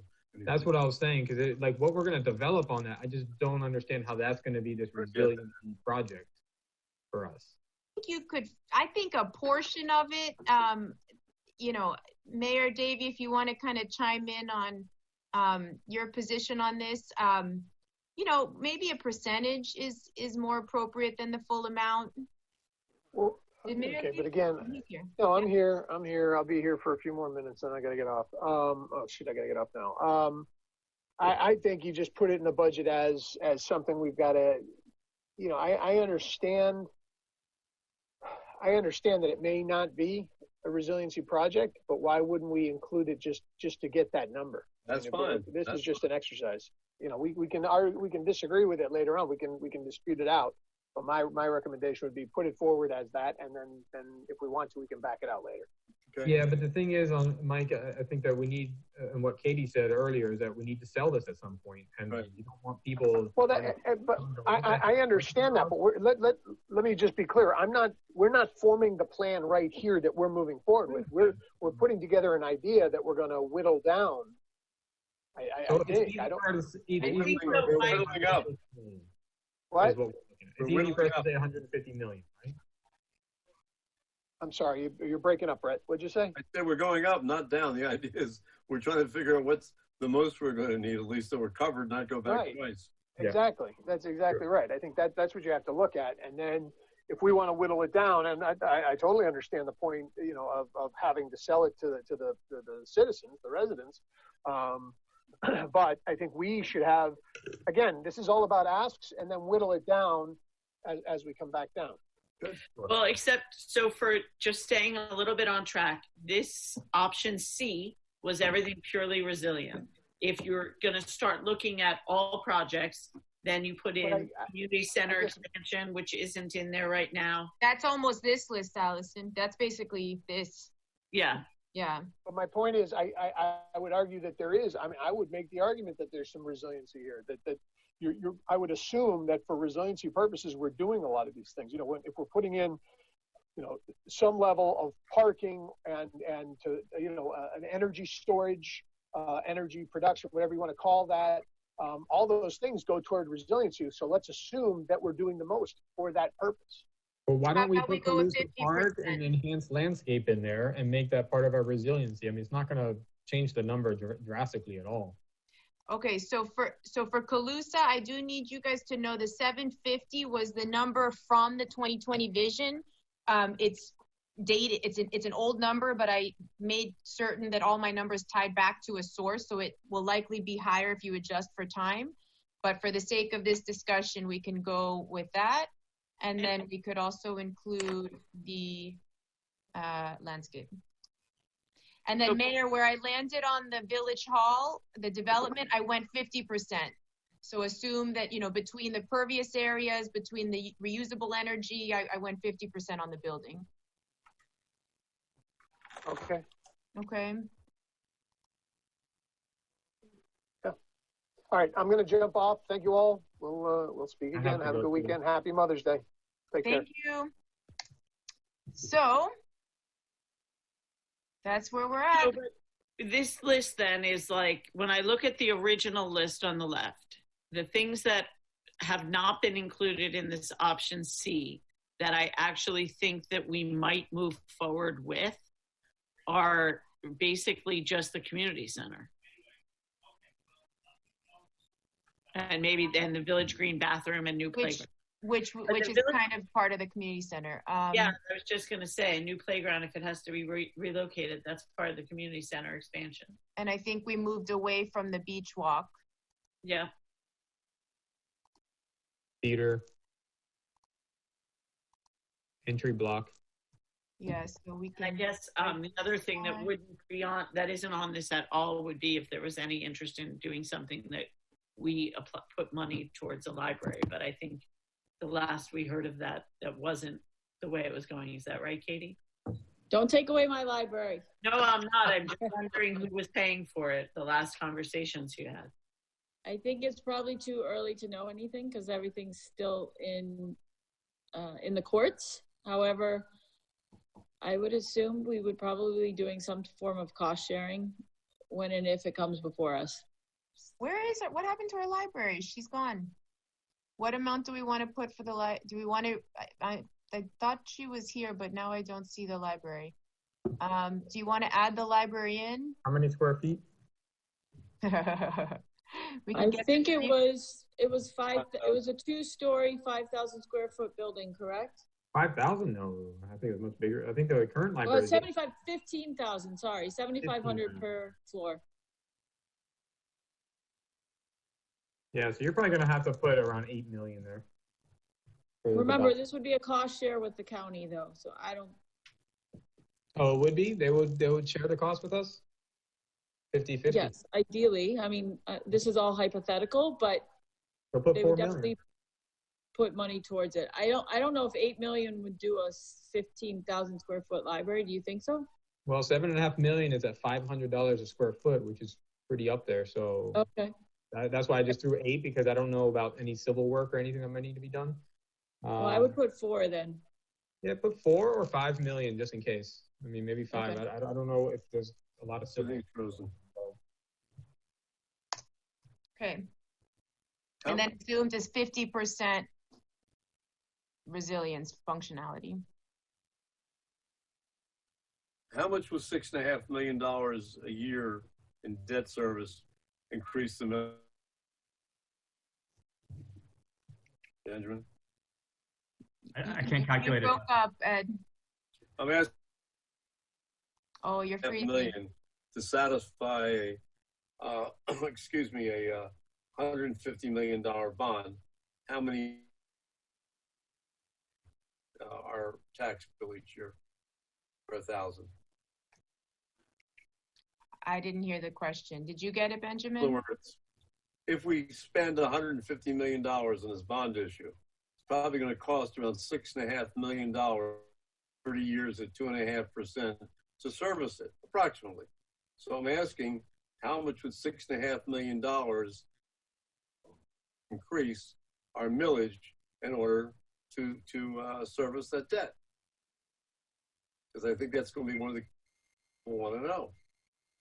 Yeah, so I built out a calculator. I'll have to run the numbers. Just tell me what's the total, what is the total ratables or taxable value of the last time we had a number, approximately? It doesn't be exactly. So while Benjamin pulls that up, museum guys, is this just off the table, or is this something we still want to contemplate? Why can't we just give them one of the spaces we don't use within Village Hall? Why don't we convert some of the spaces that we're not using? I agree with Ed. I think, based on some of the stuff you've been doing, Andrea, I think potentially the museum could be housed there, or it could be integrated with a new library. Okay. Didn't you find that approximately 50% of Village Hall is not necessary, Andrea? No, we didn't get that high, but I think we got to 23. 45%? 20, yeah, about a quarter. A tremendous amount of space. It was higher before, he told me. I was ready to move out during COVID, but I was advised not to so I could keep my social distancing. I think folks don't want me in their space. While Benjamin's doing that, are there any potential savings to our regular operating budget that we're seeing here if we take them out and finance things? Ed, why is that so funny? Because you people always agree with whatever the department directors and the manager wants. So why shouldn't I just laugh? Just a joke. I would like to know. If the answer is yes. It's just a joke. If you want to take a real hard look, you can save a fortune, but you're not going to do that. So no. I'm talking how about much money you can spend. Ed, this money, if we use GOB money for this list here, what kind of an impact does that have on our regular operating budget? When we look at the example of the city of Miami lowering their tax bill by raising their GOB, is there any cost savings? No. This is whatever we're going to run the GOB. Basically, this is all new capital projects, not operating, and most of our budget is operating except for debt service that we have now. That's the key. We would look at, you're both right. We would look at any outstanding debt when we do this. If there would be an opportunity to roll in at the better, more favorable interest rates, we would do we would look at that when we go out to market for this. Then I guess my question should be looking at the offset of the savings we know we're going to have from the Civic Center #1 loan, Civic Center #2, and then the increase of the help me. Well, basically, the franchise amortization can be stretched out over the from 15 years to 30 years on our existing debt.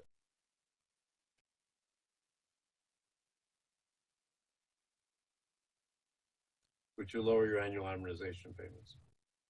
Right. So there will be some offset then with the franchise fees and those 2 loans. I'm assuming there's none. Just want to know what $6.5 million a year is going to cost us.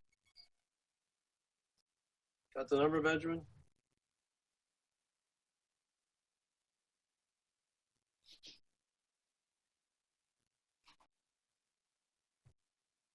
Okay. Well, I mean, I think, guys, Congratulations. I think we have at least a framework here. What do you think? Well, we're missing a few council members, like Luis is not here, Ignacio is Yes. not here. Yes. So I don't know how Yeah, they- and I didn't ever hear the answer, I guess, to the question, are you gonna take out a loan or just going straight to GOB? Talking about GOB. Just GOB? Mhm. Okay. Andrea, have you told them about your meeting? Your meeting with John Dasberg And Easton, no. So Councilmember London and I had a great call with Mr. Easton and Mr. Dunsberg. Dasberg.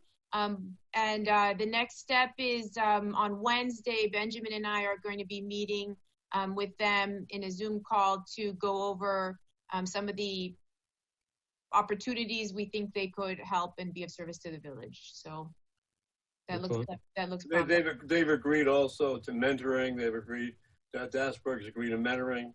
He also previously, in his past life, many lives ago, he also was a CPA partner at, I guess it was Pete Marwick or one of the big firms. So he's willing to really help Benjamin, controller, etc. We also talked about oversight, etc. So anyway, that all was a good conversation. We should have more information shortly. Yes. What's the number, Benjamin? For $100,000 of value, it would be $90. Thank you. What does that mean again? Sorry, Ed. $900 per million. Your tax bill would go up.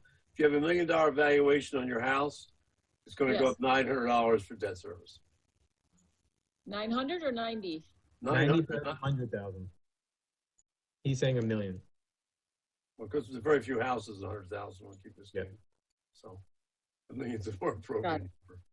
And Benjamin, the amount that we pay in debt service on those two loans, and then if you could add in the number that we get for the increase in the franchise fees, is it possible to back that off the top and then get the number? A little more complicated. I know, but you know, Ed, I like to get down to the nuts and bolts. I'm all with you, sweetheart, but I don't know if you have the numbers in front of me. Just so I can understand it, we're at 150 million.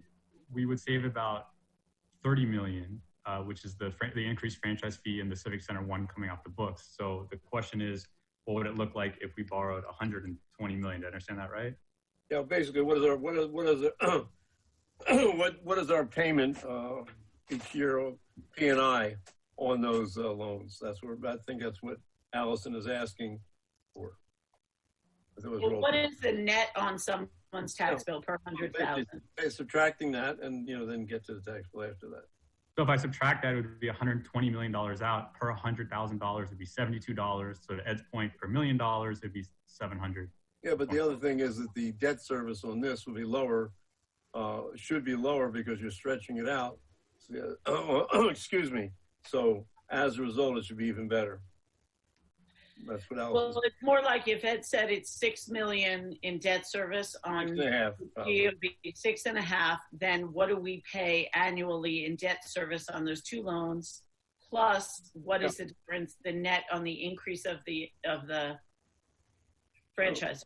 You got it right. What are we paying now in debt service and existing debt? I think that's what you're asking, and subtracting that could be rolled into the 150.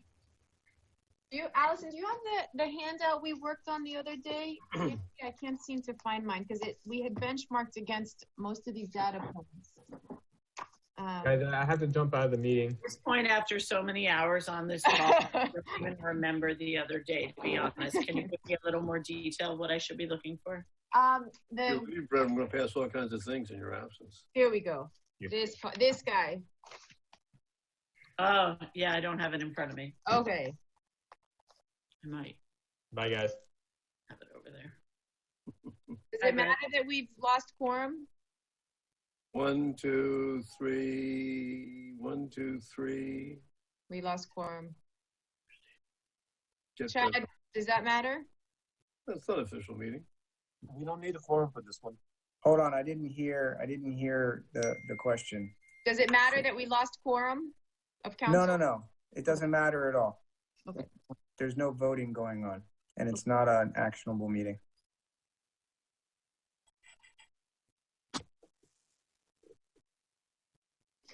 Okay, so is there an open question on the floor? Can't remember anymore. Well, I will tell you, I'm so grateful that we went through this. I know we're kind of past our time here, so I think we made some good progress here. Staff, you guys have been absolutely amazing. Your presentations were awesome. The work you put into this after 3 times having been canceled, I'm deeply appreciative, and I think the work product has been amazing. So thank you. And council members, what we'll do is we'll put all of the PowerPoint presentations together.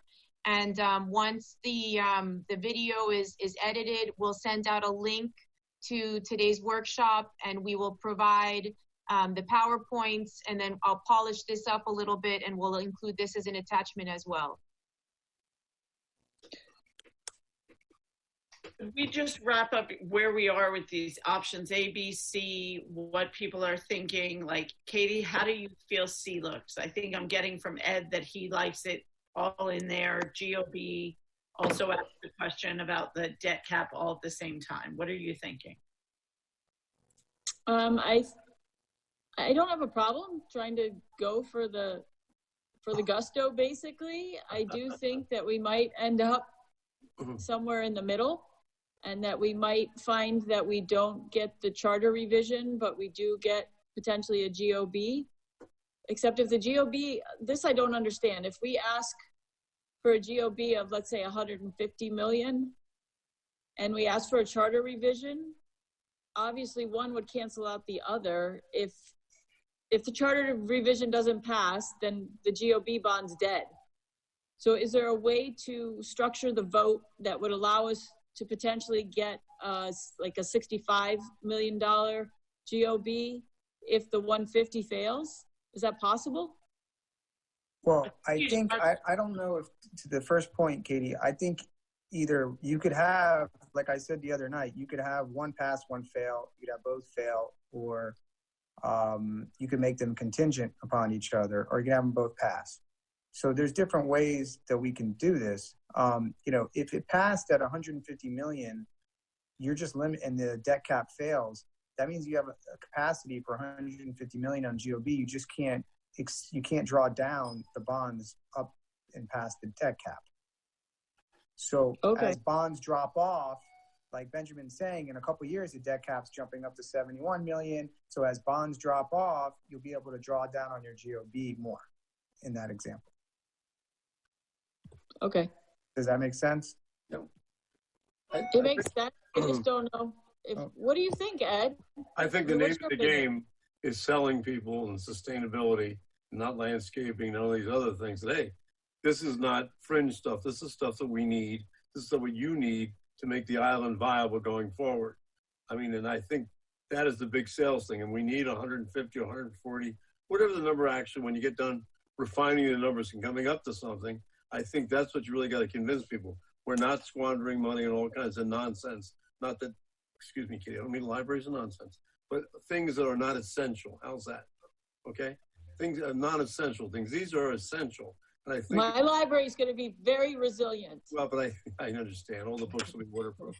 But anyway, I think that if we stress essential, necessary, life or death, we have to have this, or else the island is going to be flooded. All the streets will be flooded. We can't. We're worthless.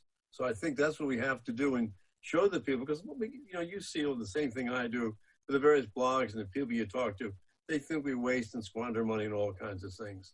This is, nobody can question if, there are a couple of people who don't think anything, the water's going down instead of going up, but most everybody else thinks the water's going up. Everybody else sees the things, the effects of storms, high tides, and all the other things. So I think if we stress that, we stick to that, and we're a unified thing on that, I don't think we're going to have a problem. I think also, Ed, if I could jump on, I think you're spot on with your analysis of how we need to inform people of what we're trying to do.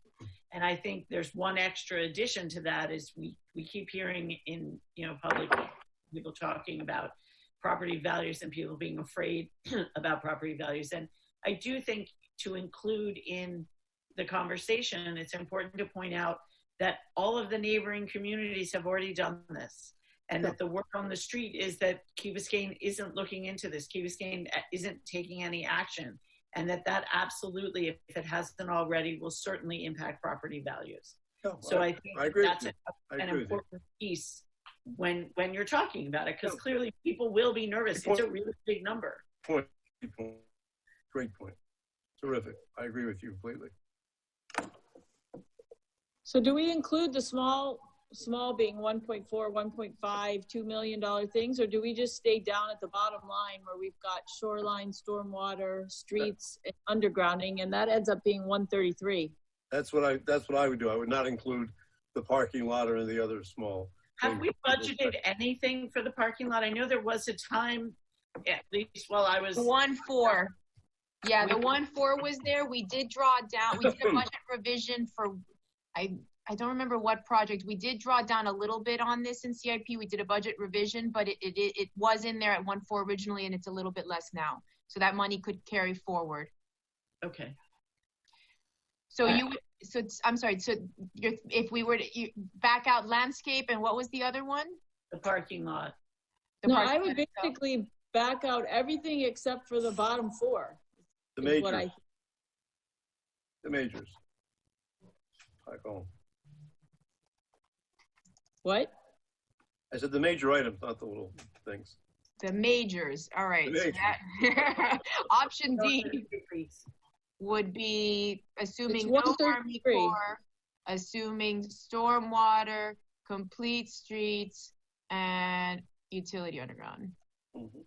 Can I just ask, with some of these numbers being so low, like the landscaping, do we think it's important, and this is just again from the perspective of trying to get community buy-in, is it important to maybe have something there for like the people who are so interested in the landscaping? Or, I mean, the parking lot, I don't see anyone really out there screaming. Well, besides getting Ceci's vote, I don't know who other vote's going to help with, okay? Okay. Allison, I think, I just think we should be as pure as possible on resilience and 30-year stuff. I think landscaping we should be handling out of a different pot. And I think it's important, but I don't think it's the GOB pot. Okay. Agreed. I can totally respect that. But again, we're now talking as 3, not as 7. So who knows? Right. Don't tell my wife that I said that because she likes landscaping. I just keep coming back to cheap money, right? Like, I don't want to say, let's pay for a major landscaping project and take a bank loan at a higher interest rate in 2 years' time when we had an opportunity now. The only thing is we got to sell some people that this is essential, that this is necessary. Landscaping is nice and enhances the island. I'm for it 100%, but it's not essential. It's not necessary. It's not vital to our survival. I mean, you almost call this vital to our survival. As an island. I agree 100%. Landscaping is not. I mean, that's why I'm trying to keep it clean, like you say, the 4 majors, whatever you want to classify. I mean, it's like the golf tournaments or the tennis, the Grand Slam. Yeah, people can't go to those events, but they can vote for the GOB. Right. Anyway, that's my opinion. So when I can't hear I'm looking at this, and does it have undergrounding back in there? The majors does. Option D. How much? I don't have my screen. I can tell Pete, I have no screen. I just have the pictures on the right, so I have no idea what you're talking about, A, B, C, D, or anything else. Oh, Ed, you're really missing Are out. you on? I'm on Zoom. It was there. I signed off. I signed on. It came on, and then after a little while, it went off. Okay. Make sure you're in speaker mode. So Ed, she included the 46.8 of undergrounding in the major. I definitely would not include that. First of all, that'll make sure you lose the thing because of the condominiums. Okay, so that's The majors are just that's another starter. shoreline protection at 30, the stormwater at 33.2, and the complete street roadway at 40. And then you can put a little bit in there for the underground, but not a big number. Yeah, to Brett's point that even if we get FPL to do. That's this number here, yeah. No. That's this number. Utility conduits and yeah. That's all. Okay, well then that would also be that. So Chad, where does this put us in terms of ballot language and resolutions and everything? Well, as far as, okay, if you're going to do just a referendum question, then it's just a resolution. If you're going to do an amendment to the debt cap, then you need an ordinance. So the resolution, as you know, is 1 meeting, the ordinance is 2. I think we're not going to be able to make the August ballots. This would have to be for the November ballot. If you were to go to amend the charter, because I think the deadline is May 29th and we just don't have enough time. But we don't really need that right away, right? Because you're going to be borrowing in tranches. You're not going to be taking all of this money all at once. You're talking about this bond for over a long period of time, right? No, to get onto the ballot. I'm just talking about getting. No, I understand. I'm saying to get a ballot question for the bond, we could do for August.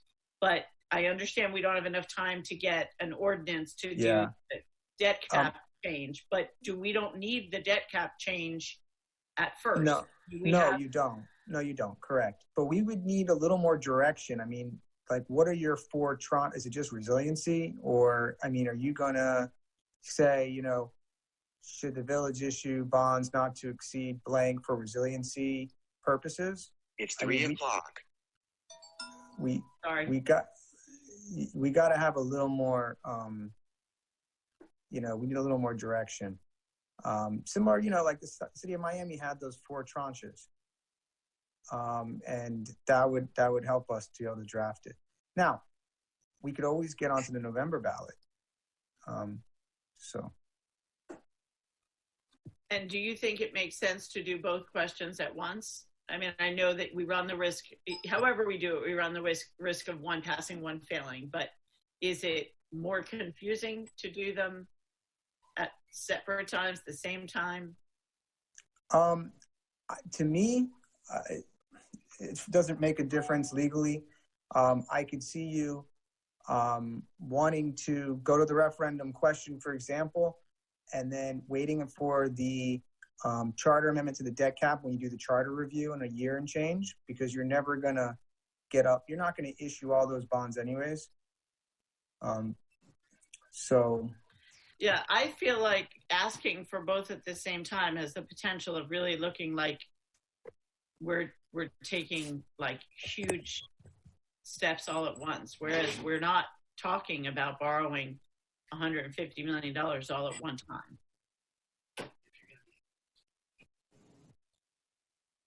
I don't know. Katie, what do you think? Ed? I'm for borrowing as much as possible. And get into tranches as far as you take it, getting the approval done, and then of course timing the thing. Yeah. The fewer times we go to the constituents, the voters for approval, the better off we are. Okay.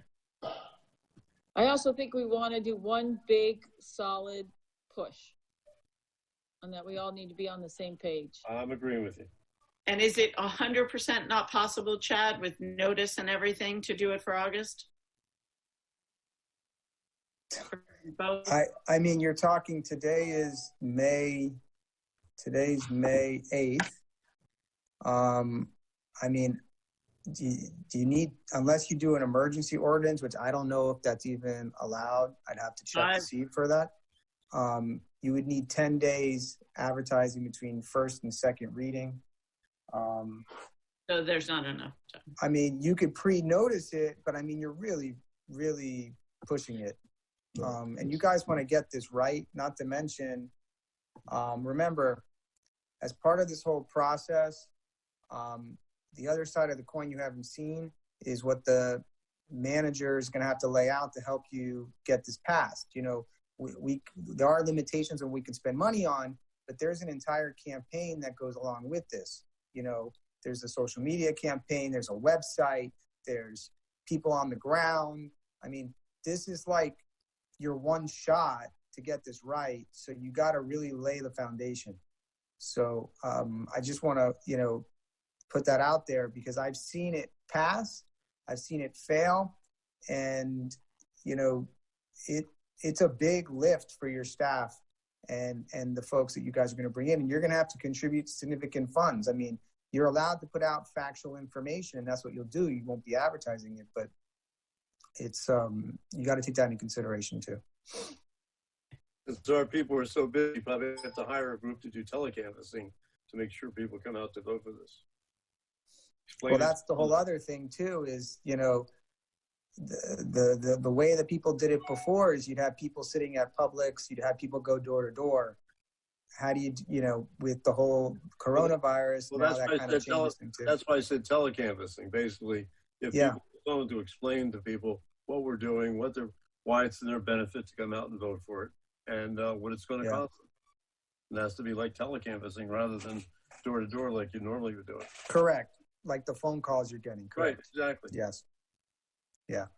So, I mean, I don't. So November looks like the right time. Yeah. Yeah. I just don't want to rush it. I think that you guys should think it through, get everything straight, get your ducks in a row for your communication platform for it, and really make a big push. That's just my thoughts. I think November would make more sense. Give us more chance to make sure we get our votes before we go to the polls. So what would we be asking of the staff right now? Put together a more concrete estimate of all the things we're trying to do, I guess, first of all. And bring it to us when? And then also make it much more descriptive so that, you know, it just doesn't say stormwater for complete streets. Like Andrea, when she makes the description, you're raising streets, you're lowering your streets, you're creating waterways, you're doing all these other things, you know, so it's just not complete streets or just not storm sewer, but the storm sewer, putting pumps for making the water can back up, you know, in other words, a lot more verbiage, I would think, in order to solve this thing. That's my opinion. And how would we pivot on the tagline utility undergrounding, because we don't want to actually be covering. The undergrounding, I would just say that basically FPNL is now been passed to put the undergrounding in. We're lobbying to do it, and this is where we're allowing for to upgrade our telephone and what's the other thing called? Our cable internet. Cable internet. We're going to put down conduits so that the poles and everything else can come out behind your houses. What I would suggest the next steps are is you guys got to have a definitive workshop on this topic, and like you're doing right now, and have the staff come back with the communication plan, what you're going to have in the question. I mean, and get this stuff hammered out, and then with the council there, you know, the whole council, and proceed from there, because the staff can bring back stuff, but I don't think the best forum is in a council forum because you're dealing with other business. I think this is so important that you should have it just on this topic. That's my opinion. I mean, you know, I can go either way, but I'm just thinking that's probably best. I also suggest that maybe, excuse me, Andrea, after this meeting, you can brief Luis and Ignacio what took place and how we felt about it, and see if they're on board or they have questions or opinions that we could possibly answer or convince them or whatever else. Right. And I will add this to my Wednesday agenda with my new FAs. Chad, what is, if for the November election, what date is our drop dead date to make our decisions that we're working back from, to schedule a workshop and to fine tune all of this and to have a marketing plan? So it's a really good question. I was going to say that the clerk should ask the elections department what their drop dead date is, and report back on that. They will give us what that date is. And as far as the marketing plan and the just the entire plan to address this GOB bond, I think you guys should get that going as soon as possible. You know, in other words, I think that you should vote to go to the November election as soon as possible, because that gives the most time to roll out the plan. You don't have to immediately roll it out, but at least you start, you know, getting the wheels going. Because if you wait, you're just going to get caught up with the summer, and then who knows what. So that's my feeling. Well, yeah, we had started this when this first came up pre-COVID. We can circle back, but we kind of will update this about the land, the opportunity. Here we are with this opportunity. We're going to update some of these, some of these questions that we had called out. I think we now have answers to. But this was basically the roadmap that we were initially planning to present. So what are the assumptions on legal? The election, the cost of the election. This was what our biggest lift now was focused on these projects, which I think now we've moved that along. And then we also get into a lot of these questions we've now fleshed out. And then we also have a communication, kind of some out, what we would do about, surveys or interviews, what's the comprehensive strategy. So we have a framework from which we can jump off.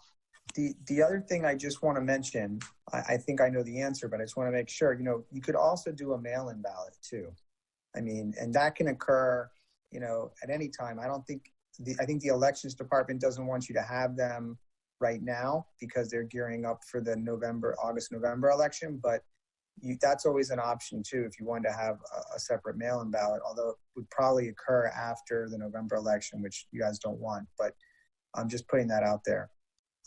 That's an option too.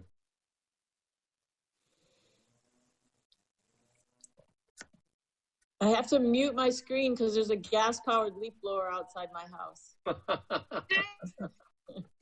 Somebody get him!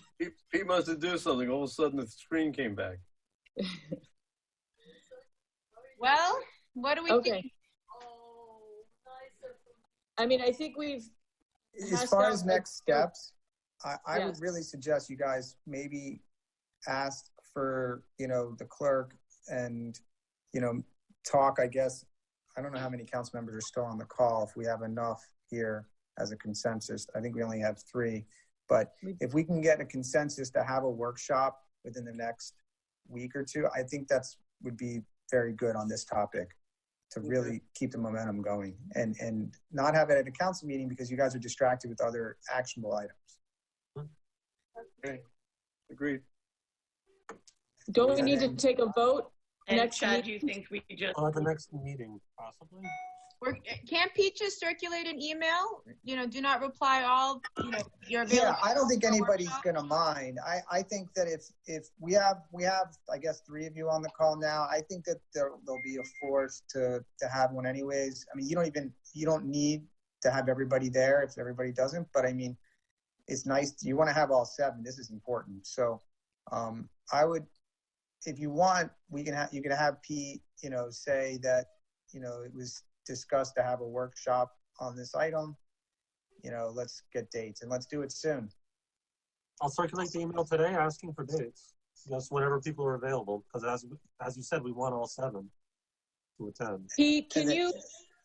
Pete, before you circulate that, can you call and find out our date timeline so we have an understanding of that prior to the workshop, or even the email, ideally?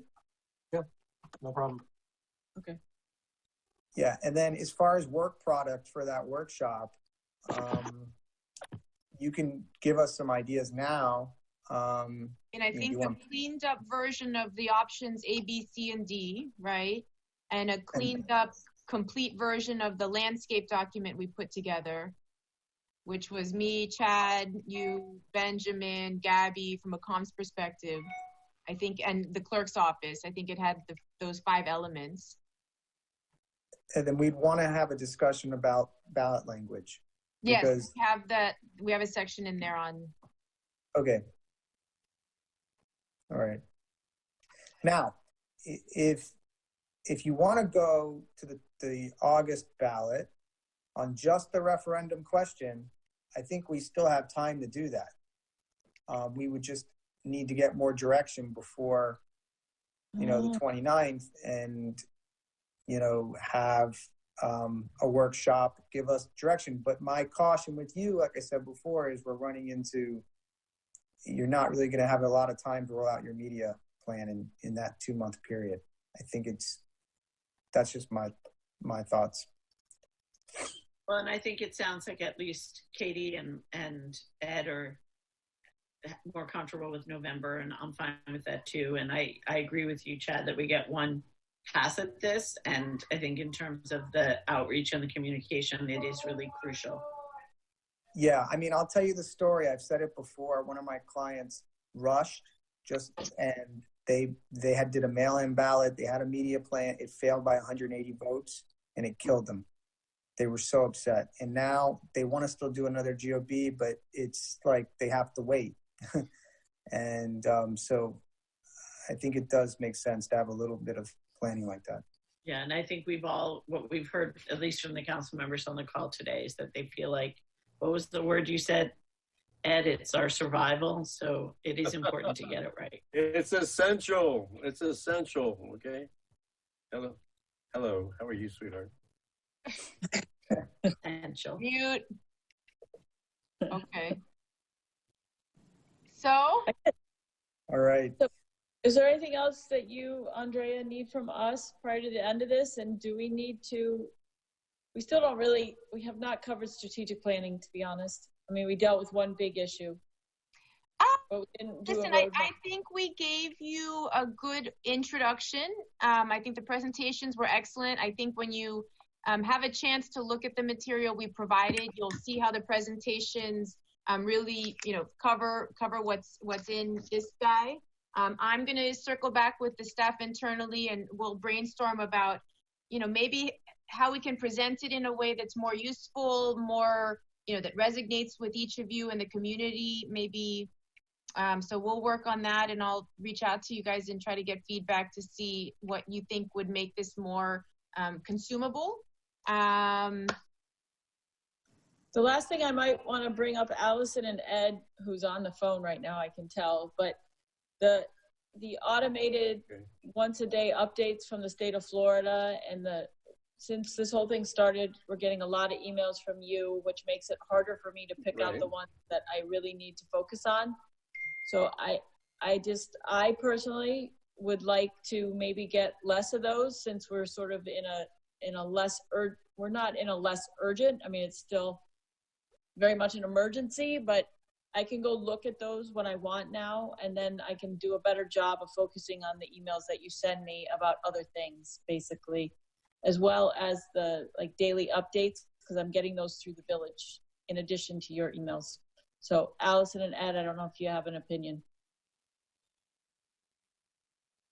Yeah, I would agree. I think I don't mind getting them, but it would be helpful if I had something in the subject line to really let me know that this is, let's go with Ed's essential, that it's not either a forwarded message or not a village communication that goes to everyone, Yeah, I think that's exactly right. So right now I have it set up that when I get the alerts, it's an immediate forward to you guys, so I can kill that. And then what we'll do right now, we're sending a dedicated council update, staff update, and the Village Connect. We can just do the Village Connect, and if any individual member is not getting them, we'll make sure they're signed up, and I think Village Connect too, what I'm hearing from residents is they've really had enough with the language that's there every single time, that they're really looking for shorter and what's new, if anything. Sure. And maybe, do you think we're ready to go to every other day COVIDs? No. I don't know. No. I think we could try it.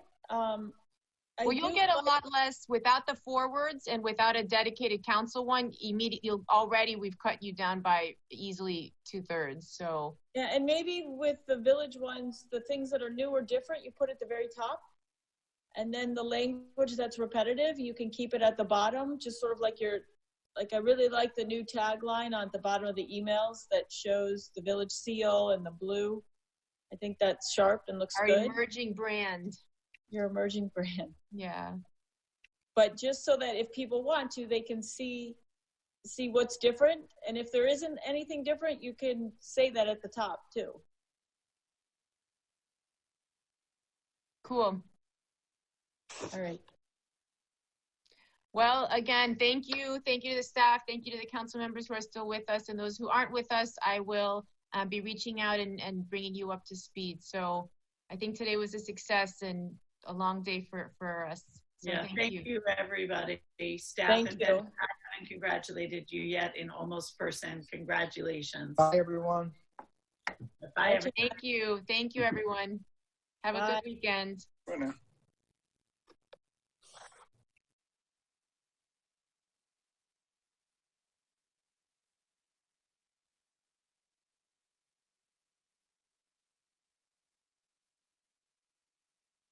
If you ain't first, you're last. Guys, tell me, what are you guys doing this year that's different from last year? You're spicing it up, changing this recipe, or what? We have a new smoker. If you see this right here, we have a new piece of equipment that we're using this year. It's called the Good One. And so we are counting on that to lead us to victory. And so far, the stuff coming out of it we've done some chicken, we've done some sausage, it's been outstanding. So we think we have a really, really good chance this year. It's the good one. It's a good one, Bill. Okay, guys, get ready. The KB Smoking Bubba's has a brand new piece of equipment, a new attitude, and look for them in the podium this year, guys. Good luck. Thank you, Bill. Sir. Thank you, Bill. Rock and roll, baby. All right, here we are with Beach City Barbecue. These guys are former champs out here at the Rib Off. I think they won their inaugural season. Guys, is that true? Inaugural year, and what was it? It was 2016. I see the team's a lot smaller this year. What's going on? One of our teammates is in Colorado.